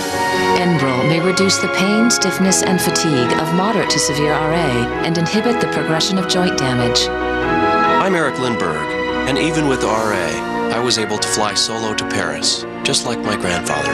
Enbrel, injected twice a week, is not for everyone. The most common side effects in clinical trials were injection site reaction, infection, and headache. Serious infections, nervous system, and blood disorders have also been reported, some fatal. Don't start Enbrel if you have an infection. Use caution if you're prone to one. If you get an infection while on Enbrel, or if you experience persistent fever, bruising, bleeding, or paleness, contact your doctor immediately. Call to learn more about Enbrel. Because of Enbrel, I can be me.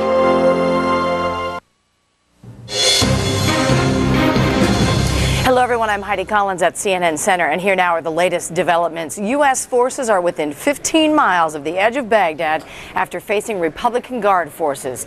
CNN's Carl Penhall reports military officials tell him the Medina and Baghdad divisions of the Republican Guard are no longer, quote, credible forces after battles with American troops.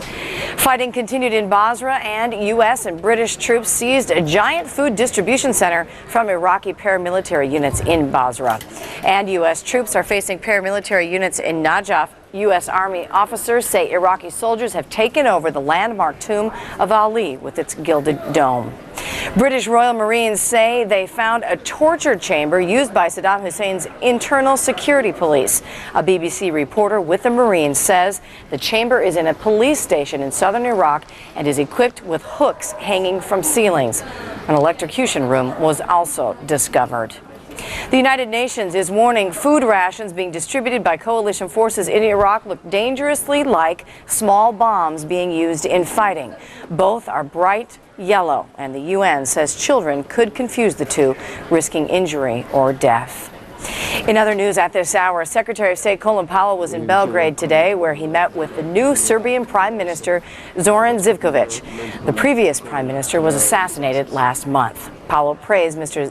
Živkovic's vow to carry on his predecessor's reforms. Coming up next, hot weather and the war, how it's likely to affect the battle for Baghdad. Sharp words for the president, but in a time of war, is it considered bad taste to bash Mr. Bush? And the world is tuning in to see what many call the living room war. We'll gauge world reaction. Those are the headlines making news at this hour. Another update at the half hour. For now, back to Paula Zahn.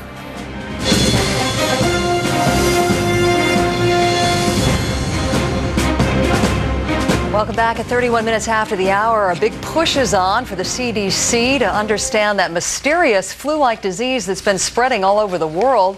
Health officials are making progress with severe acute respiratory syndrome, or SARS, but have yet to find a cure. Right now in the United States, there are 85 suspected cases of SARS. 78 people contracted the disease while traveling abroad. They are believed to have spread it to 7 others, 5 in their homes, 2 healthcare workers. Now, in the wake of a SARS scare on an international flight from Tokyo yesterday, flight attendants are asking the FAA to help them reduce their chances of getting the disease.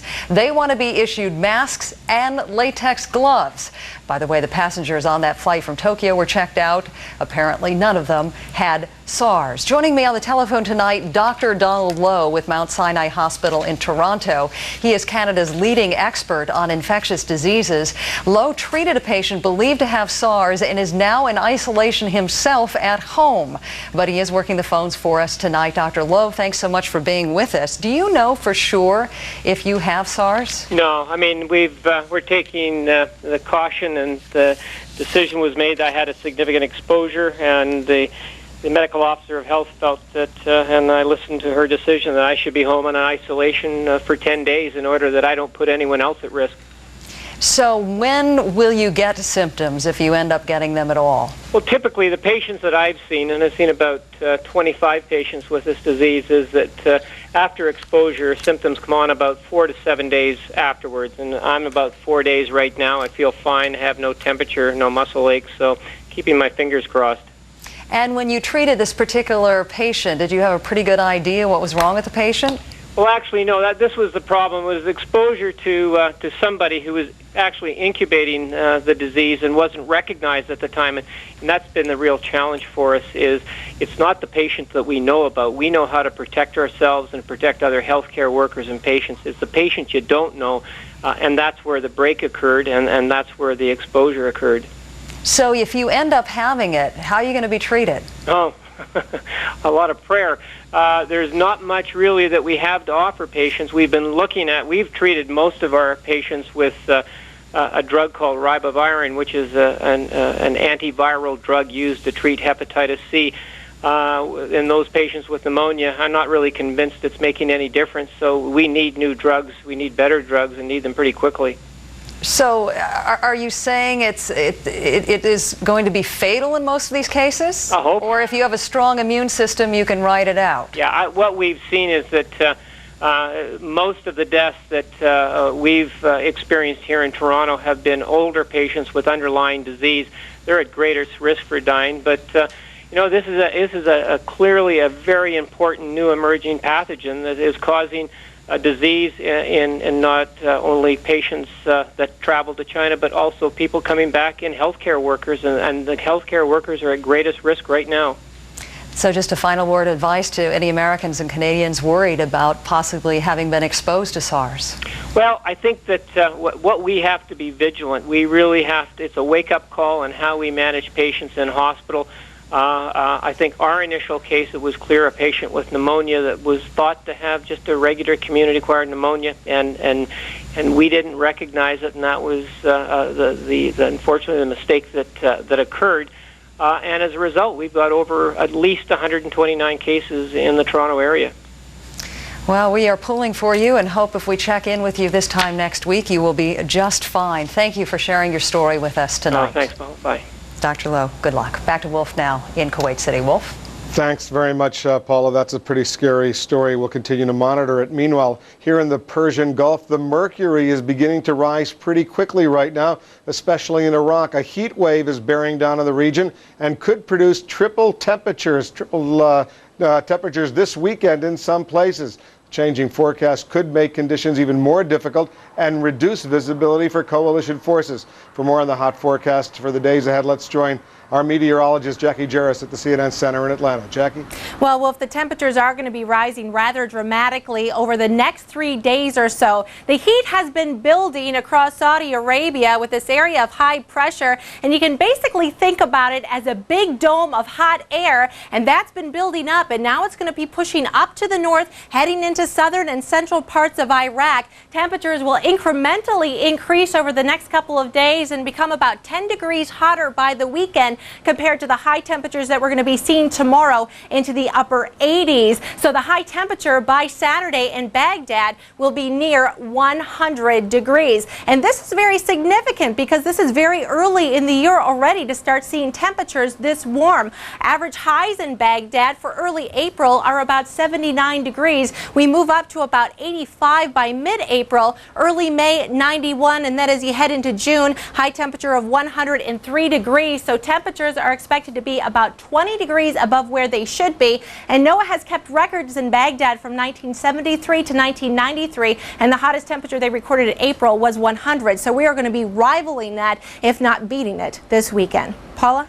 A concern to all of the troops in the region. Thanks, Jackie. Just ahead, hot weather may be a burden on the troops if they have to use heavy gear in response to a chemical weapons attack. CNN's Miles O'Brien will take a live look at that. Miles? Paula, as coalition forces draw nearer to Baghdad, there is great concern about the possible use of chemical weapons. We'll explore that issue and look at the possible ramifications after a brief break. Stay with us.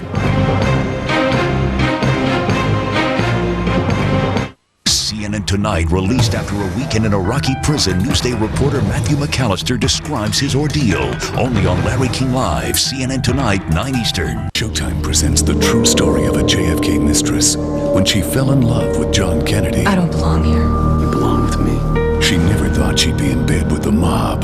They're using you to get close to the president. That is a lie. Natasha Henstridge, Kevin Anderson, the Showtime original picture, Power and Beauty. Premiering Sunday, July 21st at 8, 7 Central. For more powerful originals and theatricals, order Showtime and Cox Digital Cable and receive multiple channels of Showtime.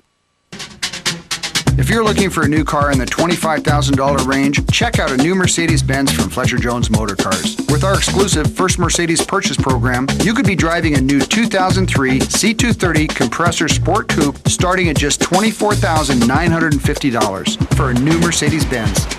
Call us at 949-718-3000 or drive over today to Jamboree at the 73. Fletcher Jones Motor Cars, Mercedes-Benz, Newport Beach. CNN, the most trusted name in news.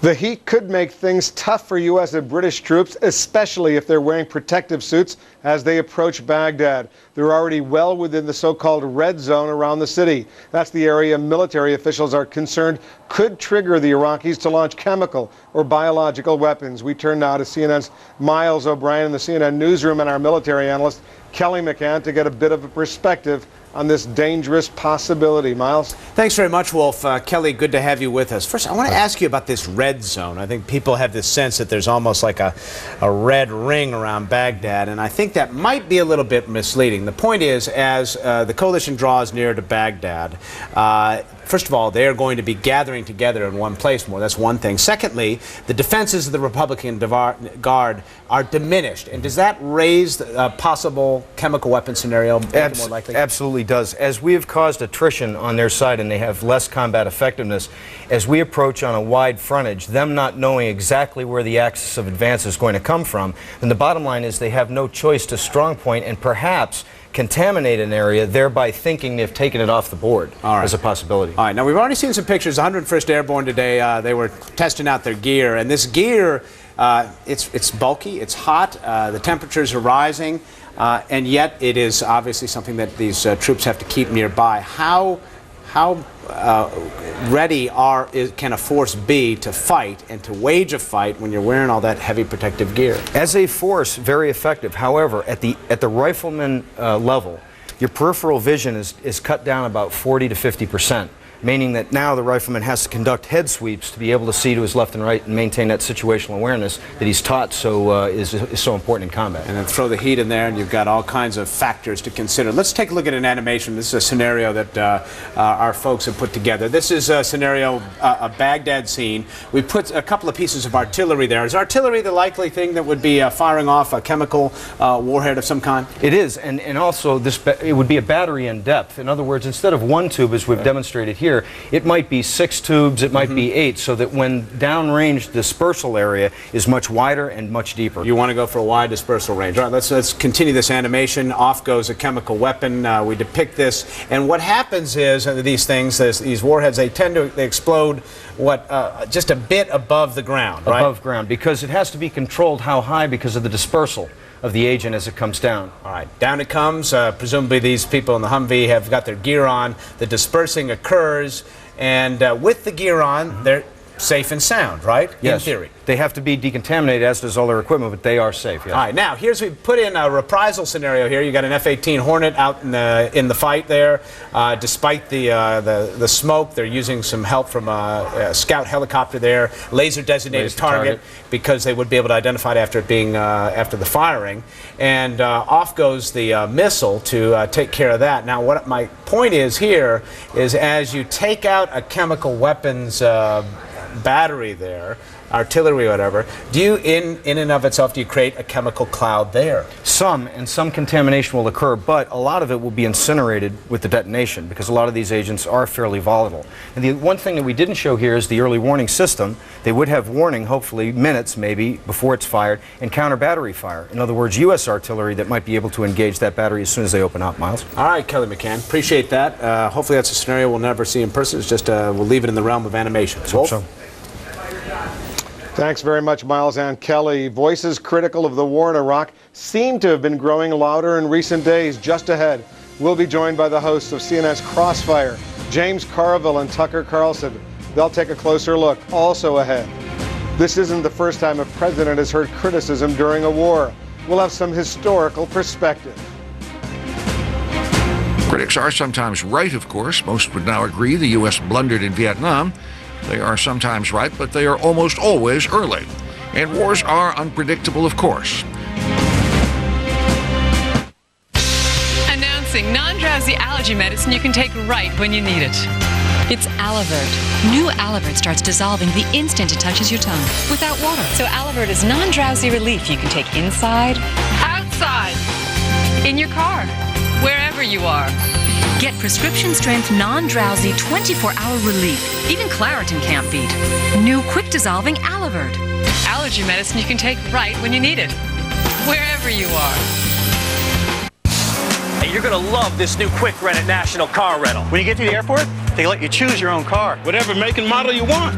Whatever color you want. You can walk right past the counter. And you don't stand in any lines. All you need is a major credit card and access to the internet. You rent online at nationalcar.com. They ought to call it quick and easy. Bypass the counter. You don't have to stand in line. Choose your own car. Click, click, click on the computer. It's all about me, Rent. Huh? Choose the rental car company that lets you choose your own car. Quick Rent at nationalcar.com.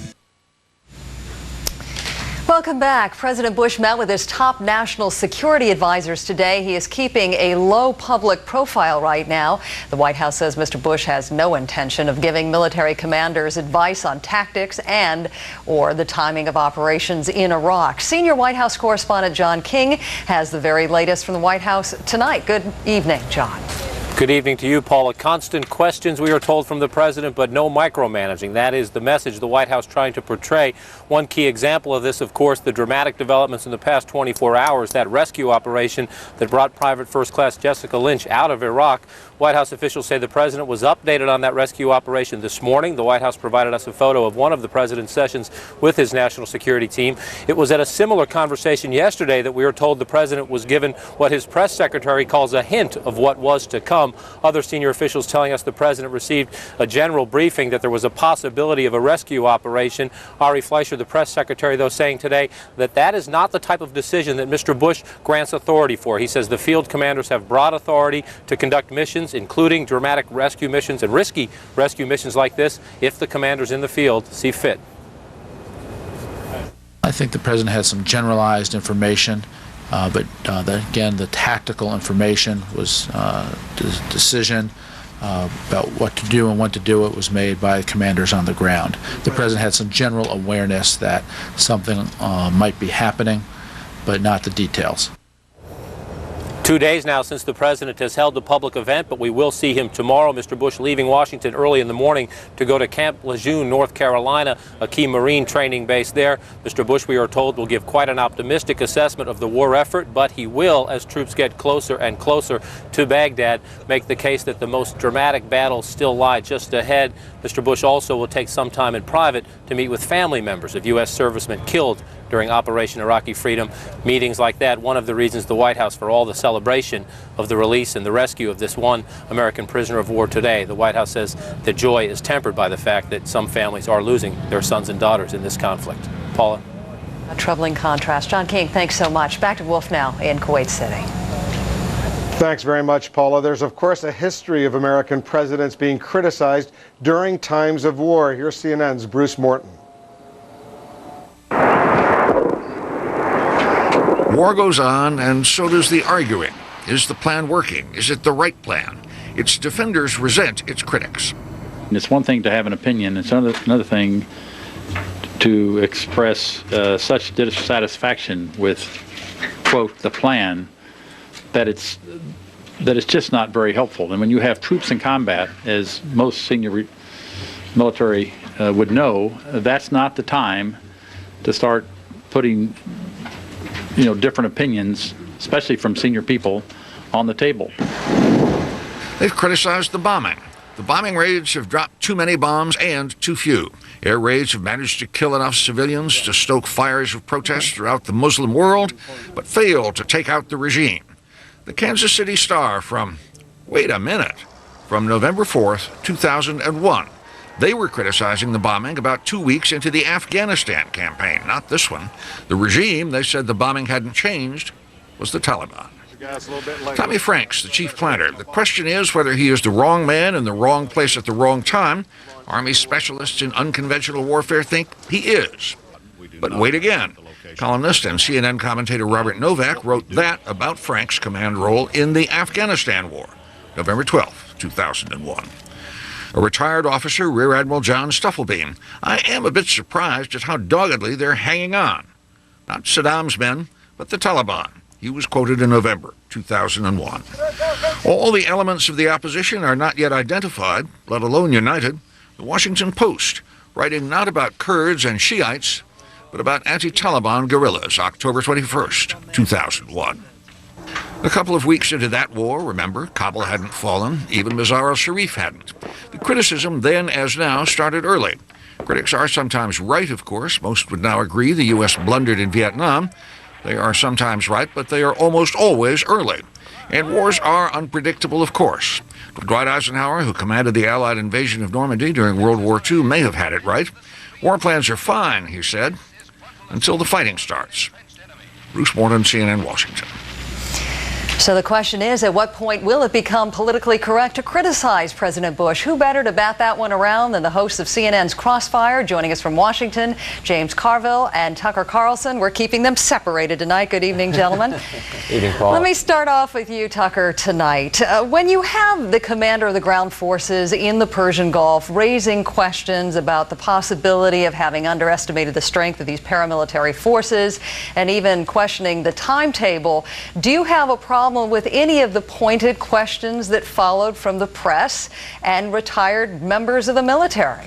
No, I think they're all completely valid questions. I mean, they're, men in uniform fighting this war who have similar questions. There's nothing wrong with the press racing them. There's nothing wrong with criticizing the president's judgment or his actions now or any time. And I don't think any reasonable person would say that that's immoral or unpatriotic, and I don't think anybody's made that claim. In fact, I'm struck by some of the criticism that goes unremarked upon. I mean, 2 days before this war started, Congressman Pete Stark, sitting member of Congress, accused the United States government of committing an act of terrorism by beginning this war. Nobody said anything. So the idea that somehow there's a clampdown on critics of the president or of the war, I don't see it. Maybe it exists, but it's hidden. Do you think the administration has been too defensive about all these questions?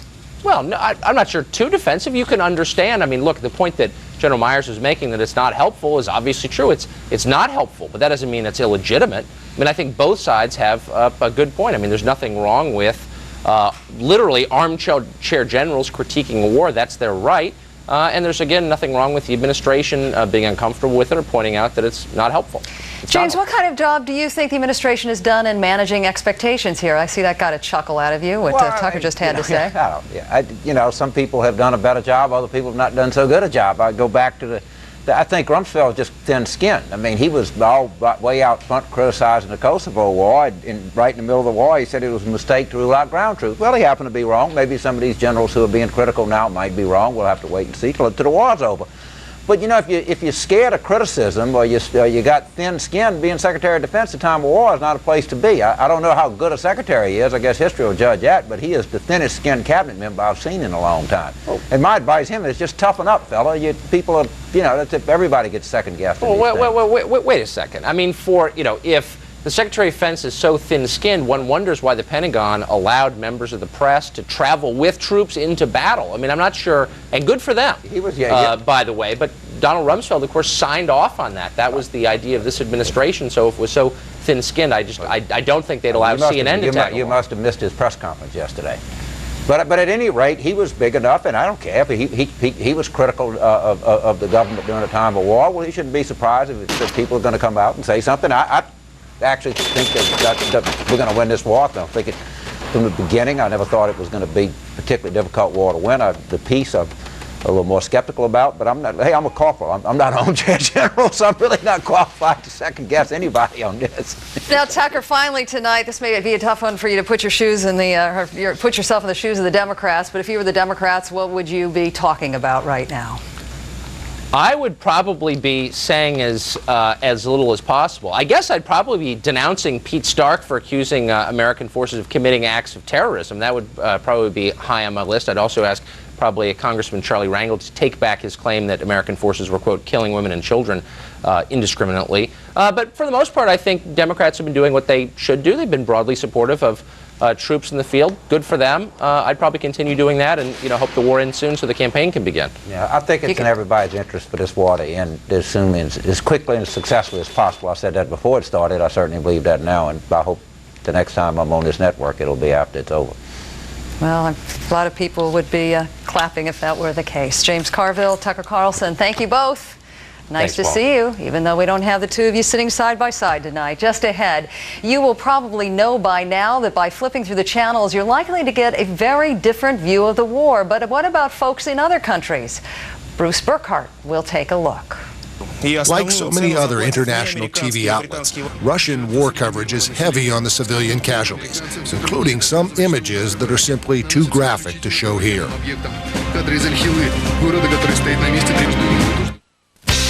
Announcing non-drowsy allergy medicine you can take right when you need it. It's Alavert. New Alavert starts dissolving the instant it touches your tongue without water. So Alavert is non-drowsy relief you can take inside, outside, in your car, wherever you are. Get prescription-strength, non-drowsy, 24-hour relief. Even Claritin can't beat. New quick-dissolving Alavert. Allergy medicine you can take right when you need it, wherever you are. It's all about efficiency. It's your thing. Do what you want to do. We're going to the fair. I can't tell you who to sock it to. It's my other set of wheels. Gets me to class. I'm going to see my boyfriend. We went to the fair, all right. It's your thing. Public transportation, wherever life takes you. Al Jazeera TV is getting out of Iraq. The Arab language network decided to pull its correspondents out of the country after the Iraqi government banned a couple of them from reporting. But Al Jazeera says it will keep airing live and recorded pictures of the battles. So how is the war playing on TV sets around the world? Here's CNN's Bruce Burkhart. After the opening niceties, hello, my name is, the very first thing this Russian TV anchor says in the evening news is, American and British forces are starting to realize that the Iraqi people do not see them as liberators, but as invaders. And then he adds, in other words, shoot now, ask questions later. The mocking attitude is unmistakable. Like so many other international TV outlets, Russian war coverage is heavy on the civilian casualties, including some images that are simply too graphic to show here. But they're images that much of the world is seeing, and if the coalition is winning the war on the ground, they very well might be losing the war on the airwaves. Here the anchor says, the main topic of our program tonight will be the innocent civilians killed in Iraq. Its media coverage is quite different from the... This is a report from state-owned Iranian television that was submitted to CNN World Report, a program that showcases the work of international broadcasters. It's a story about media coverage and the rise of the Arab networks. Regional and Arabic TV channels are playing a direct role by launching counterattacks against the biased coverage of the war by the Americans and have aired footages of the casualties of the invading forces. On China's CCTV English-speaking newscast, the first Iraq story is not about civilian casualties, but chemical weapons. Iraq has once again denied possessing chemical weapons, but the country's Vice President Taha Yassin Ramadan says the coalition countries may try to manufacture evidence that Iraq has illegal armaments. That's a slice of the war from China, Iran, and Russia, as seen on TV. Bruce Burkhardt, CNN, Atlanta. A slice of the world that's interesting to see. Oftentimes, pictures can tell a story better than words can. Coming up, some of the vivid images from the dramatic rescue of American POW Jessica Lynch. Please stay with us. CNN Tonight, released after a weekend in Iraqi prison, Newsday reporter Matthew McAllister describes his ordeal. Only on Larry King Live, CNN Tonight, 9 Eastern. Where's everybody going? The grand opening of Family Classic Cars, Indian, and Triumph of San Juan Capistrano. Sunday, April 6th. Live music. Free food and prizes. Guest appearances by Dan Gurney, Paul Moyer, and Branscombe Richmond. Register to win a brand new 2003 Indian Chief. Plus money donated to the Mickey Jones Foundation for Children. Family Classic Cars, Indian, and Triumph of San Juan Capistrano, the second happiest place on earth. See you there on April 6th. Thinking about refinancing? Don't go back to square one with another 30-year program. Get ahead of the game. HMS Capital can remove years of payments from your existing mortgage with a 25, 20, 15, even 10-year loan program. No points, no fees. It costs nothing to apply. Hi, my name is Mark Tice, president of HMS Capital. My offer is simple. Refinance your existing home loan and not $1 will come out of your pocket or be added to your existing loan balance.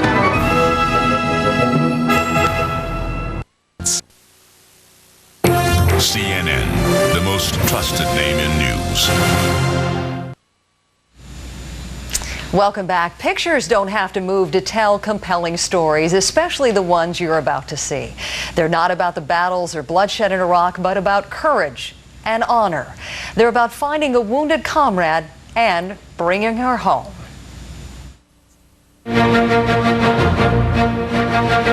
Saving Private Lynch. A daring nighttime raid by Special Ops frees an American prisoner of war. She's injured, but alive, and that much closer to home. These images show Jessica being carried on a stretcher, rescued more than a week after a maintenance company made a wrong turn and came under fire from Iraqi forces. In Palestine, West Virginia, a nervous and anxious father receives a call. At first, he thinks it's an April Fool's joke. Then the reality sets in. His daughter is safe. The Lynch family celebrates. Friends and family gather in the darkness. It's a time to rejoice, but also a time to remember. Those who liberated Jessica also found the remains of 11 bodies, some believed to be Americans. Still, this is a moment to savor. On the 1st of April, this is no cruel joke. Private Jessica Lynch is no longer a POW, no longer missing in action. Days of worry transformed in an instant. Well, that very brave Jessica Lynch went into the military so she could be educated, and we found out tonight, Wolf, from the governor of her state, when she comes home, she has a full scholarship waiting for her. You know, good for her. We all want to see her home safe and sound. She's now at a military hospital in Germany. We're going to spend the next hour recounting this day as it happened. We're going to get to that right after a quick check of all the latest developments. Good evening, everyone. I'm Heidi Collins at the CNN Center in Atlanta with this look at the headlines this hour. A huge explosion in central Baghdad tonight, followed by anti-aircraft fire. This as U.S. forces continue their push toward the city. U.S. military officials tell CNN's Carl Penhall they could be on the outskirts of town by Thursday. Jessica Lynch is now in a medical center in Germany. The Army PFC was rescued by U.S. Special Forces early today after being taken prisoner by Iraqis. U.S. military officials say Lynch is in stable condition and will be treated for gunshot wounds and broken bones. In Lynch's West Virginia hometown, her family says they're relieved to know she's safe and they're thankful to the troops who rescued her. Speaking today on the Al Jazeera network, UN Secretary General Kofi Annan says he sees no chance of an immediate ceasefire in Iraq. Annan says he is pained by the war and that everyone involved in it will emerge a loser. Wall Street was encouraged today by the coalition push toward Baghdad. Hope of a quick end to the war pushed all three major indices higher, with the Dow gaining 215 points, up almost 3%. The Nasdaq and S&P 500 also posted large gains. Next on Live from the Front Lines, our special look at the timeline of day 15 of the war in Iraq. See how this day unfolded from the bomb explosions in Baghdad to the arrival of a wounded soldier, formerly a prisoner of war, and the full story of her dramatic rescue, to the nagging questions about whether the coalition's war plan is on target. Those are the headlines at this hour. Now back to more coverage from the front lines. Live from the front lines, the timeline that created today's headlines. Tonight, how the day unfolded on the war front. The noose tightens around the Iraqi capital. We've moved to within 30 miles of Baghdad, but there remains tough fighting ahead. Is this the eve of the battle for Baghdad? The decoys and the U.S. rescue mission behind enemy lines to save Private Jessica Lynch. The men and women that went in that building and brought her out, they're heroes in my book. A new sighting of Sadaam Hussein, but it's not live. Is he? Plus, will he succeed in triggering a new jihad against America? Did the president underestimate Iraq? Is the war plan off course or right on target? Live from the front lines, day 15.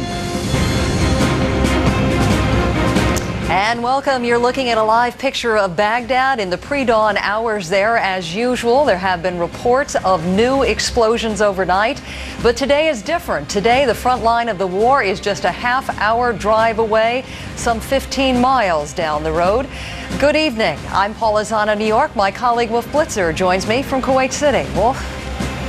Good evening, Paula. In the next hour, we're going to take a close look at how today's military developments unfolded, rapid fire in the field, and how those developments put U.S. troops virtually on Baghdad's doorstep. Plus, critics of the war plan, they're not just in the news media. Some of them are on the front lines. Did the war plan go off course, or will victory in Baghdad prove it right on target? Paula? And Wolf, as we move through the timeline of day 15, you'll be watching our three top stories develop. Coalition ground forces are getting ever closer to Baghdad.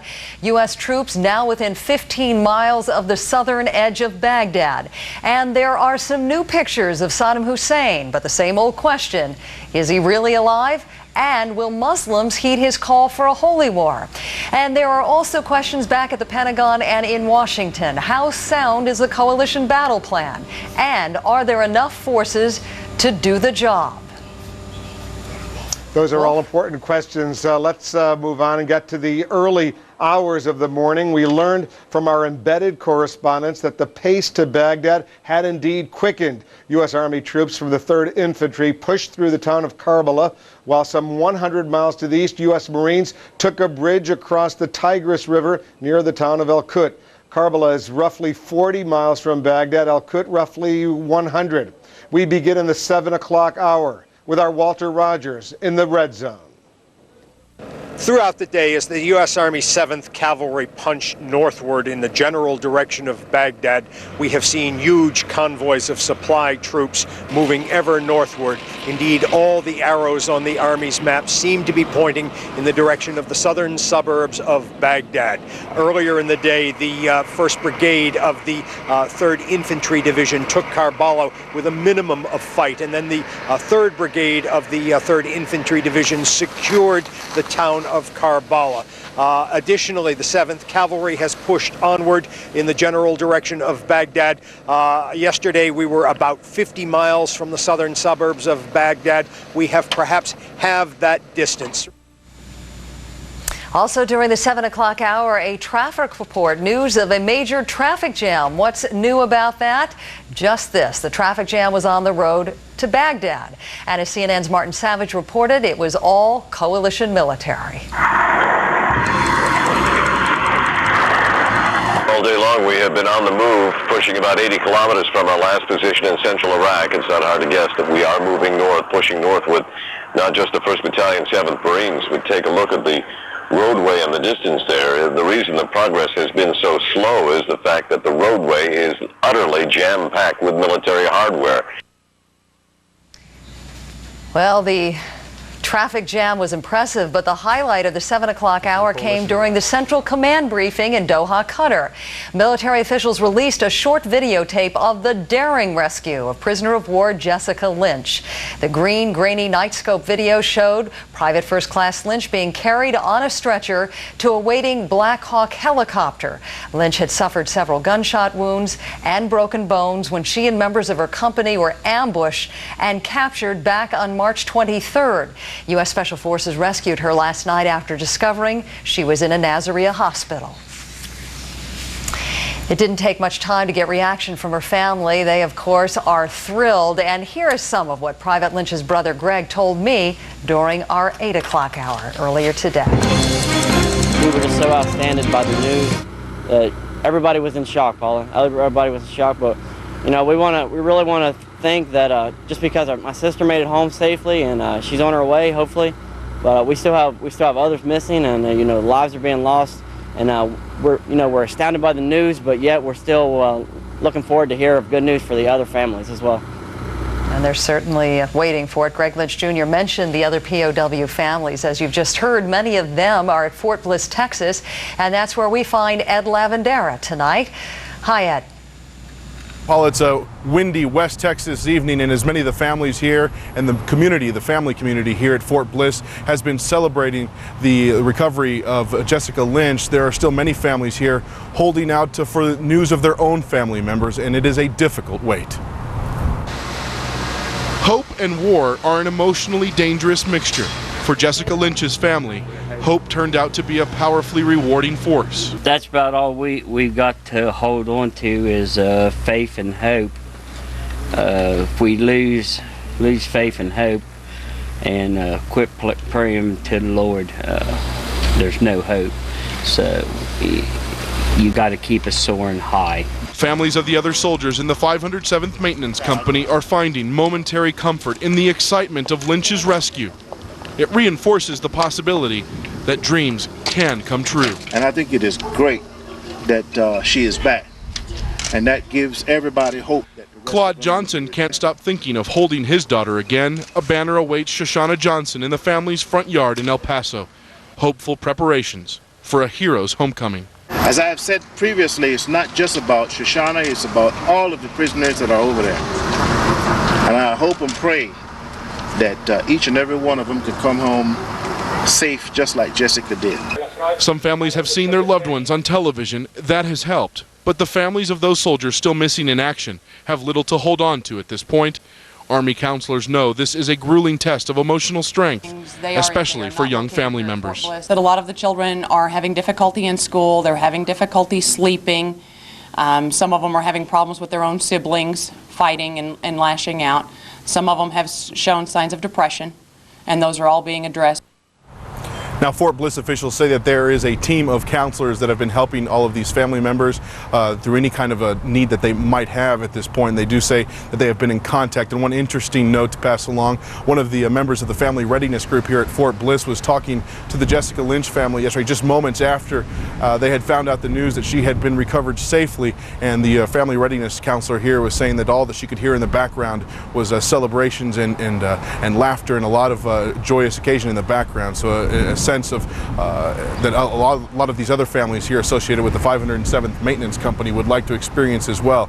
But the family counselors here know that perhaps that might not be the case for all of them, and that's why they're on hand to do the difficult job that they have before them. Wolf, back to you. And our heart, Ed, goes out to all of those families. The next stop in our timeline, 9 a.m. over in Amman, Jordan. We hear from a group of journalists. They'd been missing inside Iraq for a week. It turns out they had been held in prison, expelled from Iraq, safe in Jordan. They finally tell their story. CNN's Reem Brahimi listened. From their separate cells, the journalists said they could hear the intensive bombing outside and anti-aircraft artillery nearby. They said they also heard the moans and cries of other prisoners. We could hear screams, especially at night. But I don't think exclusively. I think I may have heard, it becomes a bit jumbled, the memory, but I think I may have heard it during the day. But specifically, we were in a cell block. Freelance photographer Molly Bingham recounted her fears while in captivity. We didn't know what they were going to do with us, and as I said, they took us away individually, blindfolded. I mean, you have no idea where they're taking you or what they're going to do to you. And so, absolutely, every other moment of every day, it was like,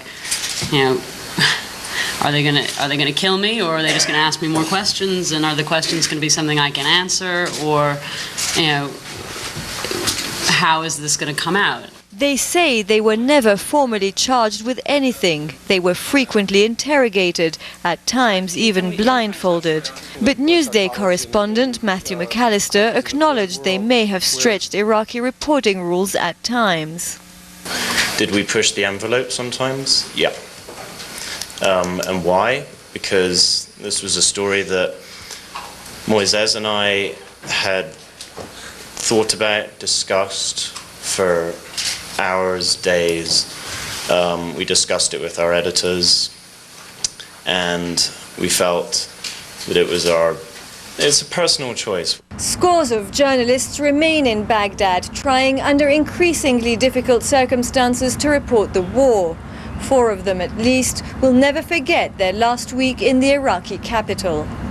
Reem Brahimi, CNN, Amman, Jordan. And now our timeline moves to 10 a.m. Eastern in Iraq's holiest city. Najaf is the burial place of the Prophet Muhammad's son-in-law, Ali. Iraqi paramilitary forces are hiding out in his shrine because they know, or they think they know, the U.S. won't attack it. But when the Iraqis venture out, that's a different story, as CNN's Ryan Chilcote showed us. The fight continues, and I'm sure you can see those huge black plumes of smoke behind me. Let me show you them a little bit better. What we understand that to be, and this is according to initial reports, is just a short while ago, and this is within the hour, several pickup trucks, blue pickup trucks even, we know, were moving through an intersection in the city at the same time a U.S. military convoy was, and they had a chance encounter. The pickup trucks apparently being driven by Fedayeen paramilitary fighters opened fire on the U.S. military convoy with Russian assault rifles, AK-47s. The U.S. convoy stopped at a head count. Once they were sure everybody was okay, they called in those Apache attack helicopters. CNN's Ryan Chilcote, he's one of our embedded journalists covering this war. Within the 10 o'clock hour, an announcer on Iraqi TV read a statement. It's supposedly a letter from Sadaam Hussein to his niece. Here's a portion. God blessed us with people who will fight for their belief, including my daughter Thuraya and Ahlam. May the enemy be defeated, and there will be thousands of fighters who, defending belief, defending the land of the prophets and Holy Land, our homeland, they would not let them stay in Baghdad. They will fight them until they are defeated and return to their countries.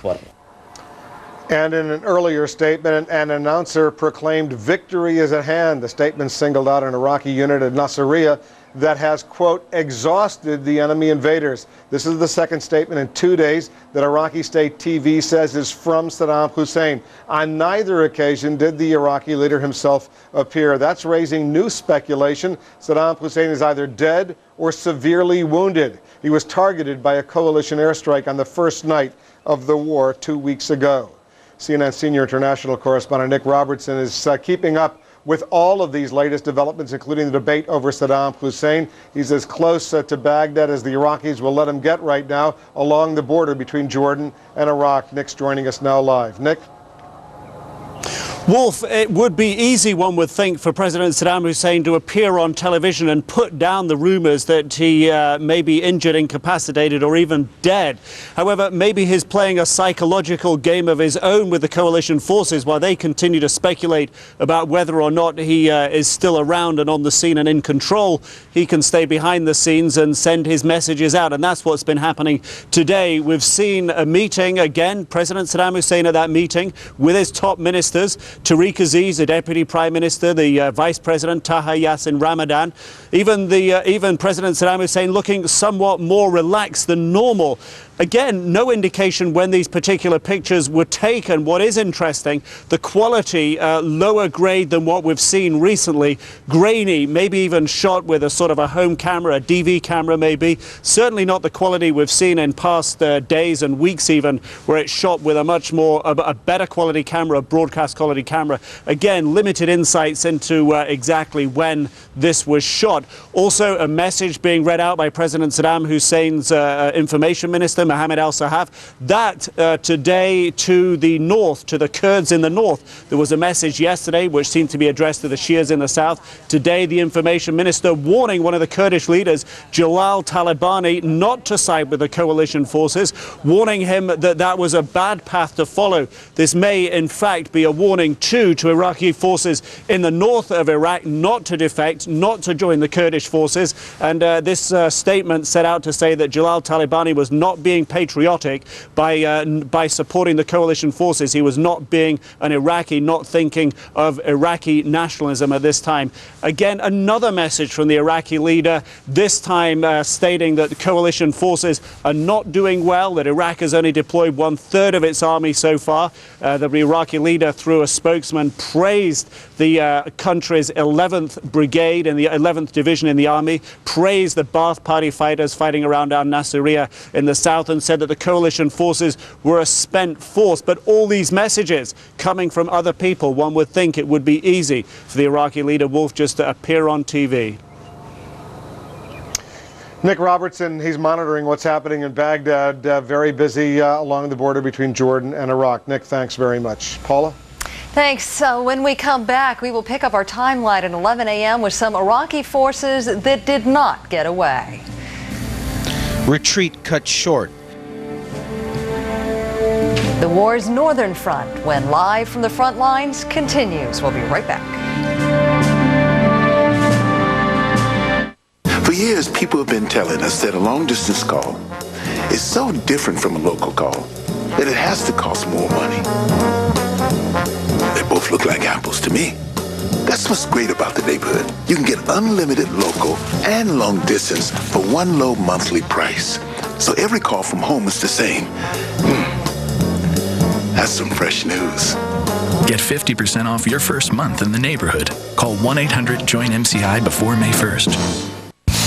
Hey, You're going to love this new quick rent at National Car Rental. When you get to the airport, they let you choose your own car. Whatever make and model you want. Whatever color you want. You can walk right past the counter. And you don't stand in any lines. All you need is a major credit card and access to the internet. You rent online at nationalcar.com. They ought to call it quick and easy. Bypass the counter. You don't have to stand in line. Choose your own car. Click, click, click on the computer. It's all about me, Rent. Huh? Choose the rental car company that lets you choose your own car. Quick rent at nationalcar.com. CNN puts you alongside the troops. Troops on the ground are depending on them. A brief firefight that was going on. More reporters in the region to keep you informed. No one gets you closer than CNN, the most trusted name in news.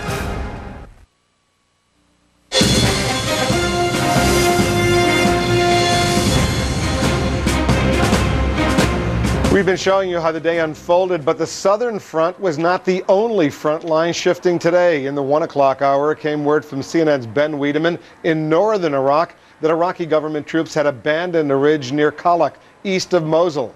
That ridge had been pounded hard by coalition airstrikes in recent days. The Iraqis appear to have pulled back about 4 miles closer to Mosul and the Kurdish guerrillas in the region. Paula? Thanks so much, Wolf. A couple hours later, the nation heard from the Pentagon, while some of our correspondents on the front line report being little more than 10 miles from Baghdad. Pentagon officials said there was still 30 miles to go. And as CNN senior Pentagon correspondent Jamie McIntyre reports, the Pentagon reminded everyone today at 1 o'clock that the toughest work lies ahead. As U.S. troops close in on Baghdad, they're facing less resistance and finding more friendly faces.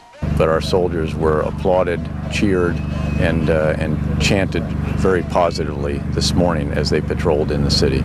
But the Pentagon is under no illusions about what's next. The Republican Guard that pretty much ring Baghdad at the present time will probably represent some difficult days ahead. And dangerous days ahead in terms of fighting. In less than 24 hours, the U.S. 101st Airborne Division drove Iraqi Fedayeen fighters from the key city of Najaf, while other forces pushed north in a two-pronged attack. The Army's 3rd Infantry Division punched through Karbala, meeting only light resistance from the Medina Republican Guard Division, and moving along Highway 9 to within 25 miles of Baghdad. At the same time, Marines from the 1st Division secured a key Tigris River crossing near Al-Qut and are reported to have destroyed the combat ability of the Light Infantry Baghdad Division. The Marines are now on Highway 7 headed north. We are expecting, or at least planning for, a very difficult fight ahead. We are not expecting to drive into Baghdad suddenly and seize it in a coup de main or anything like that. The U.S. troops have now also entered the so-called red zone around Baghdad, where it's believed Sadaam Hussein has authorized his troops to use chemical weapons. As much as we are making good progress, and we are, the toughest fighting could lie ahead. The likelihood that they might use chemical weapons is in front of us now. The U.S. continues to use its high-tech advantage to maximum effect. In another combat first, the Pentagon says new sensor-fused cluster bombs like these were used to stop an Iraqi tank column in its tracks. And Monday night, the U.S. seized a key dam in Iraq that, if sabotaged, could have flooded the Euphrates and slowed the advance of U.S. troops through Karbala. And while the U.S. is pushing ahead with a major ground assault, it's not letting up on the air campaign either. Today we learned that in one bombing incident in Baghdad, the U.S. put 40 separate 2,000-pound satellite-guided bombs on a single target. It was described as a secure storage facility being used by the Special Republican Guard. Paula? It's a lot of firepower you're talking about. Jamie McIntyre, thanks for the update. Our timeline now moves forward with a look at a bump in the road for the Arab television network Al Jazeera. And then also ahead at 3 p.m., President Bush, 41. Usually, these days, the speaking role goes to one of our sons. What the first President Bush had to say about the first war with Iraq and the son who picked up the torch. Please stay with us. When are we leaving? Time to leave. Gotta get rid of this pain fast.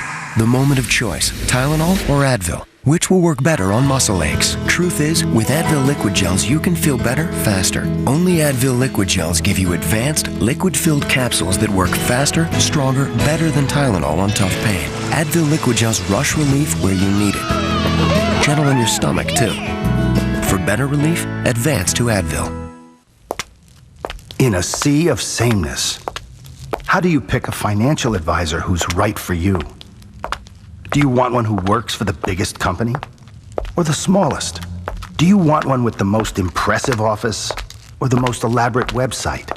Or do you simply want one who listens to you like you are the only investor in the world? Raymond James, you first.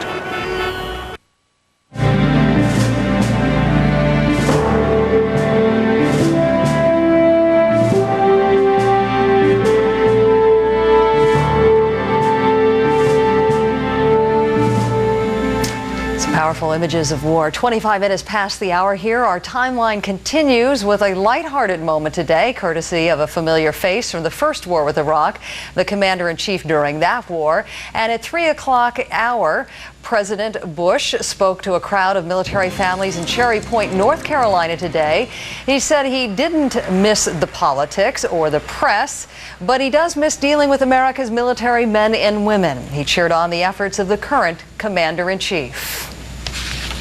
Usually, these days, the speaking role goes to one of our sons. That would be the current President of the United States. But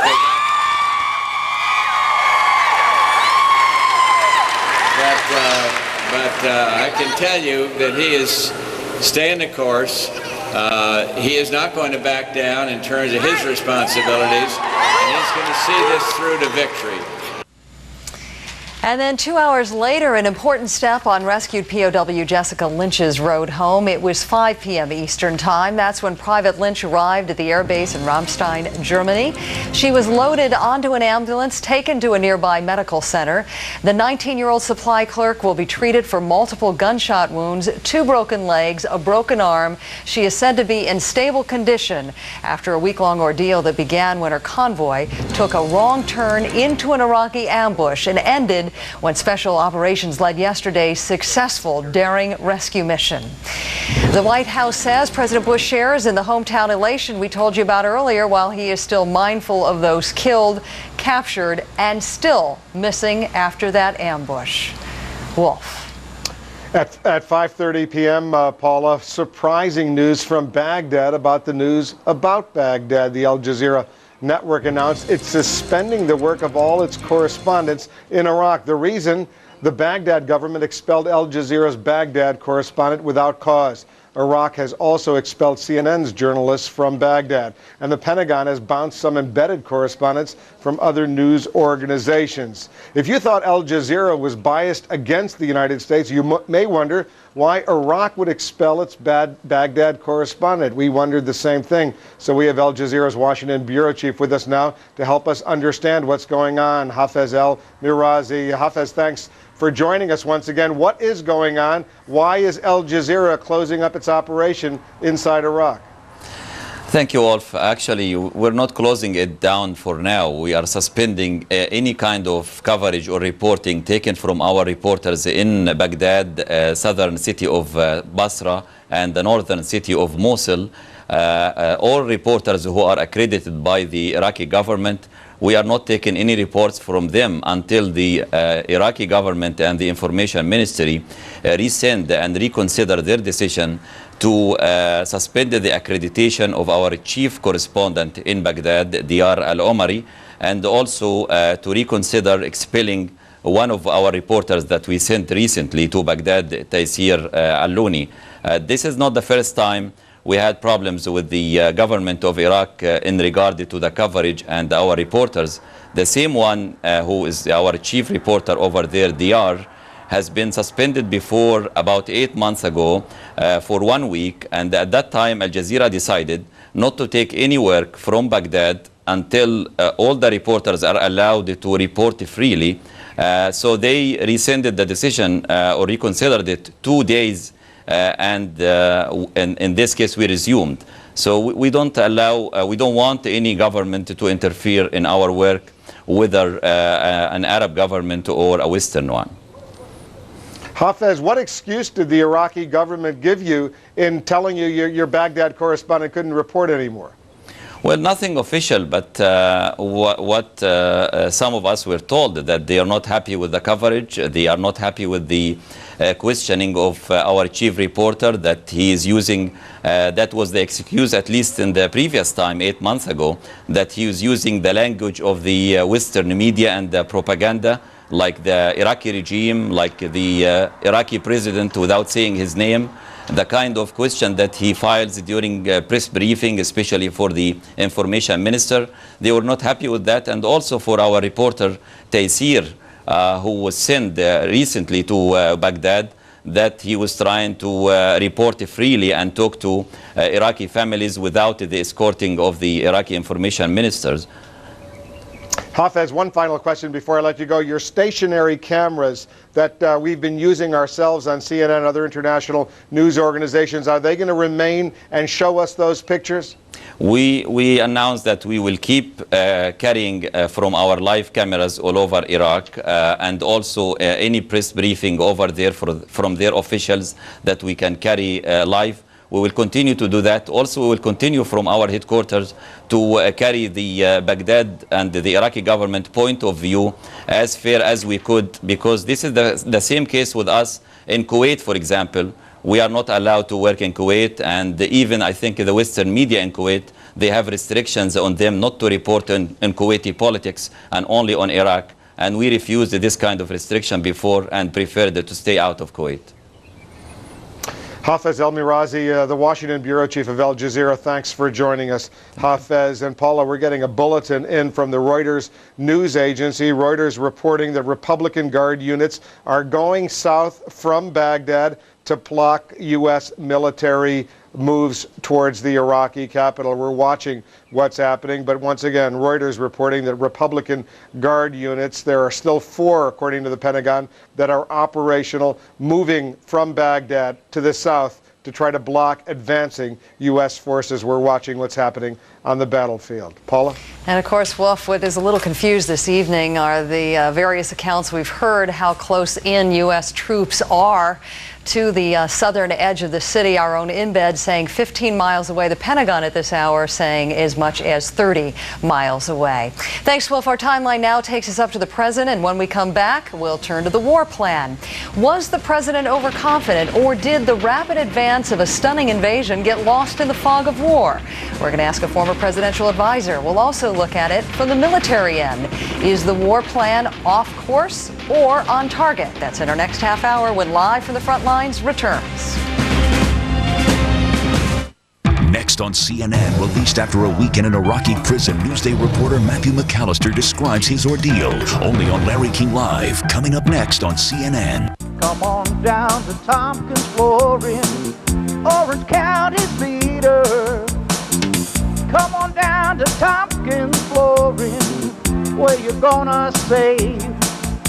Family-owned Tompkins Flooring has been Orange County's leader for over 50 years for quality floor coverings at affordable prices. Tompkins Flooring for the best carpet, ceramic tile, laminate, and natural wood floors. Tompkins Flooring, located in Irvine, Laguna Hills, and our new location in Laguna Niguel. Get your hands on a SeaWorld Fun Card, and you can get your hands on these, and these, and so much more. Just pay for a day and come back the rest of this year on us. Purchase by April 30th and get a Fun Card bonus pack full of valuable coupons and special offers. Fun Card. It's the best deal around, hands down.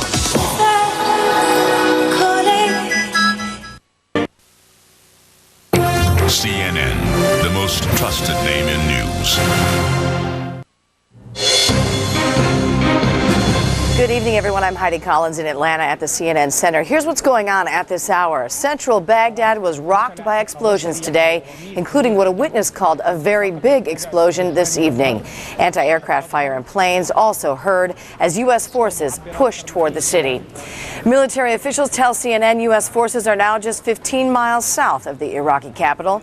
Officials say the advances were made after American troops defeated Iraqi Republican Guard units. U.S. Army PFC Jessica Lynch has been flown to Germany, where she'll be treated for gunshot wounds and broken bones. Coalition forces rescued Lynch from an Iraqi-controlled hospital. She was taken prisoner March 23rd in an ambush near Nasiriyah. And as you just heard a few moments ago in Wolf's interview, the Arab language news agency Al Jazeera says it has suspended all reporting from Iraq after Iraqi officials banned it from reporting from Baghdad. Al Jazeera says no reason was given. The Qatar-based broadcasting company says it will continue to air video only from Baghdad, Basra, and Mosul. In other news at this hour, China has agreed to let international health investigators visit the province where the first SARS case was reported. So far, the respiratory illness is blamed for at least 78 deaths worldwide. U.S. health officials say they're developing a test that should make SARS easier to detect. In the next half hour of Live from the Front Lines, we'll step back and look at the big picture. Are the critics right, wrong, or somewhere in between when they accuse the Pentagon of trying to fight a war on the cheap? How is President Bush doing? We'll ask a man who's worked with 4 U.S. presidents. And we keep hearing about jihad or holy war. Find out exactly what, for some people, makes a war holy. And did U.S. war planners take it into account? Those are the headlines making news at this hour. More coverage of the war in Iraq right after a quick break.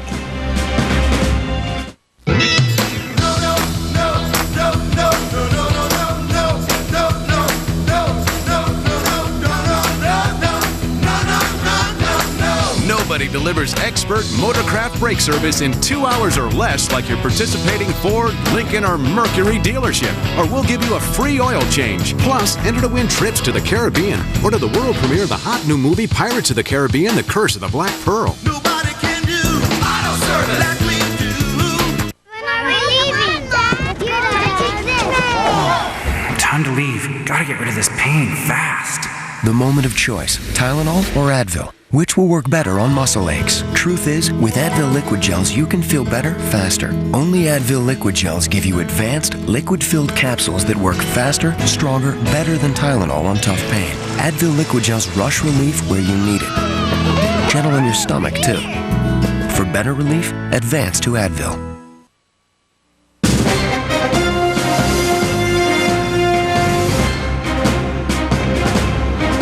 Welcome back. Questions about the war plan's successes or failures have been fueled in part by the perception of a split between the Pentagon's civilian leadership and the military brass, namely that the Defense Secretary Donald Rumsfeld wants the U.S. to start fighting a new kind of war, while the Army and the Air Force, the Marine Corps, the Navy would like to concentrate on winning. CNN senior political analyst Bill Schneider looks at that and other divides, creating questions about the war plan. Bloody battle. Just before the war, Vice President Cheney made these comments about how U.S. forces were likely to be received in Iraq. The read we get on the people of Iraq is there's no question but what they want to get rid of Sadaam Hussein, and they will welcome as liberators the United States when we come to do that. The press started asking some pointed questions, even of President Bush. Are we to assume that this is going to last, could last months and not weeks and not days? The president's answer was kind of testy. However long it takes. That's the answer to your question, and that's what you got to know. The administration is particularly irritated at the way the press went from the Persian Gulf War model in the first couple of days, quick and easy, to the Vietnam War model when the going started to get tough. We have seen mood swings in the media from highs to lows to highs and back again, sometimes in a single 24-hour period. The flap over strategy has to do with the number of troops required to do the job. This week, the New York Times quoted an unidentified colonel at the 5th Corps headquarters as saying of Rumsfeld, he wanted to fight this war on the cheap. He got what he wanted. My view of those reports, and since I don't know who you're quoting, who the individuals are, is that they're bogus. Secretary Rumsfeld sees Iraq as a war of the future, one that can be fought with precision weapons, high-tech intelligence, and lighter, more agile forces. Many Army leaders argue that to seize and hold terrain, protect supply lines, and fend off paramilitary attacks, you need a lot more ground troops. Rumsfeld may be right about wars of the future, they argue, but they have to fight a war of the present. Critics accuse the administration of arrogance. They point to the much-touted shock and awe campaign that didn't seem to shock or awe many Iraqis. Paula? Bill Schneider, thanks so much. By all accounts, President Bush has betrayed not a single sign of doubt in his decision to wage war or his war plan, at least in public. That's standard procedure during wartime. But other presidents secretly have harbored doubts. What is the reality of waging war? David Gergen has served in administrations of both parties, including roles as special advisor for President Clinton and communications director for President Reagan. He joins us now from Boston, where he is now the director of the Center for Public Leadership at Harvard's Kennedy School of Government. Good to see you again. Welcome, David. We talked a little bit about your having served 4 presidents. How isolating of an experience must this be for President Bush right now? Well, I think that it is more isolating for him than perhaps for others, because he's not a man who, like President Clinton, was always on the telephone, or President Johnson, Jack Valenti said that the telephone was his Excalibur, his sword. He reached out to everyone. And President Bush is a little bit more of a, he's an individual who does not try to, is not in constant contact. So I think it's somewhat isolating. But I do think this is quite different experience for President Bush than, say, the Vietnam War was for President Johnson and President Nixon. For Johnson, Vietnam was an agony. He wanted to spend all his time on the Great Society and at home, and he called Vietnam his bitch mistress. He felt it always dragged him away, and it gave him enormous headaches. And President Nixon, of course, felt he was dragged down by Vietnam, and he wanted to deal with the larger picture of the Russians and the Chinese and larger strategy, and he wanted to wrap up Vietnam in the best way he could, but to get out of it. President Bush, by contrast, is very determined, resolute. I don't think he sees this as a long-term struggle. I'm sure he's extraordinarily irritated at the dissension coming up from not just from the press, but especially from within the ranks. That rankles him, I'm sure, more than anything else. But he has not, there's been no sense of indecision and uncertainty, agony. This is a man with a mission. He's going to see it through, just like the Marines and the military on the ground. He reportedly is a man who very much values tension among those folks who are giving him advice. And according to USA Today, and then the reporter interviewed a number of people about how he has acted during a lot of tense meetings, basically said he never gives away anything to his staff. Is there any comparison you can draw with other presidents?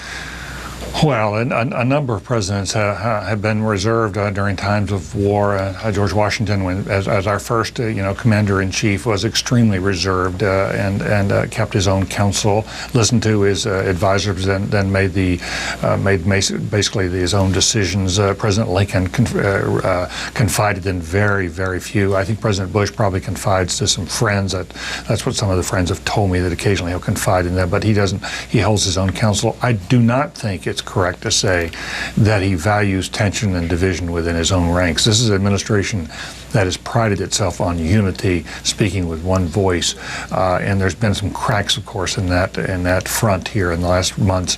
And now, even as the war proceeds, there are some obvious divisions about who ought to run post-war Iraq. Should that go through the Defense Department or through the State Department? How deeply involved should the UN be? That sort of thing. I think he's got some real head knocking to do here, Paul, in the next few weeks. Even as our troops today seem to be moving smartly in the temper and the spirit of all of this, I think it's going to be is much more upbeat today than it was, say, 48 hours ago.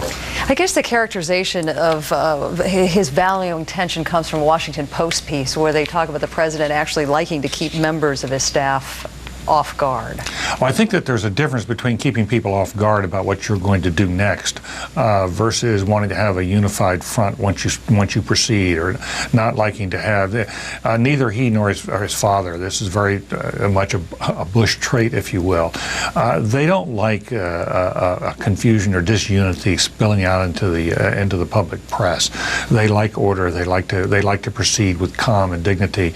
His father obviously was an extraordinarily dignified man and did bring everybody together. And I think it's been a surprise, frankly, that in the Bush administration we've seen these deep cleavages develop between the moderate conservatives like Colin Powell and the hardliners, such as the Vice President and the Secretary of Defense. I think it's been a real surprise, and I'm sure this president, even as he likes to keep people guessing, is not enchanted, to understate it, is not enchanted by the divisions that are spilling out into the press. I just don't think that's not the Bush way to govern.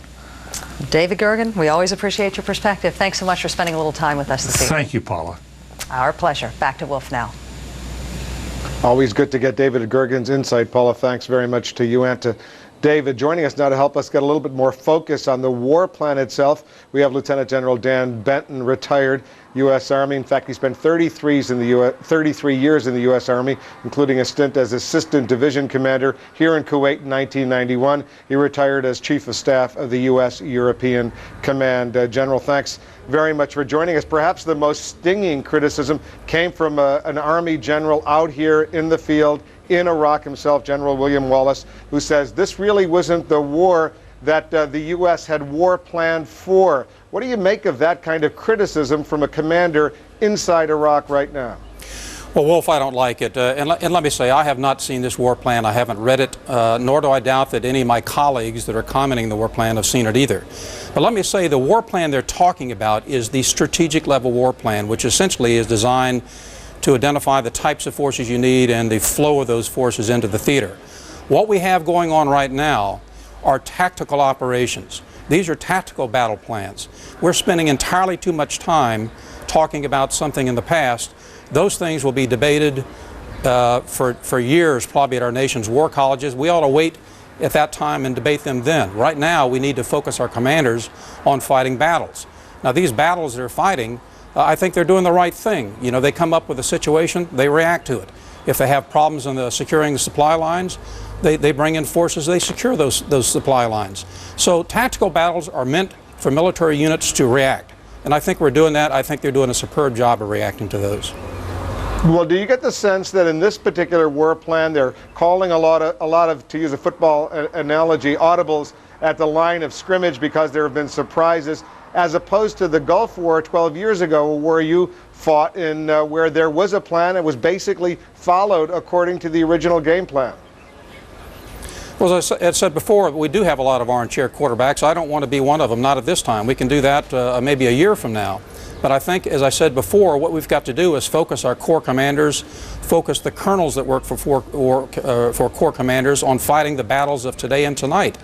And those are meant to do something, have a reaction from an enemy, and to change your plan and get on with business. And that's what I think our forces are trying to do. And I just don't think it's very useful for us to continue to debate these things. I believe what Mr. Gergen said before me there, we need some continuity, we need some consistency from our senior people in this country. General Benton, we're going to have to leave it right there. Thanks very much for your insight. Appreciate it very much. We have more coverage coming up when we come back. He oppressed millions of Muslims and killed thousands more. So why is Sadaam Hussein now asking for their support and indeed getting it? Did the war plan take this into account? We'll find out from a man who's chronicled the clash of Islam and the West. Stay with us. The surprise of the Oscars is now the movie everyone is talking about. Winner of the Academy Award for Best Screenplay, Best Director Roman Polanski, and Best Actor Adrian Brody. It's the Best Picture of the year. The Pianist, rated R, now playing.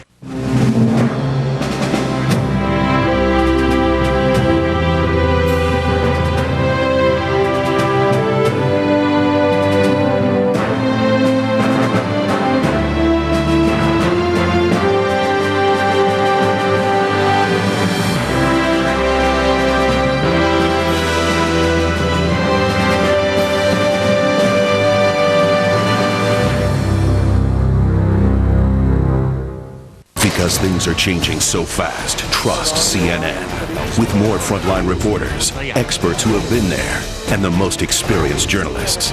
Because you need all the facts. Stay with CNN, the most trusted name in news.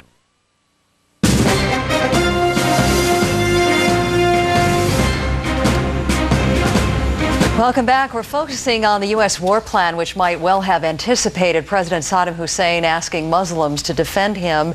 But did it foresee thousands of expatriate Iraqis pouring back into Iraq, not to overthrow a dictator, but to stop coalition forces from doing so? Or the militant group Islamic Jihad sending kamikazes to help Hussein? Did the war plan factor in that some Muslims might not see this as, or actually might see this as, a holy war? Fawaz Jerjes is the author of America and Political Islam, Clash of Cultures or Clash of Interests, and he joins us now. He's a professor at Sarah Lawrence College. Good to see you again. My pleasure. We have heard a number of Iraqi officials call for a jihad against coalition forces. Isn't the truth, though, that most Muslims and Arabs think the world would be a better place without Saddam Hussein? Yes, absolutely. I think many Arabs and Muslims agree that Iraq and the region would be a better place. That is without Saddam Hussein. So what's the double standard I think what they don't really buy the American narrative that this war is designed or meant to liberate Iraqis and bring democracy. I think they suspect that the United States has a hidden agenda to dominate the region and control its resources oil. So the fact is there are very few buyers of the American narrative in the Arab and Muslim world.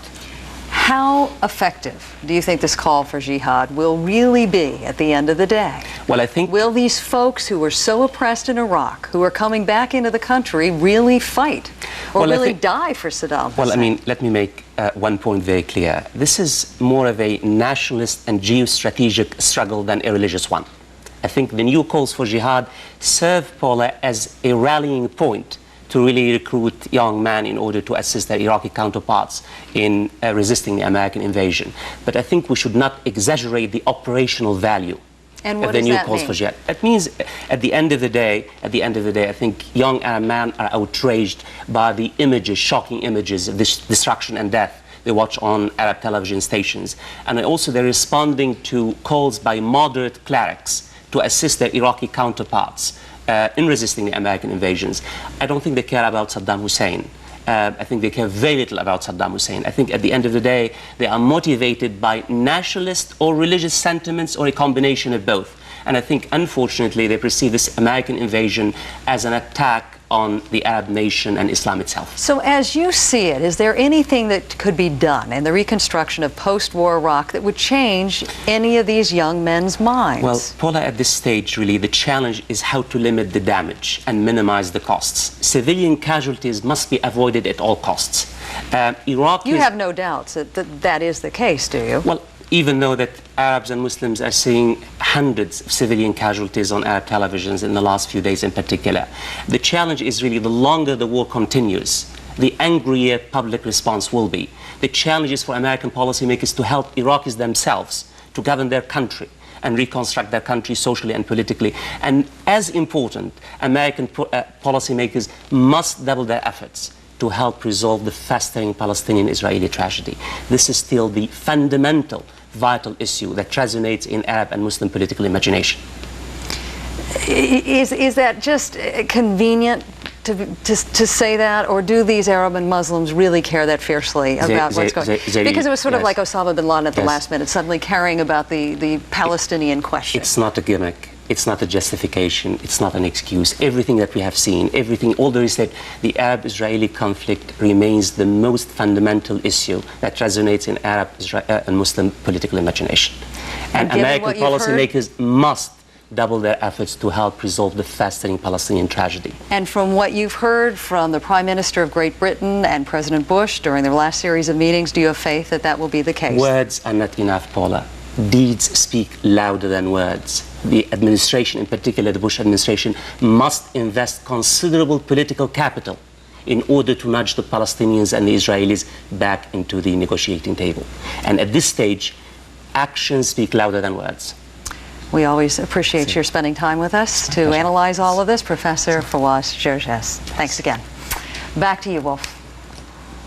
Thank you very much, Paula. Still ahead, the sights and sounds from the front lines on a day that may have changed the course of history and this war. Stay with us.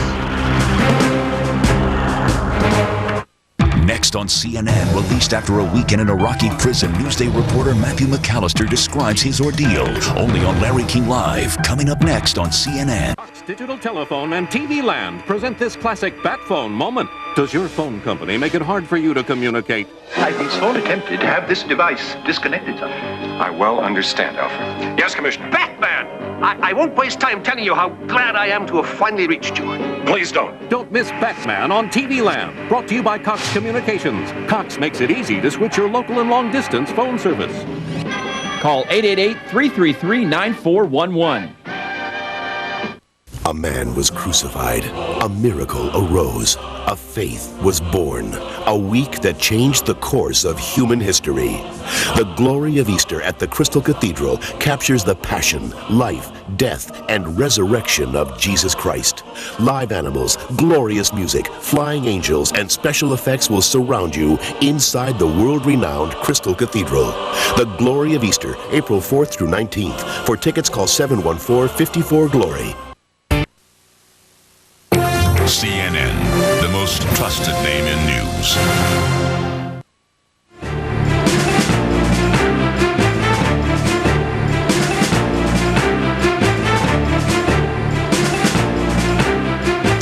Today, April 2nd, 2003, might someday be the day historians point to as the first step in breaching Baghdad's defenses. CNN's embedded reporters, as always, were on the front lines today recording the sights and sounds that will become a part of that history.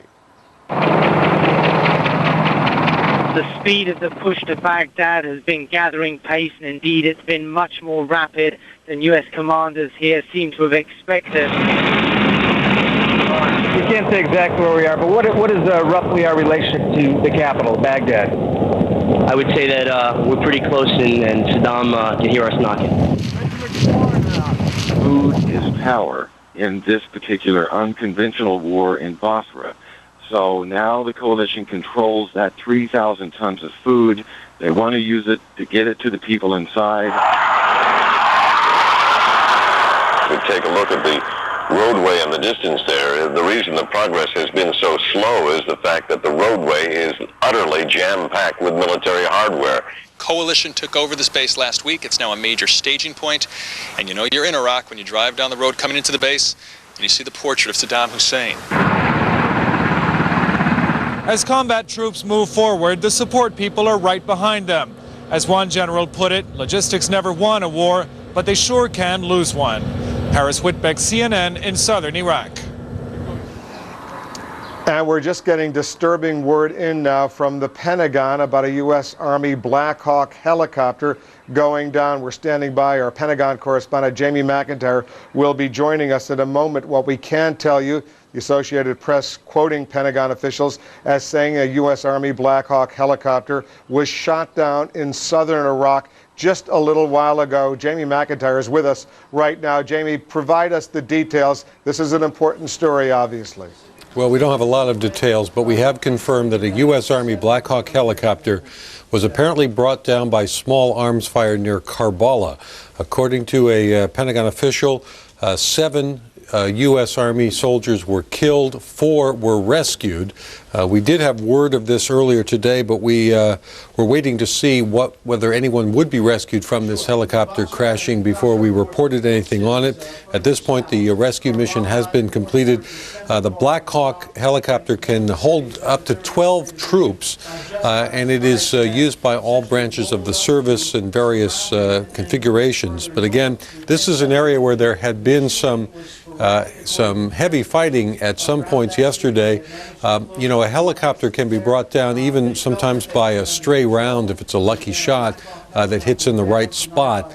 But we don't have any details about exactly what happened and how this came about. But again, just to recap briefly, a U.S. Army Black Hawk helicopter brought down in southern Iraq, apparently by small arms fire. 7 U.S. combat deaths in that incident, and 4 people were rescued after the helicopter crashed. Wolf? And we know, Jamie, there was some intense fighting around Karbala earlier, the U.S. moving through that so-called Karbala Gap on the road to Baghdad. A lot of Black Hawk helicopters, Apache helicopters, Cobra helicopters, providing that kind of close air support for advancing U.S. troops. That's what they would be presumably used for. Is that right? Well, these Black Hawks are mostly used for moving troops around. The attack, they do have guns, and they are used for supporting troops on the ground, although the attack helicopters are primarily for that mission. But this is one of the, it's a workhorse of the U.S. fleet, the Black Hawk helicopter, and in this case, it apparently was carrying some troops around because, as I said, there were 11 on board. That's nearly a full complement. All right, Jamie, I know you're going to be working on this story, and we're going to be getting more information, of course, throughout the night. Paula, that's it for me in Kuwait City. I'll see you tomorrow. I will be here. And just one quick footnote, we learned from Time magazine that Iraqi commanders were actually distributing copies of the book Black Hawk Down that chronicled what happened in Mogadishu to their troops as a training possibility. That wraps it up for all of us here. We go back to Heidi Collins at the top of the hour and then to Larry King. Thanks so much for being with us. Okay. Tonight, rescued POW Jessica Lynch is safe in a U.S. military hospital in Germany, 24 hours after a dramatic commando raid got her out of an Iraqi hospital. We'll talk with her brother. Plus, Newsday reporter Matthew McAllister released yesterday after a week in an Iraqi prison. He'll tell us what his harrowing ordeal was like. And U.S. troops are only 15 miles from Baghdad. We'll get the latest from the front lines on this edition of Larry King Live. And we begin with Nick Betcher, our CNN correspondent, embedded with Special Operations Force, Mike Betcher, rather, embedded with Special Operations Forces on the outskirts of Basra. Mike, what can you tell us? Well, I'd like to be Nick, Larry. He's a little better looking than me, and and probably might have a little better quarters right now. Well, anyway, last night, Larry, in Basra, was a very, very active night. There was salvo after salvo of what's called MLRS, multiple launch rocket systems, heading from British positions in the outskirts of Basra into Basra. Now, that can indicate one of two things, Larry. Either there was an armored column spotted by forward observers, and they fired on that column because this particular kind of munition explodes in the air and puts down cluster munitions that range shrapnel that can shred through armor, or the British were trying to make more inroads. Now, during the day, there were great inroads in the Basra area. The British and the Americans, the special forces supporting the British Army, moved across a canal and into what is known as the Oil for Food warehouse here in Basra. Now, that is very, very significant because in Basra, food is power. And inside that warehouse, there is, they believe, 3,000 tons of food. Now, Basra is reported to have a food and water problem. And if the coalition controls that food, they believe that once they take Basra, and they believe that they will be able to feed the entire city for several days, if not several weeks, until they get more food supplies in. Now, we are told by military sources here that the Fedayeen, Sadaam Hussein's paramilitary, had used that food as a weapon, Larry, in terms of how they distributed it. That is the belief of the coalition, and now the Allies have that. They say they want to use it as humanitarian once they're to... Mike is cutting in and out. We thank him very much for that report. Let's head right to the Pentagon. Jamie McIntyre joined Wolf at the top of the last hour with the story of prophetic, in a way, Black Hawk Down. What's the latest, Jamie? Well, Larry, we are confirming now that a U.S. Army Black Hawk helicopter was apparently brought down by small arms fire in the area of Karbala. This is where the U.S. has been engaged in some pretty heavy fighting in recent days. According to Pentagon officials, it's believed that 7 U.S. Army personnel perished when the helicopter crashed. 4 were eventually rescued of the 11 on board. We don't know much more about what happened in this incident at this point, except that apparently 4 people have been recovered, 7 dead in the crash of a Black Hawk helicopter, apparently, again, brought down by small arms fire, not anti-aircraft fire. Larry? Jamie, what's the record of the Black Hawk? Well, there have been quite a few Black Hawk crashes lately, but the Black Hawk is a workhorse of the U.S. Military fleet. It's used primarily by the Army, but all of the services have versions of them. And it is a very, considered a very good helicopter. It has a very high lift rate, so it's good particularly in places where there's thin air and you don't have as much lift. It has really, those blades really beat the air. But, you know, any helicopter, if it's hit by a projectile, particularly if it hits in the wrong spot, can be brought down. And it looks like that's what happened here. Thank you, Jamie. Jamie McIntyre on the scene at the Pentagon. Let's go to Ruwayshed at the Jordanian-Iraqi border. Nick Robertson is standing by, our CNN senior international correspondent. He was in Baghdad until being expelled from there. Now, did Saddam Hussein speak today? Do we know that for a fact, Nick?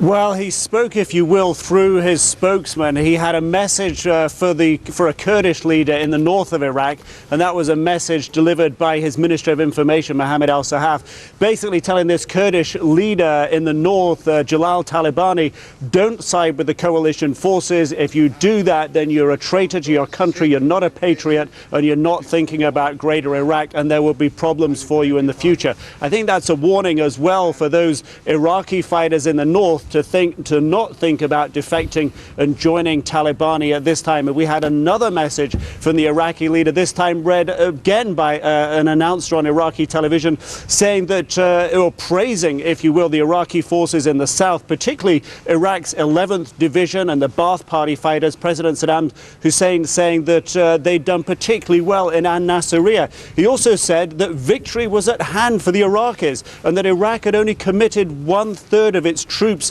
to the battle so far, in comparison, he said, with the coalition forces who'd put everything into the war so far and were now completely exhausted. And we've also seen President Saddam Hussein on television meeting with some of his ministers, Vice President Taha Yassin Ramadan, Deputy Prime Minister Tariq Aziz, who looked particularly serious at this meeting. But again, we're just not getting a real true indication when these pictures were taken, whether or not President Saddam Hussein is well or not, and perhaps he may be playing his own psychological warfare game here with the Pentagon, who are essentially saying if he's alive and well, why doesn't he come out and speak and make it clear that he's alive and well? Well, maybe he's just choosing not to do that because it suits his interest better to not give the game away about how he is or where he is. Larry? And what's the latest, Nick, on when Baghdad becomes the central issue? It's getting closer, but there still seems to be a way to go for some of the forces. They seem to have Kabul surrounded, but that's still an hour's drive from Baghdad, an hour when you don't have people shooting at you down the highway and embedded forces in the fields next to you. They do appear to be closer on the eastern side or southeastern side of Baghdad. But again, it's still some way to go for those forces. The towns that they have taken or surrounded or bypassed so far are still active, still have Iraqi elements in there that are very aggressive and threaten coalition forces still. So it's getting there, but not there right yet, Larry.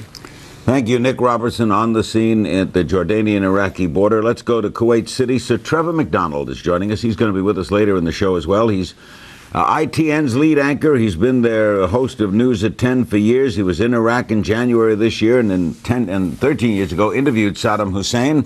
And in Cairo is Scott McLeod, the Cairo bureau chief of Time magazine. He was in Baghdad in November of 2002. So, Trevor, since last we spoke, how goes this war? Well, Larry, it's a very interesting question. The great question now is, when will the battle for Baghdad begin?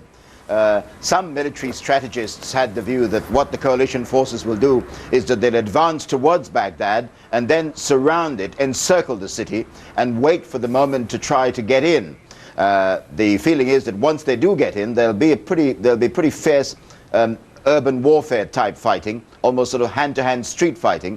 But the way the coalition forces have been softening up some of the Republican Guard positions around Baghdad makes you question whether that might be necessary. It's still going to be very, very tough, but one really doesn't know exactly at this moment how it's going to pan out. But 20 miles outside of Baghdad and closing, that's pretty close. Scott McLeod, what's your read from the vantage point in Cairo? Well, so far it hasn't been a very good war from the point of view of winning hearts and minds in the Arab world.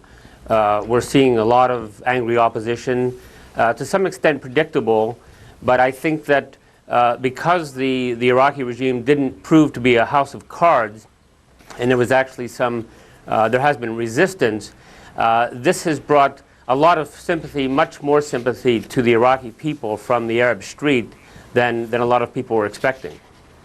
So, Trevor, I know that we're going to be talking in a couple of minutes with Matt McAllister, the Newsday correspondent, released. ITV still has two reporters being held? Well, there are two of our people, a cameraman and a translator, who are still missing. And we are really appealing to the American and the British governments to try to provide some more information, because the coalition forces were at the scene south of Basra when the incident occurred.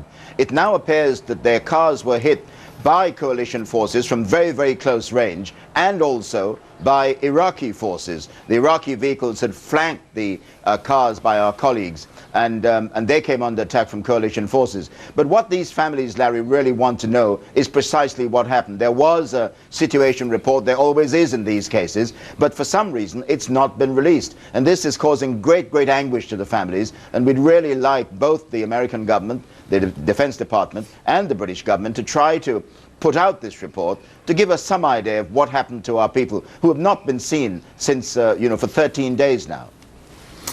And Scott McLeod, what do you make of Al Jazeera, two of their reporters being tossed out by Iraq?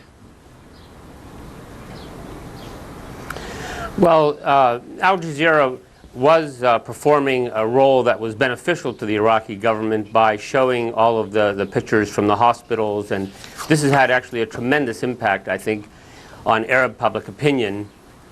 But Jazeera hasn't been flag waving for the regime like the regime would have liked.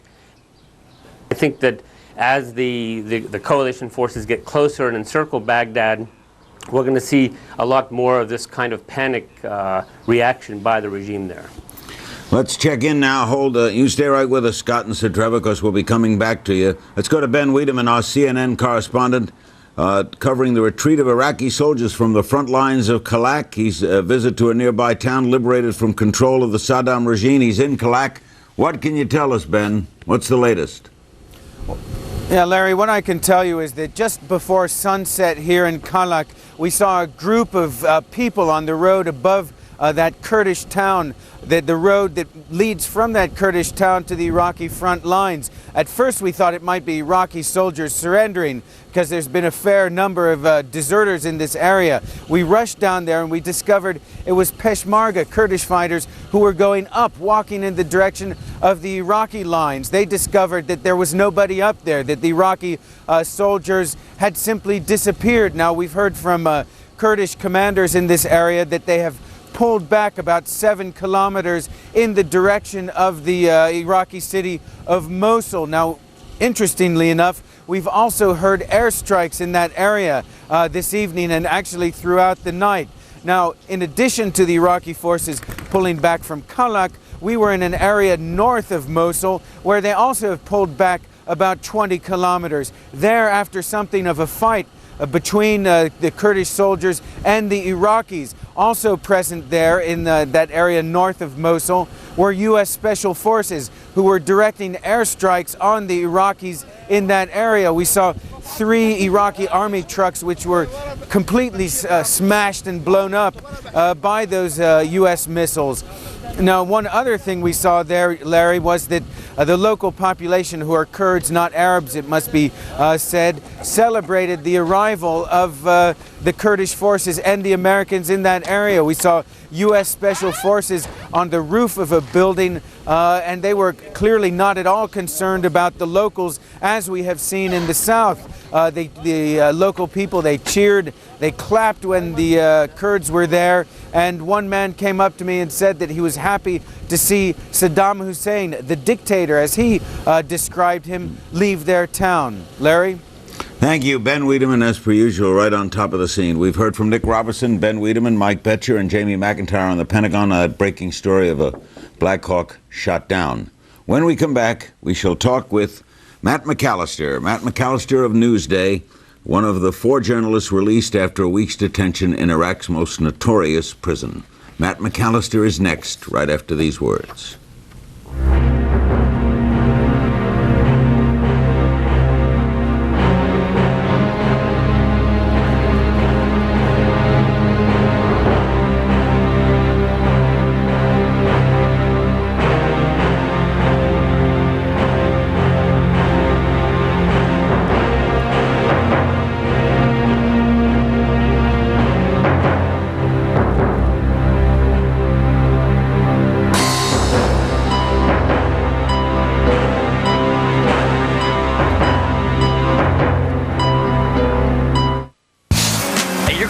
This new quick rent at National Car Rental. When you get to the airport, they let you choose your own car. Whatever make and model you want. Whatever color you want. You can walk right past the counter. And you don't stand in any lines. All you need is a major credit card and access to the internet. You rent online at nationalcar.com. They ought to call it quick and easy. Bypass the counter. You don't have to stand in line. Choose your own car. Click, click, click on the computer. It's all about me, Rent. Huh? Choose the rental car company that lets you choose your own car. Quick rent at nationalcar.com. All right, everybody, let's come to the table. From generation to generation. You're a much better father than I was. From father to son. But you didn't exactly set the bar all that high. Hey! This family can survive anything. What are you doing, man? As long as they have each other. Schmuck. Michael Douglas, Kirk Douglas. It runs in the family. Rated PG-13. Starts Friday, April 25th at theaters everywhere. You're watching Larry King Live. We now go to Amman, Jordan, where Matt McAllister checks in. It's good to have him back. He's the correspondent for Newsday, one of the better newspapers in the United States. He's one of 4 journalists released after a week's detention in Iraq's most notorious prison. How were you captured, Matt? I was in my hotel room in Baghdad, and there was a knock on the door, and there were about 9 men, as I remember, who came in, some in uniform and some not, and there was no arguing with them at all. Wouldn't you expect that it would have been, you're going to be expelled? Why were they taking you as a prisoner? Yeah, I mean, that's the question I'd love one day to have an answer to. I mean, why they didn't just expel us like all of the other journalists that they've expelled. And I mean, in all the 8 days that we were in their custody, they never gave an explanation. They never formally charged us or informally charged us with anything. And there was no explanation as to why they released us. So there was no explanation at any point. Their whole sort of mode was to ask questions, not to provide information. And you had Molly Bingham, a freelance photographer, and who else was taken? There was a Danish photographer, freelancer as well, and an American peace activist, and of course my colleague Moises Saman, photographer from Newsday staff. Generally, how were you treated?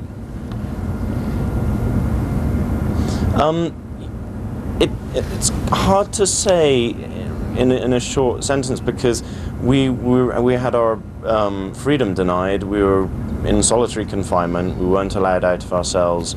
We weren't allowed except to go to the bathroom or to be interrogated, and we weren't allowed to talk to each other. So on several fundamental levels, we weren't treated very well at all. On the other hand, we were never hurt, and they were sort of disturbingly polite most of the time. So it was, and they, showed us some kindnesses. About the second night, it was very, very cold, and so the next day, the chief interrogator made sure that we all had a third blanket to sleep with. Since you are not military, what were they interrogating you about?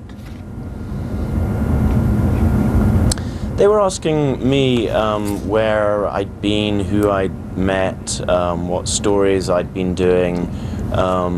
They never actually, they did with some of the others directly ask them if they were working for intelligence agencies, but the words CIA and Pentagon didn't come up with me until until the third day when things changed and suddenly we were signing statements and writing out statements. But they were just probing and sort of they were definitely accusing me of not being honest, and at one stage said that my future depended on my coming up with more honest answers than I was doing. Were you being honest? Yes, I mean, when you're absolutely being honest at all times, yeah, no question about it. Well, you must have wondered, what is Newsday doing to get my release? What's the outside? I mean, when you're in a solitary situation like that, what goes through you? Well, I mean, I was making calculations all the time about that. The first 24 hours, I was assuming that they would hear somehow, or they would just believe that we had been expelled and they'd be waiting for a phone call from Damascus or Amman. And then as the next 24 hours ticked by, they would start to get very worried. And then I decided that in the third day, the anxiety would have kicked in a huge way. And at that stage, the organization would have moved into full gear, and the wheels would go into motion, whatever those wheels were. And it's funny, I was sort of remembering back to people like Jesse Jackson, who was involved in securing release of hostages in Kuwait in '91, and American soldiers in during the Kosovo War. And he was involved, and all sorts of other people were involved. And I mean, our thanks to people at Newsday and beyond throughout the whole journalistic community, people we've never met, I know have just performed extraordinary feats of kindness and generosity and work on our behalf. And without that, I know that we wouldn't be here.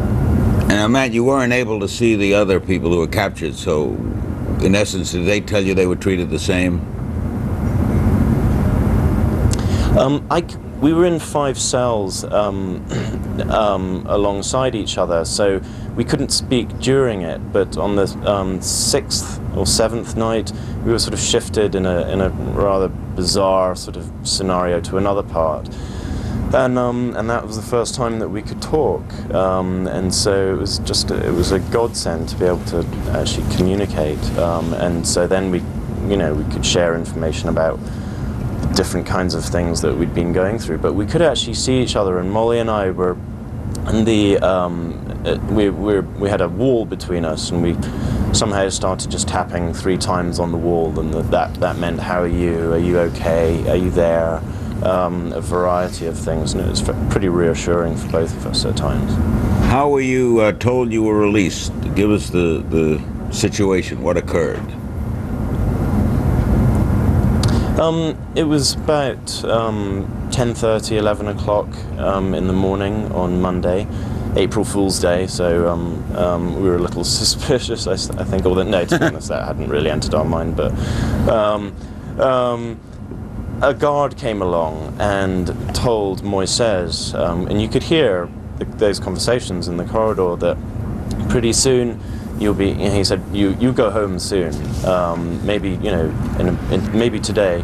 And then he said, but Matthew problem. That wasn't very encouraging to hear. So, but then shortly after that, another guard came along and opened all the doors, all our cell doors, and out we went. But I didn't believe it until last night, when we were out of Iraq itself, because they'd lied to us consistently throughout the whole thing. I mean, from the beginning, when they said that we were being expelled to Syria. Where do you live, Matt? I live in London at the moment. So did you call home first? I called, for my sins, I called my newspaper first, partially because I knew that by that stage they would have the network out, and then I called my sister. So, I mean, the news spread pretty quickly from that moment onwards. Now, Matt McAllister, you'll stay there, because we're going to be coming back to you, and when we come back to Matt, We'll be joined again by Sir Trevor McDonald, who we've already spoken with, and Scott McLeod. Sir Trevor in Kuwait City, Scott in Cairo, and Matt in Amman. And they will form a panel after we speak with Greg Lynch, the older brother of the released POW Jessica Lynch, and her friends Nikki and Jennifer and Mariah. But we're going to spend some moments, as we like to do as often as we can, almost every night, with Colonel Tom Bright of the United States Marine Corps' Chief of Operations. Thanks for joining us again, Colonel Bright. Any further information from where you are about this Black Hawk being shot down? Larry, we are certainly confirming that we do have a helicopter that went down, and unfortunately there are some casualties, and so we're going to continue with the investigation of that and the recovery of the aircraft. It's very unfortunate, but I don't have a whole lot to report to you other than we know it's down, and we're going to retrieve the killed and wounded, and then we'll just take it from there, Larry. What is the latest, Colonel, that you have to report?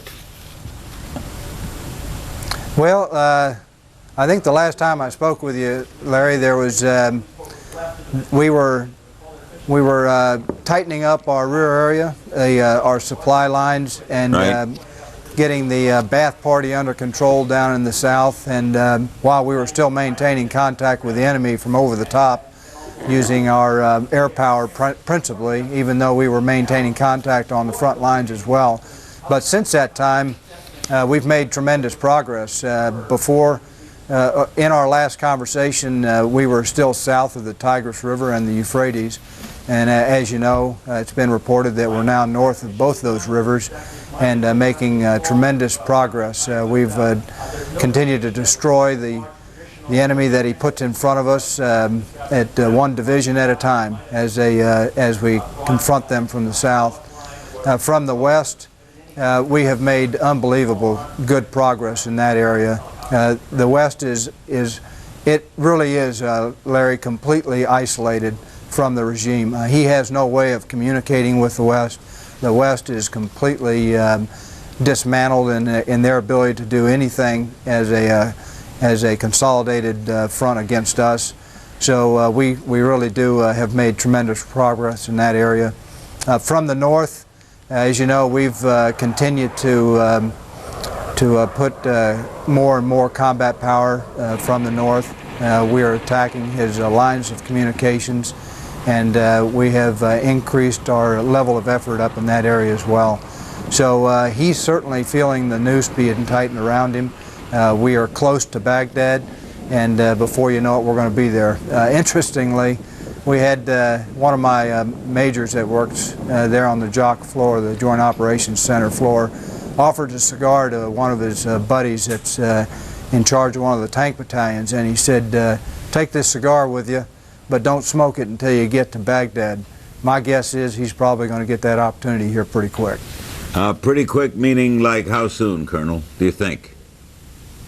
Well, I would hate to speculate on that, but I'll tell you, Larry, the enemy has been unable to stop us. The 5th Corps and the 1st Marine Expeditionary Force makes very good progress, and those two ground units that are directly facing the enemy in the southwest and south of, or southeast and south of Baghdad, along with our air power that we're bringing to bear on him, and along with those forces that were hitting him from the north, my guess is going to happen pretty quickly that we're going to be there. So, any update? I'm not going to speculate, tell you a time. Go ahead, Larry. I got you. Oh, before we talk, we're going to talk in just a moment with some family members of Jessica Lynch, family and friends. Any update on her? I don't have any to give you, Larry. We are very fortunate to get her out. That was a operation that we planned over a number of days, and we struck when the time was right. And we were very fortunate to get her out of the circumstances that she was in. We're real pleased, and I'll tell you, the soldiers and the Marines that went into that compound to pull her out were very courageous, and my hat's off to them. I'll tell you, those folks in the field that have to face the enemy every day close in are doing a tremendous job, as you well know. Colonel Bright, we always thank you for being with us. We appreciate you taking the time. You're welcome. Colonel Tom Bright, United States Marine Corps Chief of Operations, Joint Operations Center. We'll come back with Greg Lynch. He's the brother of Jessica Lynch, and we'll meet three of her friends as well. Then we'll assemble our panel of Matthew McAllister and Sir Trevor McDonald and Scott McLeod. And then former Secretary of Defense Harold Brown, former Secretary of State General Alexander Haig. That's what's ahead. What's immediately ahead is Heidi Collins with news headlines, then a word or two, and we'll be right back. Heidi's next.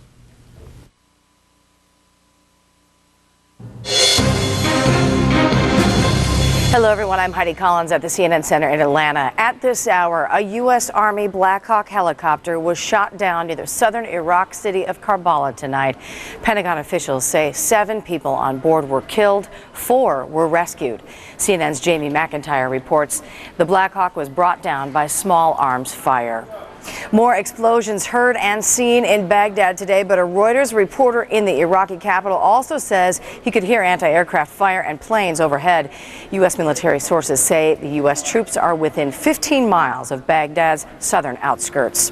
Coalition bombs hit targets in northern Iraq. Reuters reports strikes on the village of Domiz, that's north of Mosul. Residents say a military compound used by the Ba'ath Party was one of the targets. And the Pentagon says 2 of the Republican Guard's strongest units are no longer credible forces after fighting U.S. forces near Karbala, south of Baghdad. And Jessica Lynch, the U.S. Army PFC rescued from an Iraqi hospital yesterday, is now in a U.S. military medical center in Germany.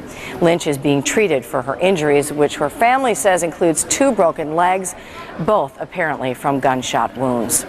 More images of Sadaam Hussein surfaced on Iraqi TV today, showing him meeting with members of his cabinet. Iraqi TV says Saddam also met with his sons and top military aides. And a statement attributed to the Iraqi leader told the people of Iraq that, quote, victory is at hand. Those are the headlines making news at this hour. More Larry King Live right after a quick break. You never know when you'll need allergy medicine. You could be outside, inside, in your car, anywhere. Now you can take non-drowsy allergy medicine right when you need it. Announcing quick dissolving Alavert. New Alavert starts dissolving the instant it touches your tongue, without water. Get prescription strength, non-drowsy 24-hour relief. Even Claritin can't beat. New quick dissolving Alavert. Allergy medicine you can take right when you need it, wherever you are. You decided. Once again, CNN is #1. For trust and experience, Americans choose CNN as the most credible news source. More than MSNBC or Fox News. More than any network, newspaper, or magazine. CNN is the most trusted name in news. Welcome back. Joining us in Palestine, West Virginia is Greg Lynch, the older brother of rescued prisoner of war Jessica Lynch. He's in the Army too, by the way. He's on emergency leave from Fort Bragg. And then in a couple of minutes we'll talk with 3 of her friends, Nikki White and Jennifer Bayless and Mariah Duckworth. They're all there in Elizabeth, West Virginia. Greg, why are you on emergency leave? Larry, I got the call, from Fort Bragg. My mother had told me that Jessica's convoy had been ambushed, and immediately Fort Bragg was very cooperative. My chain of command down there at the 1st 159th Aviation Regiment, they immediately got me home as soon as possible. Tell me how you first learned that your sister was taken. I'd received a call early that morning from my mother. She had told me that Jessica had been classified. An Army official had came to the door late Sunday night with a West Virginia State Trooper and had informed them that she was one of the MIAs that was in the convoy. Now, is it true that she joined the Army because you joined? She joined, Larry. I want to say not because of me, because she wanted to. She's a very outstanding young lady, and I tell you what, her pride in herself. She just wanted to better herself, not only to prove that she was strong to me, but to others as well. Greg, when no news was forthcoming during those days, did you ever think you might have lost her? Larry, I never gave up hope. I mean, every night we had prayer meetings here at the house for the family, and through the churches throughout the community was the same. And not only through the community, the state, and the nation, it was great support, and the family never gave up hope, and praying, and miracles do come true, Larry. I just want to tell you that. Boy, she's in Germany now. What can you tell us? What is Jessica like? Very outgoing, Larry. I tell you, she's one of a kind. You wouldn't think a 5'5" petite young lady would be in the armed forces serving what she's doing right now in Kuwait, but she's doing it and proving to everybody that it doesn't matter male or female. If you're going to do a job, you can do it right, and it doesn't matter who you are. Did she like soldiering? Yes, she loves being a soldier. That is, at first, you know, I didn't think she was going to like it, but she got in there and she got in the mood, and you know, she's training every day with the young men and women over there, and now back at her unit in Fort Bliss. And you know, sad things come to us, but you know, she knew it was going to happen, and you know, it's great that she's home. Well, not yet home with us, but you know, home back in Germany. Have you spoken to her? Yes, I have. We had received a phone call from her at 6:30 tonight at the house, and you know, it was news to everybody. I mean, it was great.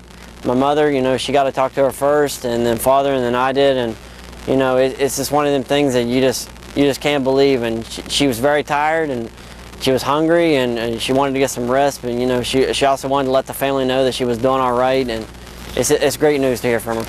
What did she tell you about her injuries, Greg? She said that she had 2 fractured legs. That was all she told me. Larry, she was so disoriented. Her voice was real crackly and low. Sounded as if she was sick, but she said that she was fine. She was just very weak and tired. You could tell by she just wanted to get some rest. She didn't even know what time it was over there, Larry. When is she expected home, Greg? She told us that she was going to call us back tomorrow, Larry, and you know, give us some more information on her stability, and more or less they're going to see. I'm just speculating to myself. I can't say what the officials in Germany are going to do, the doctors over there, but I'm assuming, Larry, that they're going to make sure she's stable for travel and hopefully bring her home to the States to get better. Now, I'll bet the whole town of Palestine is going to be there for that. I'll tell you what, Larry, the town of Palestine is growing. You know, it started out as 1,000, and I bet there's 1 million here now. Greg, thank you for spending the time with us, and give her the best from all of us at CNN. I will, Larry, I will. Thank you very much. Greg Lynch. Joining us now in Elizabeth, West Virginia, are Nikki White, Jennifer Bayless, and Mariah Duckworth, all friends of Jessica Lynch. Nikki, how did you first learn she was missing? Well, I was at school, and one of my friends told me while I was sitting in the lounge. So. Remember your first reaction? I didn't really believe it until I got home, so it was just unbelievable, really. Jennifer, how did you hear? I was at work and I received a phone call from my sister. They had an assembly announcing it at the high school, and she called me and told me the news, and I was just really shocked, and I just prayed for her immediately. And Mariah, where were you? Larry, I was sitting on my couch. It was about 9:30 in the morning, studying for an education exam, and one of my cousins called me and told me the news. So I was just I was in shock. I didn't know what to think. I had to call the family right away because I had to know for sure. I couldn't go all day not knowing whether it was true or not. Nikki, were you all high school classmates? Yes, we were. Did you all graduate high school together? I graduated with Jessie, yes. And what about you, Jennifer? I graduated a year ahead of her. And Mariah? 2 years. Greg just told us she was very outgoing and fun and spirited. Would you back that up, Nikki? Oh yeah, she was very outgoing, sweet, very tough, very strong person. Jennifer, how did you learn she was released? I heard I heard the news come across that they had saved a soldier, and I didn't know who it was, and then I received a couple phone calls, and the information just started flowing after that, and we all met up together at Mariah's house, and we were jumping for joy, overwhelmed with happiness. Mariah, Greg just told us he spoke to her tonight. She's feeling a little weak. She'll be home soon. I gather you're going to be right there when she arrives. Oh yeah. Oh yeah. I think the whole town will be there. Thank you all very much. Nikki White, Jennifer Bayless, and Mariah Duckworth, all close friends and all very happy tonight over the release of Jessica Lynch. And again, her brother Greg telling us he spoke to her tonight from Germany at about 6:30 Eastern Time, and that she's doing well, a little discombobulated, as you might expect, suffering some injuries. Don't know when she'll be home. Now let's go back to our panel. Matt McAllister is still with us. He's in Amman, Jordan, one of the 4 journalists released after a week's detention. In Kuwait City is Trevor McDonald, the ITN lead anchor. And in Cairo is Scott McLeod, the Cairo bureau chief of Time magazine.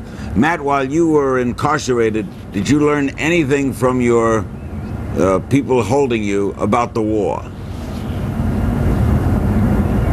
No, I mean, it was one of the strange things that we could hear the war because every night there was bombing all around the prison, and I wondered whether, because when I last heard the news 10 days ago, the American and British forces were supposedly in Karbala, and maybe it would take 2 or 3 days, in spite of the terrible dust storm that was kicking up at that stage, for them to reach the outskirts of Baghdad, which still hasn't happened. So I was expecting them to be outside Abu Ghraib, the prison where we were being held, at any moment. But no, other than that, I asked a couple of times the interrogators, how's the war going? But I wasn't going to get an objective analysis of what was going on the ground from them. Scott McLeod, you're a journalist. Why do you think they took these 4 people? Why was Matthew held? It's hard to say. I suspect that they suspected that something they had done raised an alarm, that maybe they were spies. The Iraqis are extremely paranoid and suspicious. It's part of the culture of their political ideology. So that would be the first thing that comes to mind. I want to say maybe this was also a signal to the other journalists who are staying in Baghdad to be careful, watch what you write, watch what you say when you're on your broadcast. By the way, we're having trouble connecting with Trevor McDonald. As soon as we make a connection, we will go to him for some comments. Matt, do you buy that? Is that do you think Scott's reasoning might be the reason you were taken? It may well be. There are all sorts of different theories as to why this happened. The one thing is the 5th person was a peace activist. He wasn't a journalist, and so again that was another illogicality. And we'd been there for a month, and Moises and I had been there for a month. The 2 other journalists had been there about a week. There's no rhyme or reason to much of this. I mean, for example, they didn't open, as far as we can tell, we're pretty sure, any of our laptop computers, which obviously if you were going to do a thorough investigation, you would sift through and look for incriminating evidence. I mean, they had also, some other kind of relatively sophisticated intelligence, and on other levels just incredibly primitive and sort of almost rather bad at their jobs. Scott, you've been there. What are the Iraqi people? Does their resistance surprise you? What can you tell us about these people that we don't know, this culture? Well, I think that most of the resistance we're seeing is being carried out by the loyalists of the regime. I think that the group Sadaam Fedayeen have been leading a lot of the sensational resistance that we're seeing. My experience in Iraq is that the Iraqi people don't like Sadaam Hussein. They want to see him go. I had lots of experiences, not so much on my last trip where I think that the caution was up a little bit more, but on a previous trip which was in 1995, I met a lot of Iraqis who, in private, when we would get into a taxi cab or something, were pretty open about their disdain for the regime and their wish to see it go. So I have no doubt that while we're not seeing all the joy and the rose petals being thrown at the troops, that there will be a lot of joy when Saddam Hussein goes. I think that the problem we're seeing is that Iraqi, there has been Iraqi resistance, and for better or worse, this has reinforced the Arab opposition to the war, the widespread Arab opposition to the war, and so it has complicated matters in this question of the hearts and minds of the Arab street, because the war now is being seen more by the Arab world as an occupation of Iraq, and unless in the very near future Iraqis really are demonstrably overjoyed by this this change of regime in Baghdad, I think that is going to be an impression, this impression of an occupation that's hard to overcome, especially because the American forces are going to have to stay there for a while. Thank you, Scott McLeod. Thank you, Matt McAllister. Congratulations on being safe, and we're sorry we couldn't connect with Sir Trevor McDonald. In a couple of moments, we'll be talking with Harold Brown, former Secretary of Defense, General Alexander Haig, former Secretary of State. Let's go back to the Pentagon. Jamie McIntyre, with I assume, has an update on the Black Hawk situation. Jamie? Well, Larry, just a quick update. It's often said at the Pentagon that initial reports from the battlefield are wrong. We don't know that's the case this time, but we do know we have conflicting reports. The reports from the battlefield indicate that there were 11 people who were either killed or injured because of this Black Hawk crash, 7 dead and 4 injured. Apparently the Black Hawk helicopter, U.S. Army Black Hawk helicopter, brought down by small arms fire near Karbala in an area where there had been some intense conflict. But we are now getting a statement from the U.S. Central Command that indicates that there may have only been 6 people on the helicopter, and they're not confirming any of the casualties. So we're going to have to sort this out. Again, the initial report from the field, 7 dead, 4 injured.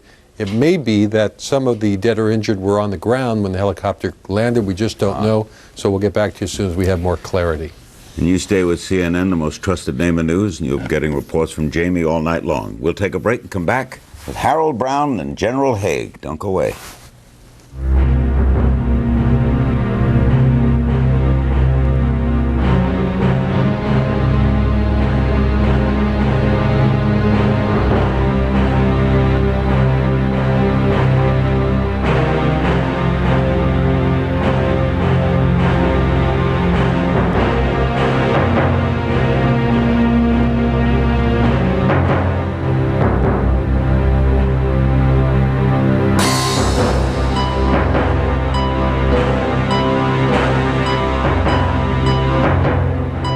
The war in Iraq continues, and no one takes you closer than CNN, live throughout the day. Stay with CNN, the most trusted name in news. Where's everybody going? The grand opening of Family Classic Cars, Indian and Triumph of San Juan Capistrano. Sunday, April 6th. Live music. Free food and prizes. Guest appearances by Dan Gurney, Paul Moyer, and Branscombe Richmond. Register to win a brand new 2003 Indian Chief. Plus money donated to the Mickey Jones Foundation for Children. Family Classic Cars, Indian and Triumph of San Juan Capistrano, the second happiest place on earth. See you there on April 6th.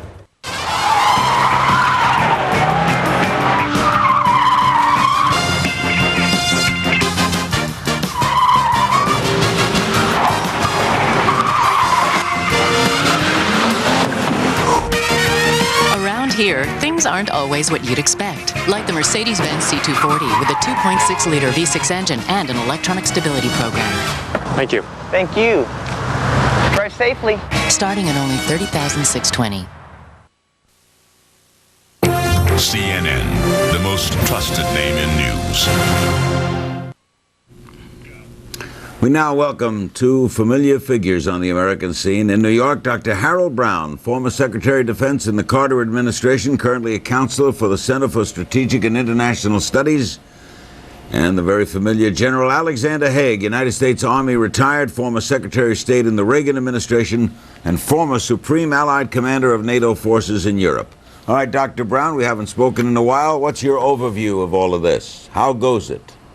Well, I think there have been some surprises or unexpected things, some of them good, some of them bad.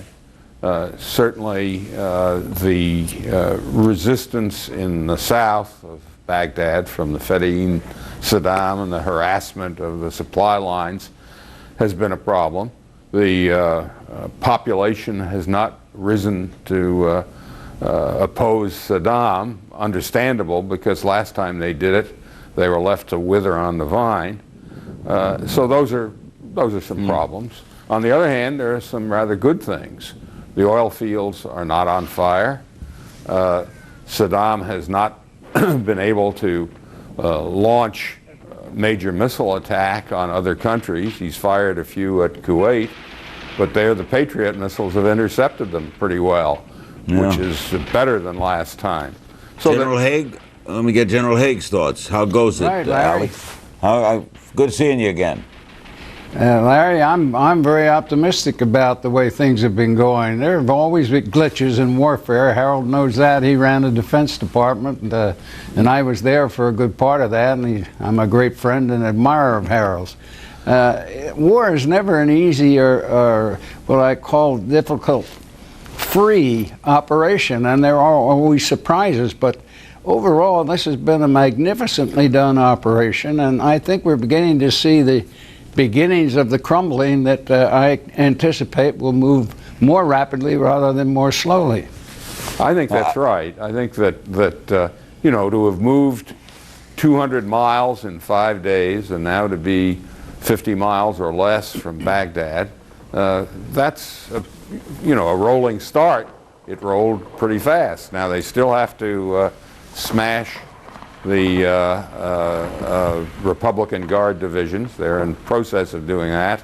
And then the really hard part comes. What do you do when you've invested Baghdad and have to somehow finish the regime off? That will cause some real difficult problems. General Haig, what do you make of the complaints by Secretary Rumsfeld and the Joint Chiefs about generals complaining about the war, retired generals, criticizing the effort? We retired generals are part of a club where we all wish we were back in charge, but that's not going to happen.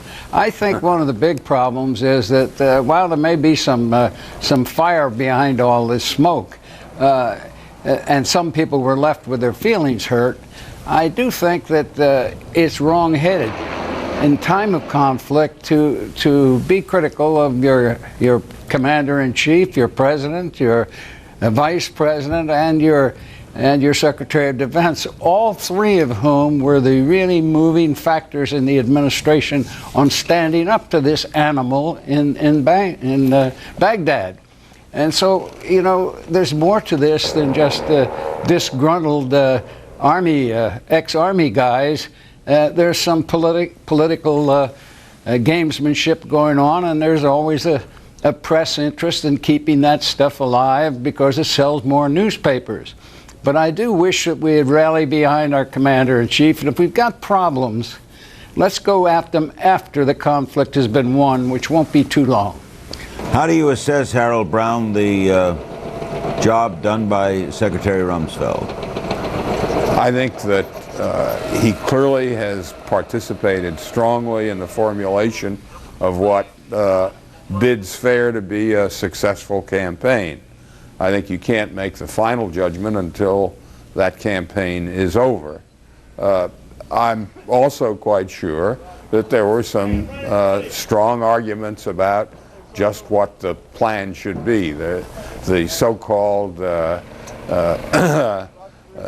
time-phased troop deployment list, tip fiddle is what is the nickname for it, and different people had different ideas. I think the results are showing that the outcome of those arguments, in which I'm sure the Secretary of Defense played a substantial part, are working pretty well.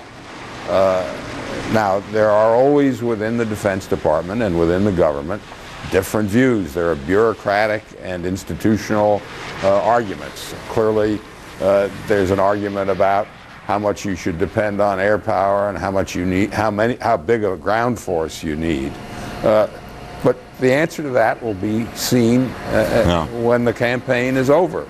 Retired generals always are tempted to criticize the civilian superiors. I seem to recall Al Haig did it to me when he was retired.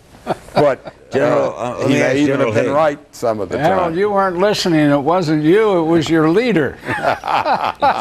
General Haig, what about, will this strained relationship between the United States and Russia, and you worked hard at ending that cleavage, you think that's too deep, or is it repairable?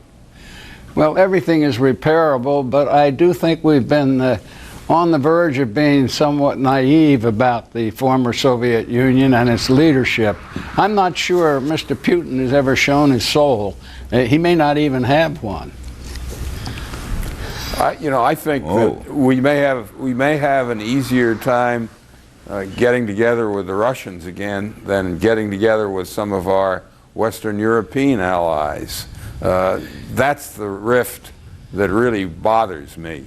The Russians we can deal with one way or another, but we need to get together with the Europeans again, and that's going to be hard because the differences have crystallized as a result of the Iraqi the events leading up to the Iraq War. You agree, General Haig?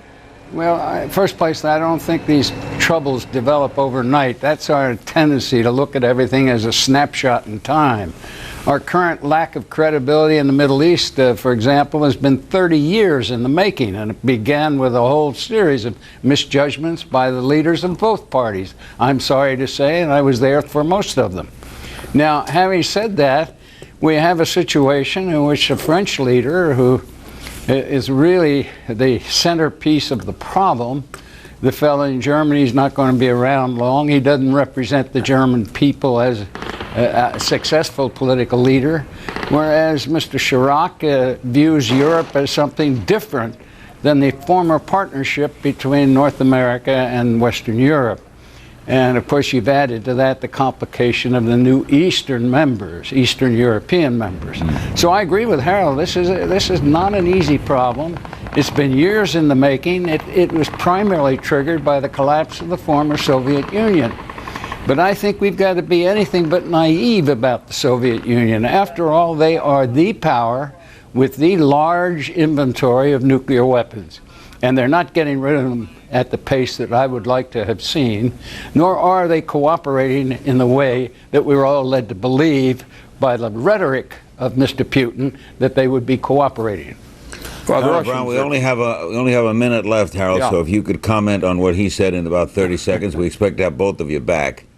Do you agree with General Haig? The Russians clearly have made troubles for us. They're making trouble for us in Iran. And they haven't been sufficiently cooperative with respect to Iraq. But we're used to dealing with them from an adversarial or semi-adversarial position. Dealing with the Europeans, with the French, that's new. Even the French, from that adversarial position, is new, and they are very important because although the U.S. is preeminent, it's not omnipotent. We need help to do some of the things we want to do. Thank you both very much. Harold Brown, former Secretary of Defense, General Alexander Haig, former Secretary of State. Heidi Collins is next with the news headlines. Aaron Brown is right around the corner with Newsnight. Among the guests tomorrow night will be Senators Warner and Feinstein and a representative of Al Jazeera talking about some of their reporters being tossed out of Iraq. Thanks for joining us. Heidi is next, and then Aaron. Good night.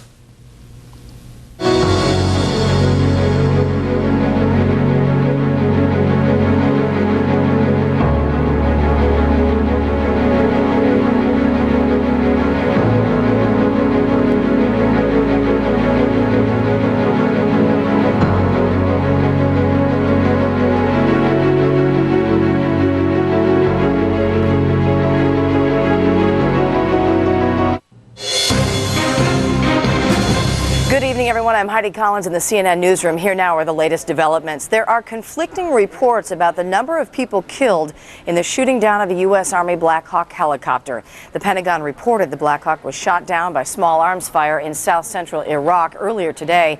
According to the Pentagon, 11 soldiers were on board. 7 of them were killed. The other 4 were rescued but wounded. But according to U.S. Central Command, only 6 people were on board, and there was no confirmation of any casualties. One of America's POWs has begun her journey home. Earlier tonight, Army Private First Class Jessica Lynch arrived at Ramstein Air Base in Germany for medical treatment. She was rescued Tuesday after being held by Iraqi forces for more than a week. Today, West Virginia Governor Bob Wise visited Lynch's family and guaranteed their daughter a college scholarship. Meanwhile, the Senate has voted to approve an independent investigation of the sex assault scandal at the Air Force Academy. This after several senators said the Air Force has failed to hold leadership accountable. Dozens of female cadets have said they were ostracized or reprimanded after telling superiors they had been raped. Federal authorities say a Pakistani man in custody in Denver is suspected of terrorist threats. The FBI and Justice Department believe he trained at a terrorist camp in Pakistan and accuse him of threatening holy war against the U.S. The man is being held without bail on immigration charges. A major flight attendants union wants the FAA to issue an emergency order to help fight severe acute respiratory syndrome, or SARS. Among other things, the union wants the government to provide attendants with gloves or masks. So far, 78 people have died from the disease, most of them in Asia. Those are the headlines at this hour. Now, more coverage from the front lines with Aaron Brown and Newsnight.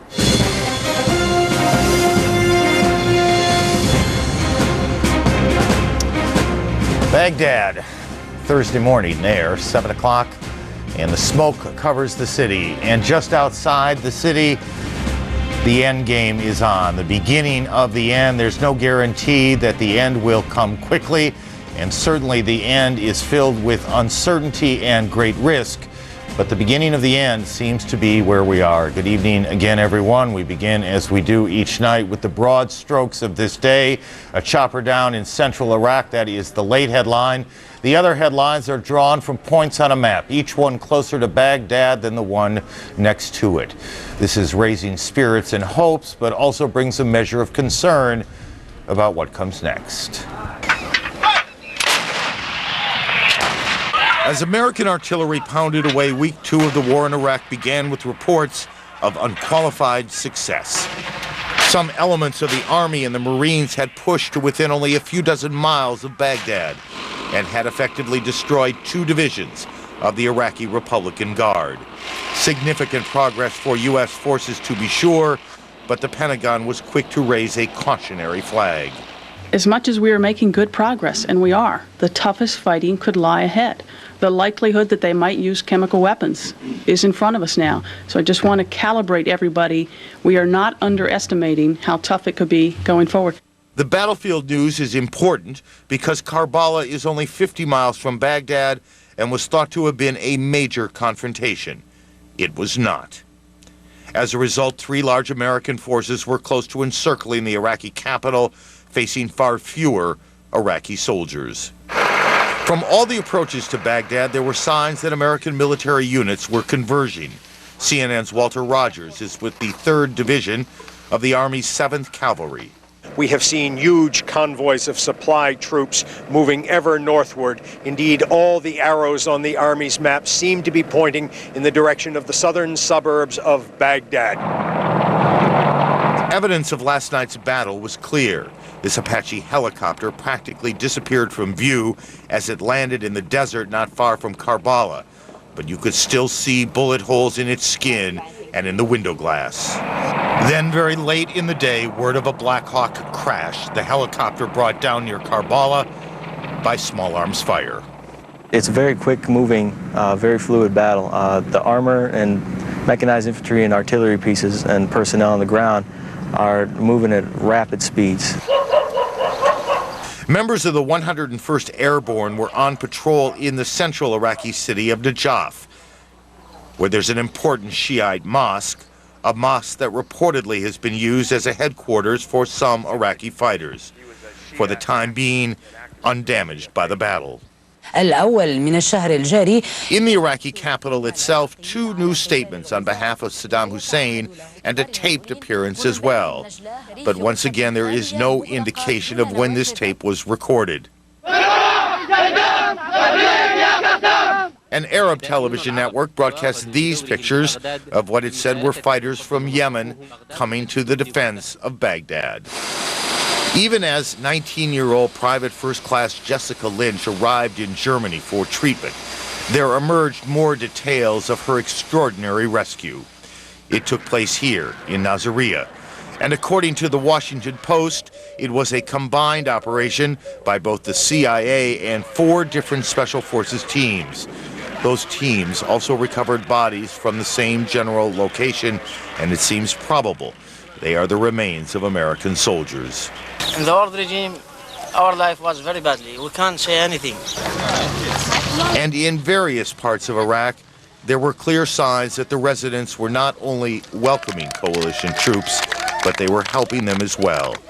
In the south, during a nighttime operation, a local man helped the British identify members of a guerrilla group, the Fedayeen. It seemed clear that along a very broad front, from Basra in the south to Najaf in the center of the country, and on the edges of Kirkuk in the north, that the progress on the ground in general was going the coalition's way this day.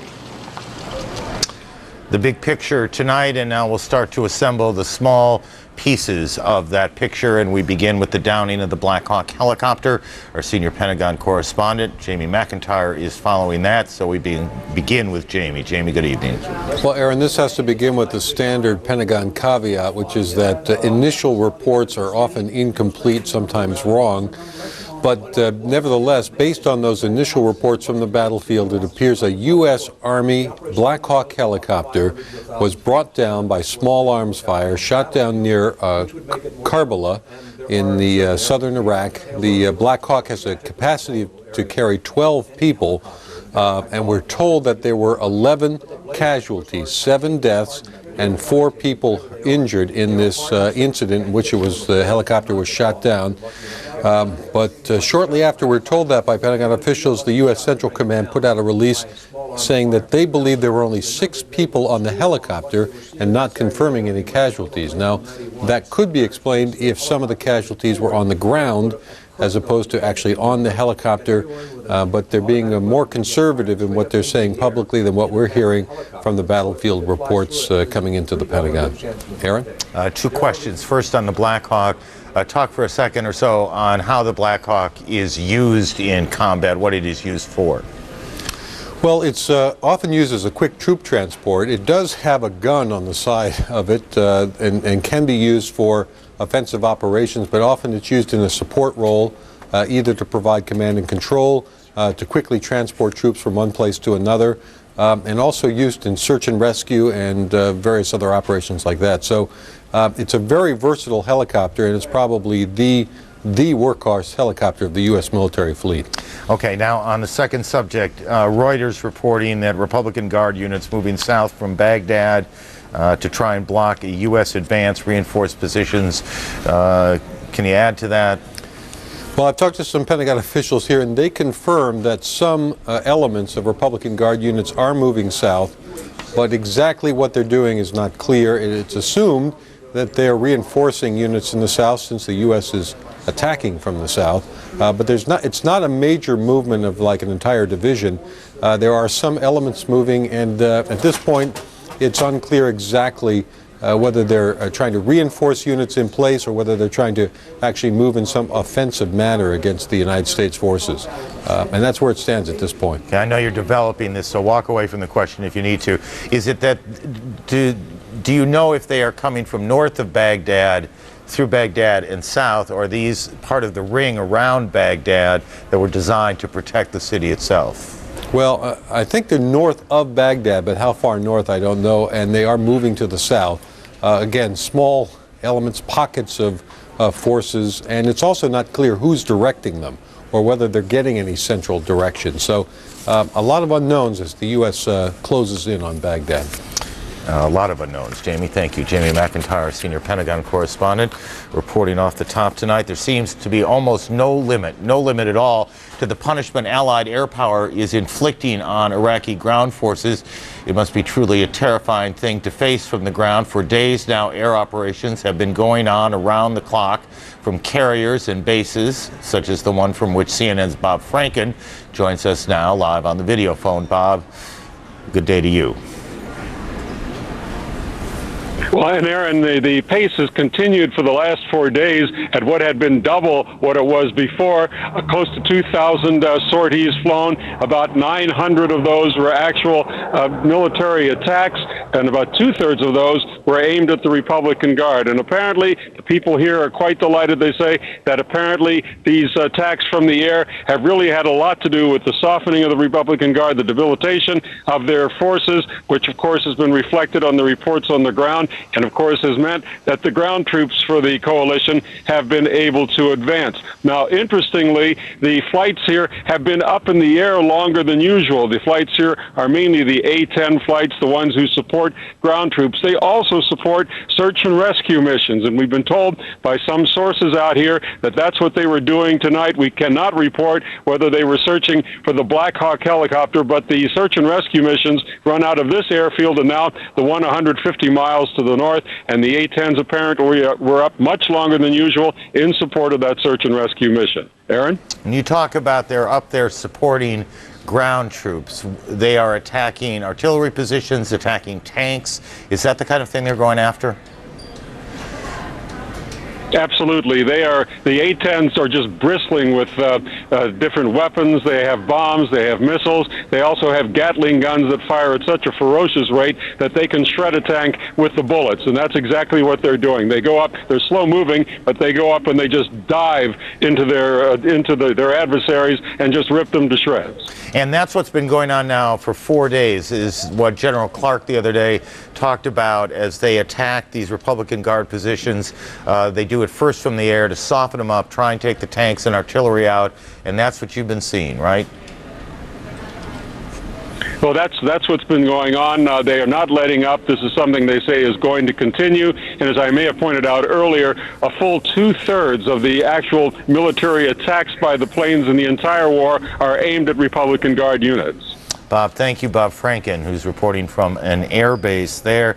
Speaking of General Clark, he'll join us a little later in the program. He's out west tonight, and he'll be coming to us about 11:30, I believe, Eastern time. Even during war, when 40 bombs hit a single spot, it will get your attention. That's apparently what happened late today in Baghdad. CNN's Nick Robertson has been following that and a number of other threads to the story that's going on in the Iraqi capital. He joins us from near the Iraqi-Jordanian border again. Nick, good evening. Good evening, Aaron. Not clear what those munitions, what damage those munitions did in Baghdad. Certainly some of the bombing in the daylight hours of the day had caused some damage in Baghdad. Journalists were able to see collateral damage to a hospital in the west of Baghdad. That hospital close to one of Iraq's trade fair sites that also suffered collateral damage. But from my own knowledge of driving past that area, there is a very large military base just behind that trade fair area, very close to the maternity hospital, that suffered collateral damage. We don't know if that was the target. Journalists aren't being taken to see the military targets in and around Baghdad. They are being taken to the collateral damage, and they are certainly shown civilians that are injured. Indeed, Iraq's information minister today said 24 civilians had been killed and 186 wounded in the last 24 hours. Those figures cannot be verified by us at this time. One of the only ways we can pick up information here to try and independently verify it, if you will, standing on the border as we are between Iraq and Jordan, is to talk to those coming out of Baghdad and those headed back in. And there's one location here that's just the right place to do that. Leaving Iraq and over the border in Jordan, journalists held prisoner by the Iraqis pause for comment. We were in Abu Ghraib prison for 7 or 8 days. There were no specific charges. The location outside Abu Saif's, the only 24-hour restaurant in the border town Ruwaishid, a popular stop. These days, the nocturnal ebb and flow of customers going in both directions. Tamir from southern Iraq having his last supper before heading to Baghdad. It's my homeland, he says. I want to defend it from the American aggression. He's not alone. 2 buses full with passengers break their journey, taking advantage of the last pit stop before they reach the border. Taxi driver Ahmed taking his family, 3-year-old Razan, 8-year-old Imad, and his Jordanian wife Kifa, back to his extended family in Baghdad. I want to be with my family, says Ahmed. We either live together or die together. Traveling in the opposite direction, peace activists leaving Baghdad. Well, the situation is very, very, very grim and very, very, very sad. Baghdad is if you will, a city waiting for something terrible to happen. After weeks protesting against the war, Abu Saif's offering a first meal in peace and a chance to reflect on what they left behind. I mean, people are angry and sad that the war's happening. I hear a lot of fear for people's children, of course. Taking stock following their trip out of Iraq, Algerian doctors consider the road ahead for the returning Iraqis. We saw this war with our own eyes. It's not a clean war. On the contrary, kids 6, 7 years old, all wounded, limbs amputated. Time to move on for those headed in the direction of danger. Their rest now over. Next stop, Baghdad.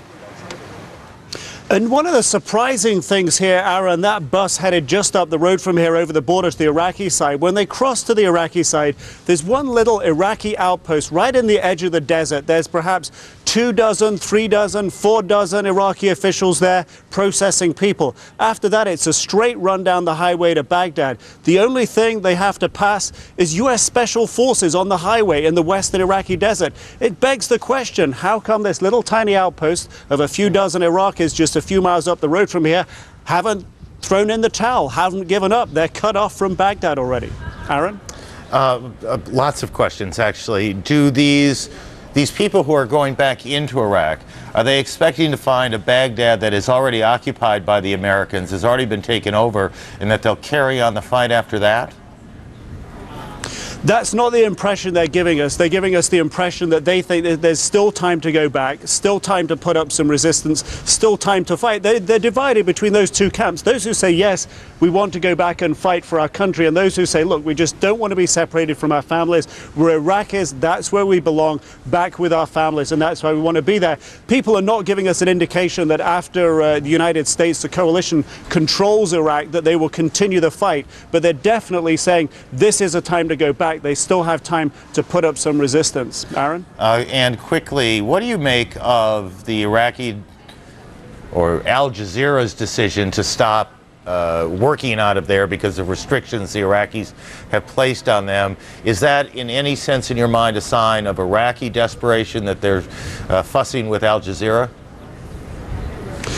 It can perhaps only be read that way. Al Jazeera have such a broad reach here in this region. People do watch them and watch them because they're getting some of the best access. Iraq typically over the last few years and during the war now has afforded the Al Jazeera teams in Mosul in the north, Basra in the south, in Baghdad, better access than the Western journalists, freer access, more reporters, more teams. They're allowed to work out of their own house on the banks of the Tigris. They don't have to work in the hotel where all the other journalists are forced to be. So this is surprising that Iraqi officials would try and take this position with Al Jazeera to send out one of their journalists, close down another journalist. And it's interesting that Al Jazeera should in a way fight back. It has perhaps some leverage here. And if my judgment of Iraqi officials is in any way correct, they will not take very kindly that Al Jazeera is trying to react and put some leverage back on the Iraqi authorities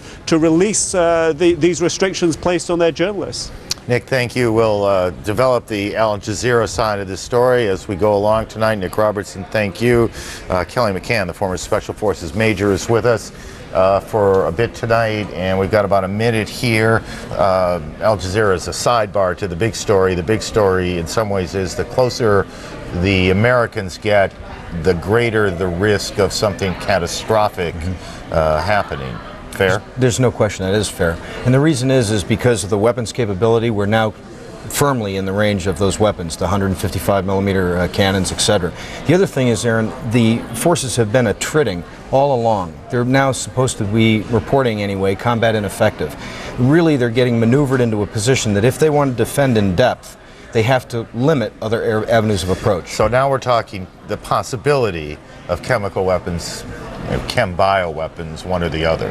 It would make tactical sense. Now, it may not make political sense because, of course, as you know, once he uses them, the last 12 years are known to be a lie.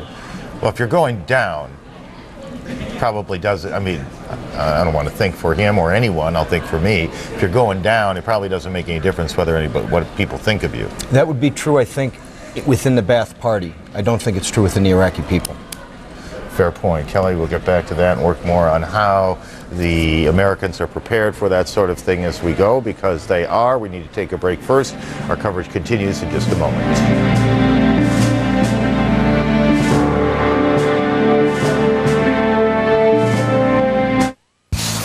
You're going to love this new quick rent at National Car Rental. When you get to the airport, they let you choose your own car. Whatever make and model you want.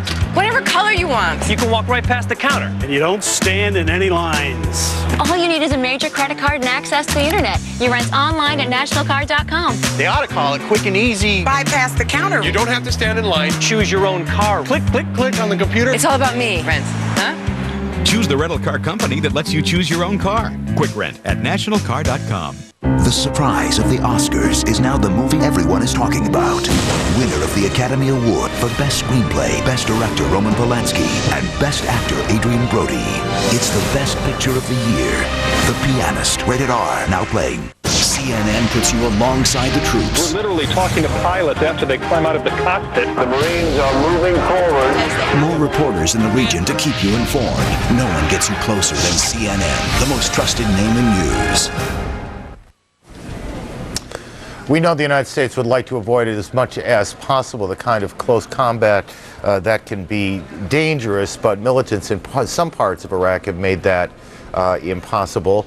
Ryan Chilcote went along on the hunt for militants in Najaf, where the search wasn't just street to street. The search was literally house to house. Grunts from the 327th Infantry 2nd Battalion, better known as No Slack, marched through a patch of palm trees, black clouds of smoke, and 69 landmines into Iraq's holy city of Najaf. The second day of an attack to root out Fedayeen paramilitaries who have used the city as a safe haven to launch attacks against U.S. forces for more than a week. Let's go! The goal, to deny the Fedayeen's movement. We had a family of 6 inside a second. I'm not going over. While causing minimal disruption to the largely pro-American Shia population and its religious sites. Searching house to house, street to street is slow, tedious, and dangerous work. If it comes to this in Baghdad, things could take a very long time. But first, some of the cities on the way to Baghdad, like this one, will have to be secured. You ready? Teams of 4 move with painstaking procedure, a dozen blocks deep into the heart of Najaf. Sergeant Michael Bowers from Virginia sharing my take on the day. What do you think about this door-to-door, street-to-street stuff? Long and tedious. No Slack took no casualties and no return fire. They did see a lot of visibly pleased locals, though. Many of the Fedayeen, they were told, fled north to Baghdad. Still, they could come back, and there's no telling how many of them are still at large. Ryan Chilcote, CNN, with 101st Airborne in Najaf, Iraq. Just 20 minutes tonight, we've seen the many different faces of the war, from the importance air power and big tanks to this house-to-house stuff. There are some stories reported from Iraq that the military brass would surely like to restrict or suppress entirely. Then there are stories they want the whole world to see, and this is clearly one of them. Evidence, the coalition says, the Americans and the British, of torture at the hands of Saddam Hussein's regime. The story comes from British pool reporter Clive Murray. Outside a police station in southern Iraq stands a mural of this country's leader. Saddam Hussein's dreaded internal security police were based here. This cabinet is locked. Saddam's portrait adorned every room. Not anymore. And downstairs, cells. This one barely 4 feet by 8 with no windows and a filthy pillow and mattress. In other rooms, hooks hang from the ceiling. This room is bare but for 2 old tires and an electricity cable.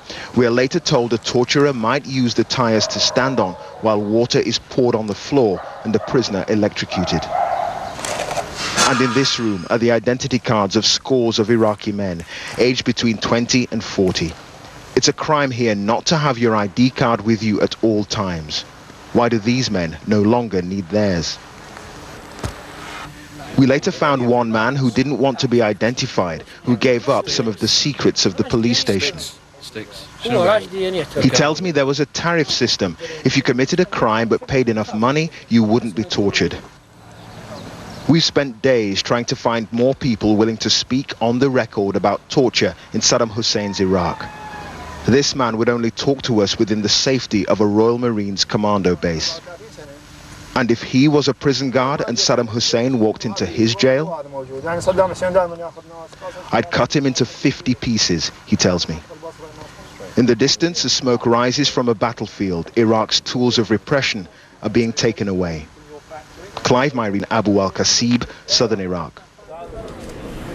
That is one picture, one piece of the puzzle that is a very complicated country of Iraq, or at least a very complicated and brutal government that exists there now in the Iraqi capital of Baghdad.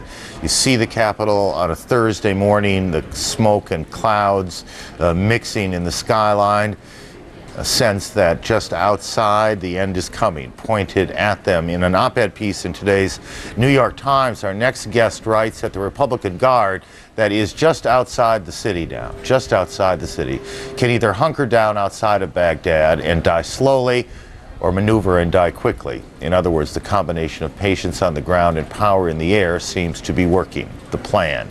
Still, there is much to be done and much to talk about with retired General Merrill McPeak, who served as U.S. Air Force Chief of Staff from 1990 to 94. General McPeak joins us tonight from out west in Portland, Oregon, the Rose City. General, it's good to see you tonight. Is the role of air power now becoming, day by day, less important? No, I think, typically we think of air power as a fighter pilot or a bomber crew dropping munitions, and it is. That's a very important part of it. But if you look at the whole thing, what you ought to remember tonight is those tanker crews that are out there refueling the fighters and giving them the legs to get up to the fight and the time on target to stay there for both the U.S. Air Force and the Navy.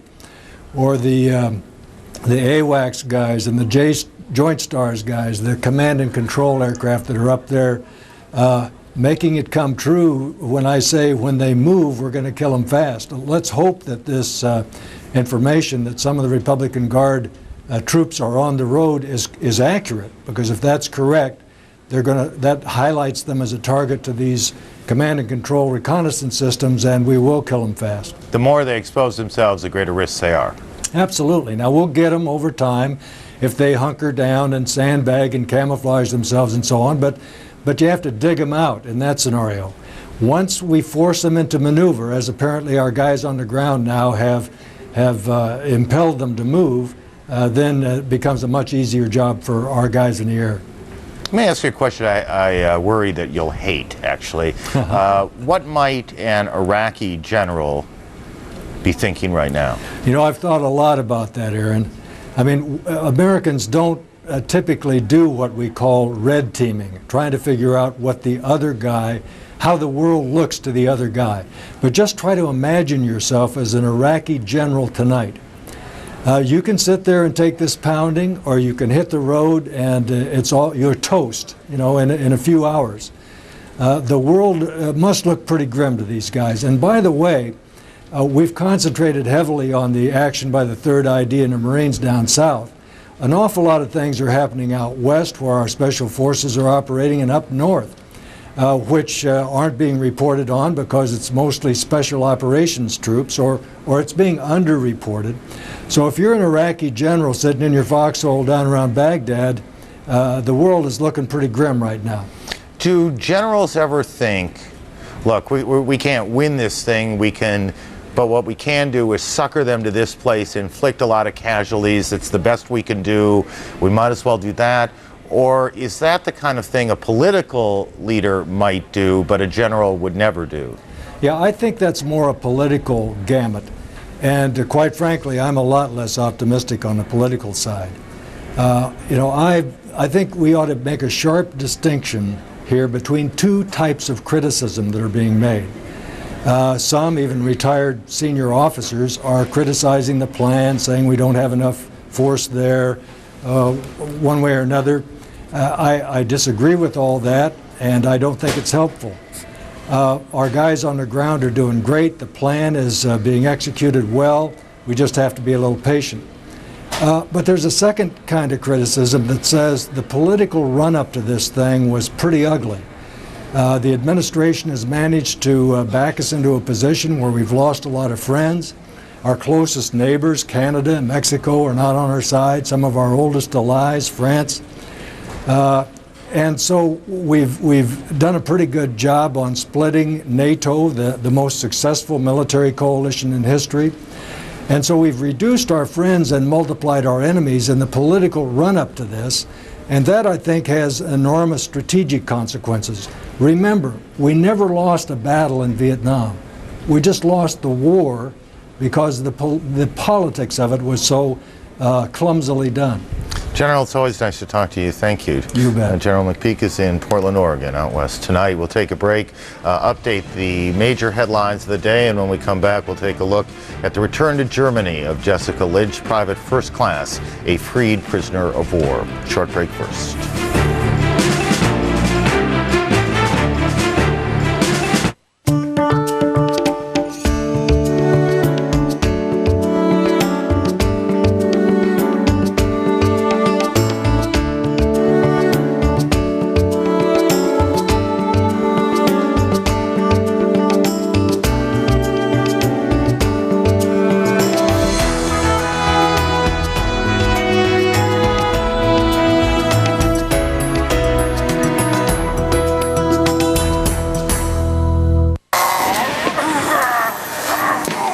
That was me.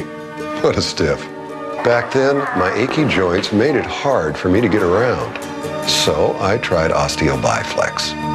OsteoBiflex has helped so many renew their joints and their lives. You see, it's not temporary relief. It safely lubricates joints and rebuilds cartilage. So over time, you're more flexible and comfortable. OsteoBiflex from Rexall. Put some life back in your joints.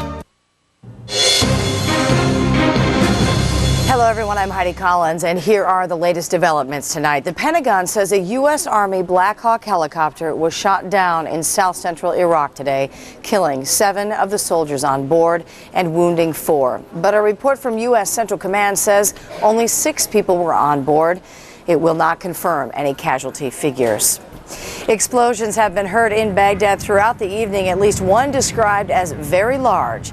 After engaging units of the Republican Guard, U.S. forces are said to be about 15 miles from the southern edge of the city. A village north of Mosul was a target of coalition bombs, according to Reuters. A Ba'ath Party compound in the village was reported to be one of the targets. CNN's Mike Betcher reports rockets hit the southern Iraqi city of Basra today. He says the rockets appeared to come from British positions. The family of Jessica Lynch says she'll be getting treatment for her injuries, including gunshot wounds, at a medical center in Germany. U.S. troops rescued Lynch, an Army PFC, from an Iraqi hospital near Nasiriyah, where she was being held. Al Jazeera says it's pulling its correspondents out of Iraq. The Arab language news agency says it made the decision after Iraqi officials banned one of its employees from reporting there. Al Jazeera says it will keep airing live and recorded images from its offices inside Iraq. In other news now, New York City health officials are trying to help some residents kick the habit. The city will hand out 6 weeks worth of nicotine patches to people to help them to quit smoking. The city's health commissioner says 25 people die every day in New York City as a result of tobacco use. Those are the headlines at this hour. Now back to Newsnight and Aaron Brown. Thank you, Heidi. New York City just banned smoking in all public buildings, all restaurants, and all bars. So there'll be a lot of people looking for nicotine patches, I suspect. I think you're right. Thank you very much. The story of Private First Class Jessica Lynch is worthy of anything Hollywood could dream up. A young girl from the country, small town West Virginia, captured in a faraway combat zone, rescued by commandos, and now recovering in safety at a military hospital in Germany. It seems we know the beginning and the end. There's a lot in the middle that remains a mystery. Wolf Blitzer pieces together what we do know. It was a classic extraction mission last night in Nasiriyah, involving elements of the Army, Air Force, Navy, and Marines. According to the U.S. military, it started with a diversionary attack elsewhere in the city, and coming in under cover of darkness, a team of Army Rangers and Navy SEALs flew into the Sadaam Hussein Hospital in Nasiriyah on Air Force MH-60 Special Forces helicopters. They came away with Private First Class Jessica Lynch and 11 bodies, possibly American casualties.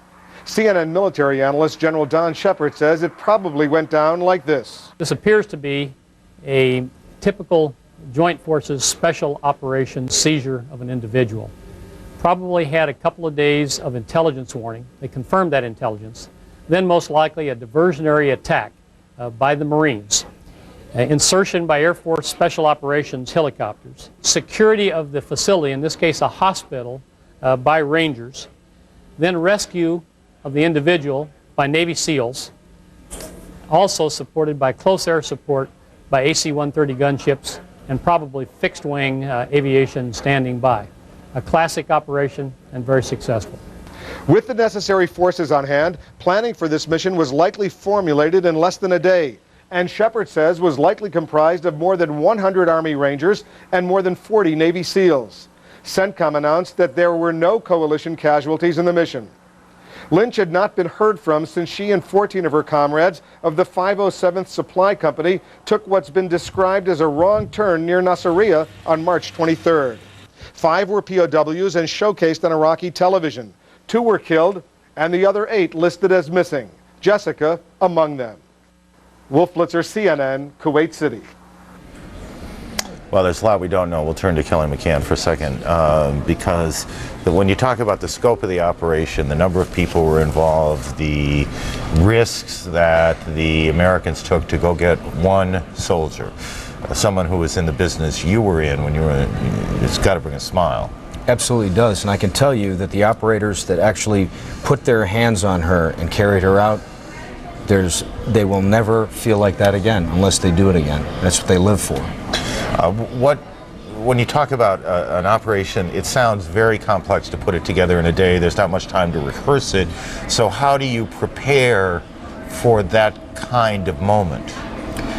There's a lot of joint interoperability training that goes on, as General Shepard said. Tell me what that means. Basically, that Marines can work seamlessly with Navy assets, that Navy assets, SEALs can work with Army Rangers, that Army Rangers can work with the special units in the Air Force. That's always a constant state. You're always training there. These operations are fairly classic. There are 3 real elements. One is, of course, the method of insertion. You want to have your reconnaissance and surveillance out there, and they've got literal eyes on the target. They're confirming the target, usually co-located with snipers that can engage targets of opportunity at the right time.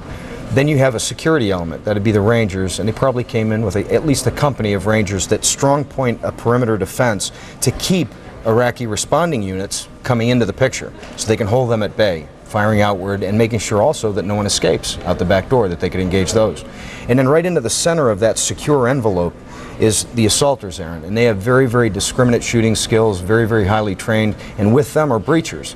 So the breachers can move and basically breach through concrete. They can breach through cell doors seamlessly, quickly, and the momentum is staggering. To be an occupant in one of those buildings, it's like standing there having a locomotive come at you and you can't get out of the way. Just as quickly as you can. Do the people who know that the people who took her out, literally, who got to her room or her bed, do they know who they are before they go in, or might it be one of 100 people? No, they would have had at the operational briefing that potentially these people would be in there. Thank you, Kelly. I'm sorry, we take a break here? Or go on, okay. More on Jessica here for a second. Jessica Lynch, the private first class. We said she grew up in a small town in West Virginia, about 900 people in that town, every one of them touched by her capture the first Sunday of the war, and every one of them moved by her release yesterday. Jessica's unit was the 507. CNN at Lavendera reports from her area. Hope and war are an emotionally dangerous mixture. For Jessica Lynch's family, hope turned out to be a powerfully rewarding force. That's about all we've got to hold on to is faith and hope. If we lose faith and hope and quit praying to the Lord, there's no hope. So you got to keep us soaring high. Families of the other soldiers in the 507th Maintenance Company are finding momentary comfort in the excitement of Lynch's rescue. It reinforces the possibility that dreams can come true. And I think it is great that she is back, and that gives everybody hope. Claude Johnson can't stop thinking of holding his daughter again. A banner awaits Shoshana Johnson in the family's front yard in El Paso. Hopeful preparations for a hero's homecoming. As I have said previously, it's not just about Shoshana, it's about all of the prisoners that are over there. And I hope and pray that each and every one of them could come home safe, just like Jessica did. Some families have seen their loved ones on television. That has helped. But the families of those soldiers still missing in action have little to hold on to at this point. Army counselors know this is a grueling test of emotional strength, especially for young family members. That a lot of the children are having difficulty in school, they're having difficulty sleeping, some of them are having problems with their own siblings, fighting and lashing out. Some of them have shown signs of depression, and those are all being addressed. The military has counselors ready to help all of the families whose loved ones are prisoners of war or still listed as missing in action. Each of these families is anxiously awaiting any kind of word from the battlefield. Until then, hope is every family's best friend. Ed Lavendera, CNN, Fort Bliss, Texas. Our coverage continues after a short break. This is CNN. The war in Iraq continues, and no one takes you closer than CNN, live throughout the day. Stay with CNN, the most trusted name in news. Where's everybody going? The grand opening of Family Classic Cars, Indian and Triumph of San Juan Capistrano. Sunday, April 6th. Live music. Free food and prizes. Guest appearances by Dan Gurney, Paul Moyer, and Branscombe Richmond. Register to win a brand new 2003 Indian Chief. Plus money donated to the Mickey Jones Foundation for Children. Family Classic Cars, Indian and Triumph of San Juan Capistrano, the second happiest place on earth. See you there on April 6th. Welcome back to the Great Mortgage Debate. Today's debate, who has the lowest fees? High Rate Tech. Fees? Yeah, we charge fees for everything. Fee Trader. Fee Trader. Instify. Instify does not charge upfront fees or cancellation fees, and you'll never pay more than you originally quoted. Today's low 30-year fixed rate is 5.375%. And the winner once again. Call 1-800-INSTIFY. CNN, the most trusted name in news. Mostly we focused on Baghdad south. We turn our attention now to the northern part of the country where American air power has certainly been important, but where the fighting on the ground is between Iraqi forces and Kurdish forces primarily, with some assistance of American special forces. Ben Wiedemann is in that part of the country for us, and he joins us now. Ben, good evening. Yes, good evening, Aaron, or good morning for us.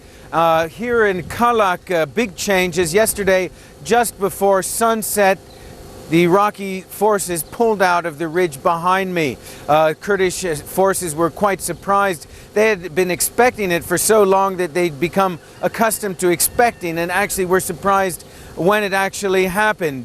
The Iraqi forces, were told by senior Kurdish commanders, have pulled back about 5 miles in the direction of Mosul, and their position, according to what we could hear last night, came under bombing, coalition bombing once again. Now this occurred the same day as, it appears, north of Mosul. The Iraqi army is also on the run. Retreat cut short. Iraqi army trucks smolder on the road to Mosul, shattered by American missiles. The trucks were hauling ammunition and, now useless, anti-aircraft guns. Unexploded mortar rounds litter the road, as do the simple possessions of what, by all accounts, were reluctant soldiers. Kurdish fighters found plenty of leftover war booty.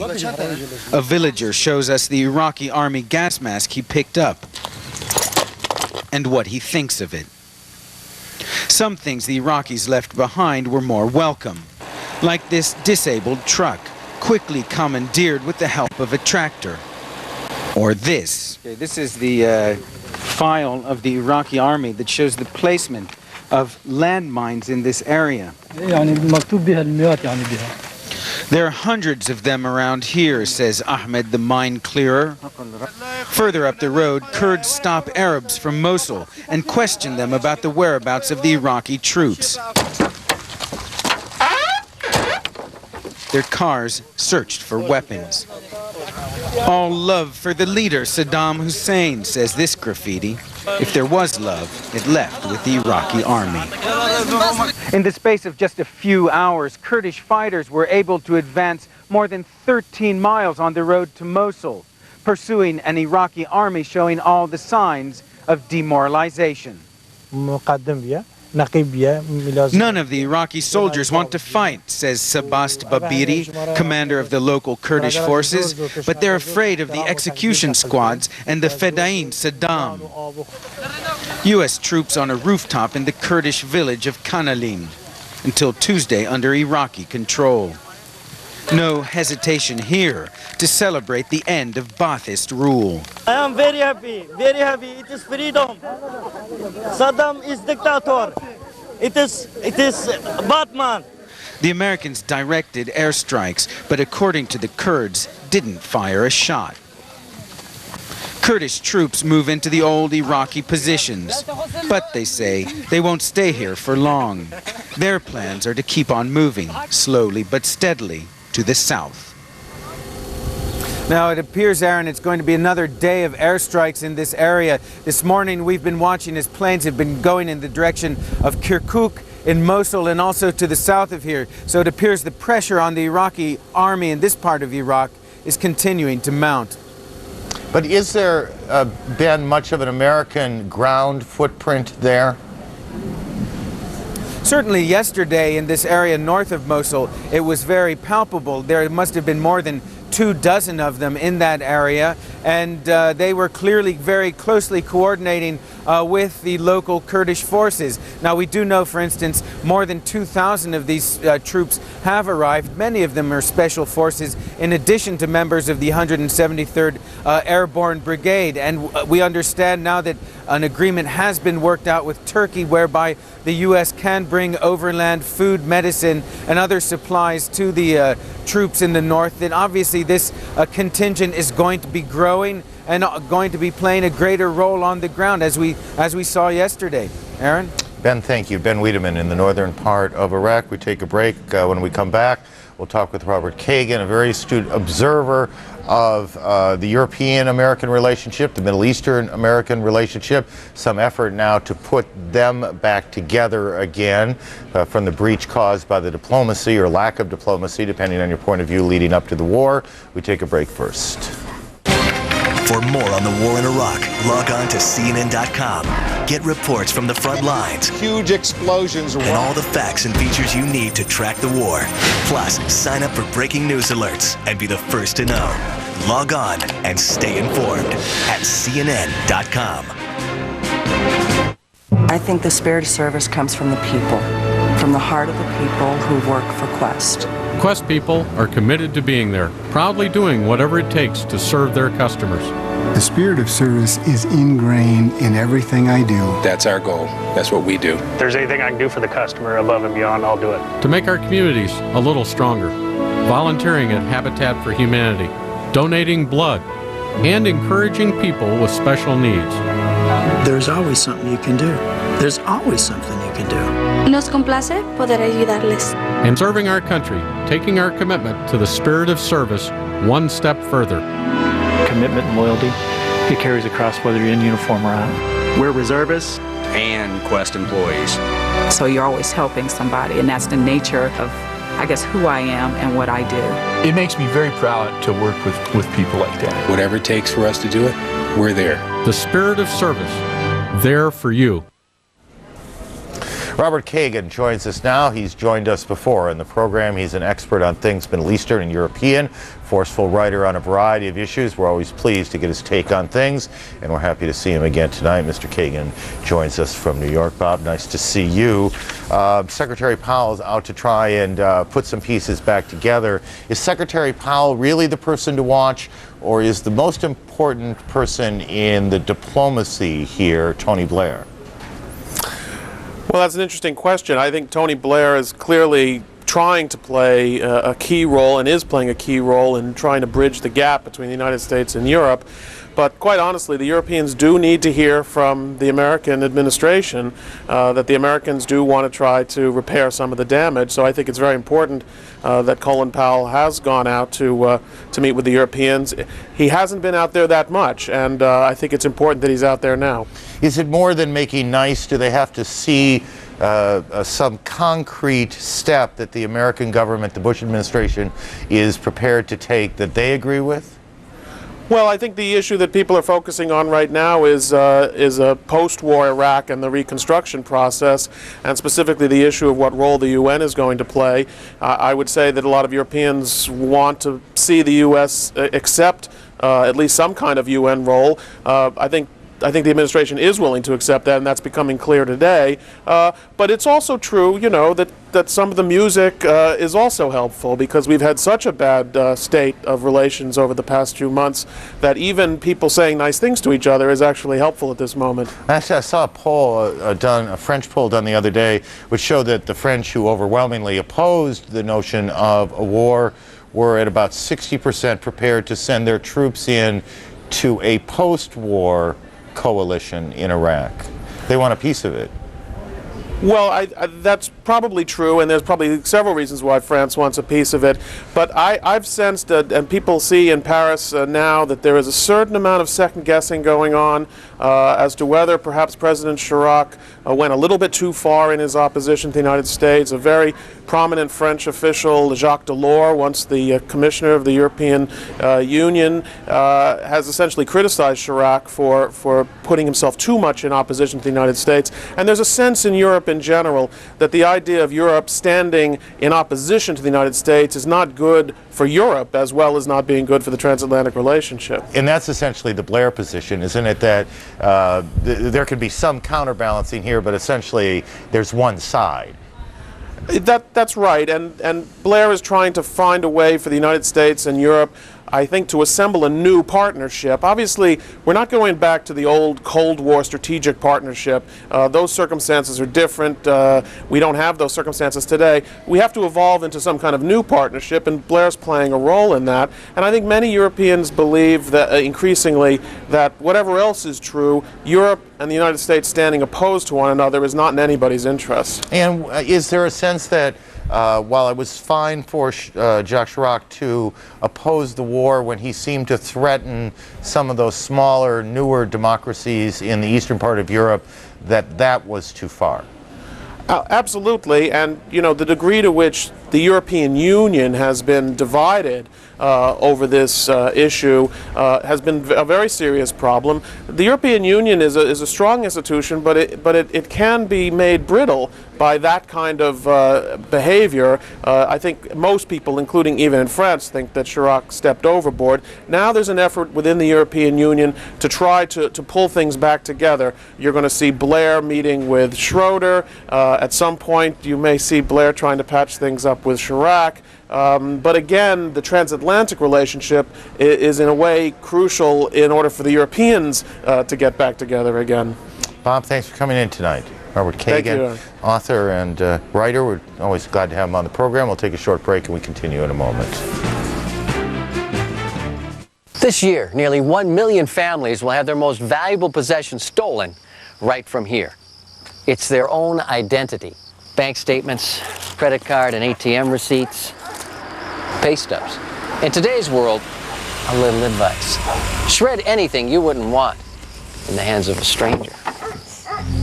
Hey, Tom. Protect yourself at home with the shredder more businesses rely on for superior performance and durability. Fellows, the world's toughest shredders.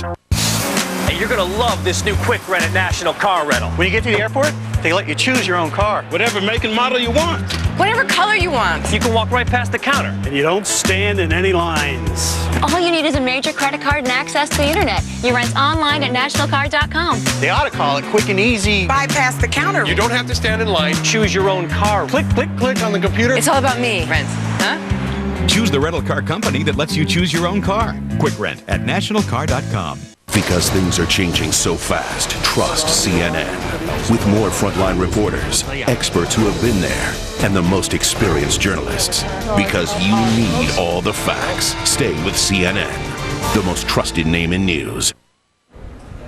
We have another of our video diaries that we've been bringing you as often as we can from CNN correspondents who are embedded traveling with the troops. Understand that traveling is, of course, an understatement and that the correspondent is not the story. The soldier is. But they have been sharing the food, the fortune, the faith, the hardship of the experience. Tonight's account, CNN's Martin Savage. Behind you! Stop! Usually the scariest moments are the ones you did not anticipate at all. One particular case, it was supposed to be a routine mission. We did find a team of demolition experts that were going about trying to blow up some abandoned Iraqi tanks and armored personnel carriers located behind a small village. It was as milquetoast as could be. Suddenly, out of an alleyway, wham! There comes an RPG. It just fizzles through the air. We have been trying to get a live report out all morning with no success. As soon as the shooting starts, bingo, go. The satellites all click in, and now we're going live in the middle of what was a firefight. It's getting hot. Let's go. That looks like the armored personnel carrier. We're going to keep moving back because these also have ammunition inside of them. There goes your tank down the end. And the secondary explosions that are about to follow. You're all right, Gerard. Keep coming back. Let's pull back. So the concern, obviously, that RPG is it came from the village, and now who fired it? And do they have another one, obviously? Which is why we're not going to linger too much longer. We're trying to stay close with the military units, and you're trying to carry on a normal narration to people who are sitting in their living rooms back home all around the world, perhaps, explaining what's going on. And it's a very bizarre situation to be in as a journalist. I volunteered to be an embed. I wanted to be at a unit as close to the front or as close to the action, as we say. Commanders with the 1st Battalion, 7th Marines, who we are embedded with, say that, yes, they have had a problem with guerrilla tactics that have been employed against the supply lines. This is our vehicle. This is a civilian version of a Humvee. It has been nicknamed by our crew here Warrior One. You might see it painted on the side. It has become a fixture, at least as far as with the 1st Battalion, 7th Marines. The crew and the vehicle have been adopted. It has a satellite dish that is up and operating. There's another on the other side, what we call a tracking satellite. This does allow us the capability when moving and not under some sort of blackout condition communication-wise to show movement driving down the road.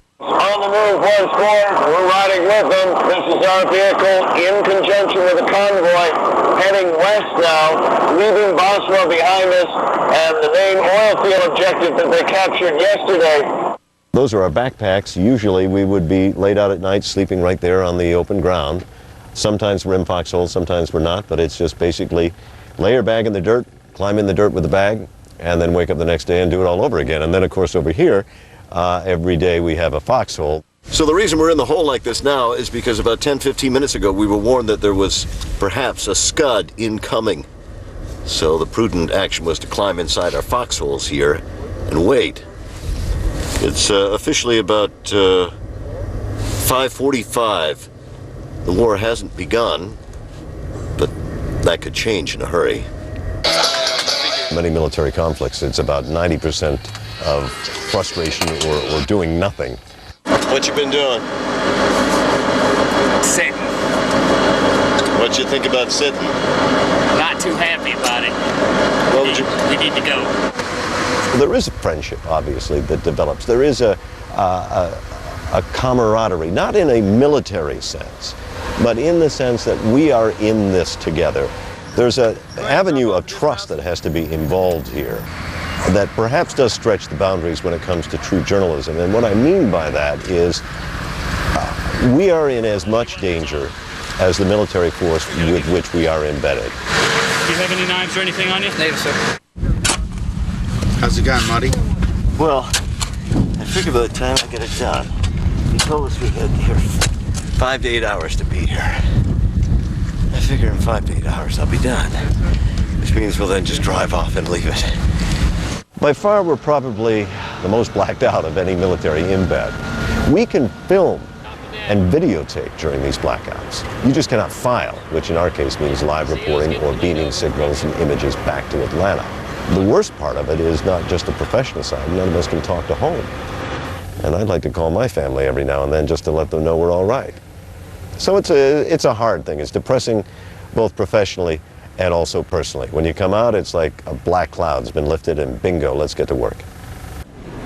Correspondent Martin Savage and his video journal. We'll take a break, update the day's headlines. Our coverage continues as you look at Baghdad on a Thursday morning approaching 8 o'clock there. Our coverage continues after this break.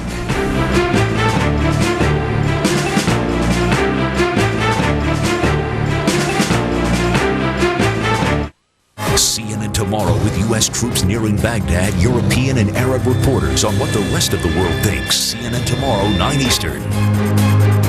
Cox Digital Telephone and TV Land present these classic bat phone moments. Does your phone bill surprise you? Shocking news, Batman. What do you mean? What? What? What? Good grief. Don't miss Batman on TV Land. Brought to you by Cox Communications, providing simplicity and up to 30% savings. Switching to Cox Digital Telephone is easy, and you can keep your current phone number. Call 888-333-9411. Our ancestors taught us responsibility to the larger community, requiring that we share with those around us. I'm Ben Sturl. Thanks to the people of California, Indian gaming is making its contribution to local communities. Now, some politicians in Sacramento want to take that money and waste it on financial problems they've created. Californians call this irresponsible. Those politicians ignore the many contributions Native Americans are making to local communities. Let's continue to work together as responsible neighbors. CNN, the most trusted name in news. Good evening, everyone. I'm Heidi Collins in Atlanta. Here now are the latest developments. A U.S. Black Hawk helicopter was shot down by small arms fire near Karbala today.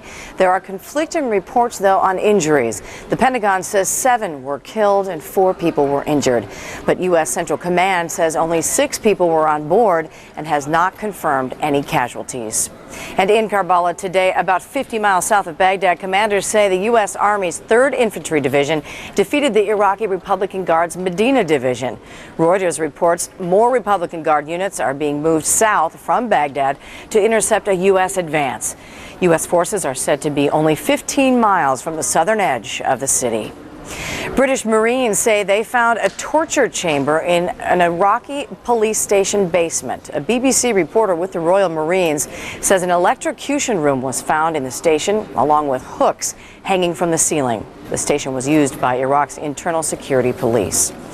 Turkey will allow some U.S. access to Iraq through its territory. Secretary of State Colin Powell says that includes overflights carrying U.S. heavy military equipment and passage of humanitarian and reconstruction assistance into northern Iraq. And in other news tonight, free stop smoking help for people in New York City. Health officials there will offer 6 weeks supplies of nicotine patches to residents who want to quit smoking. The patch plan is part of the city's comprehensive anti-tobacco program. Those are the headlines at this hour. Now back to Aaron with more coverage of the war in Iraq. Heidi, thank you very much. It's been another busy day. Some encouraging developments to be sure. One very disheartening one. This evening, as Heidi mentioned, word of an Army Black Hawk helicopter shot down in the central Iraq town of Karbala. We're still trying to sort out two differing versions of this. The Pentagon initial reporting was 7 people were killed, 4 hurt. CENTCOM over in Qatar says only 6 people were on board and that there were no confirmed casualties. Earlier in the day, the focus was on the ground, the drive toward Baghdad, where some of the forces were met with smiles and waves. But it's what may greet them not too far down the road that has everyone holding their breath tonight. Here's our senior Pentagon correspondent, Jamie McIntyre. As U.S. troops close in on Baghdad, they're facing less resistance and finding more friendly faces. But our soldiers were applauded, cheered, and chanted very positively this morning as they patrolled in the city.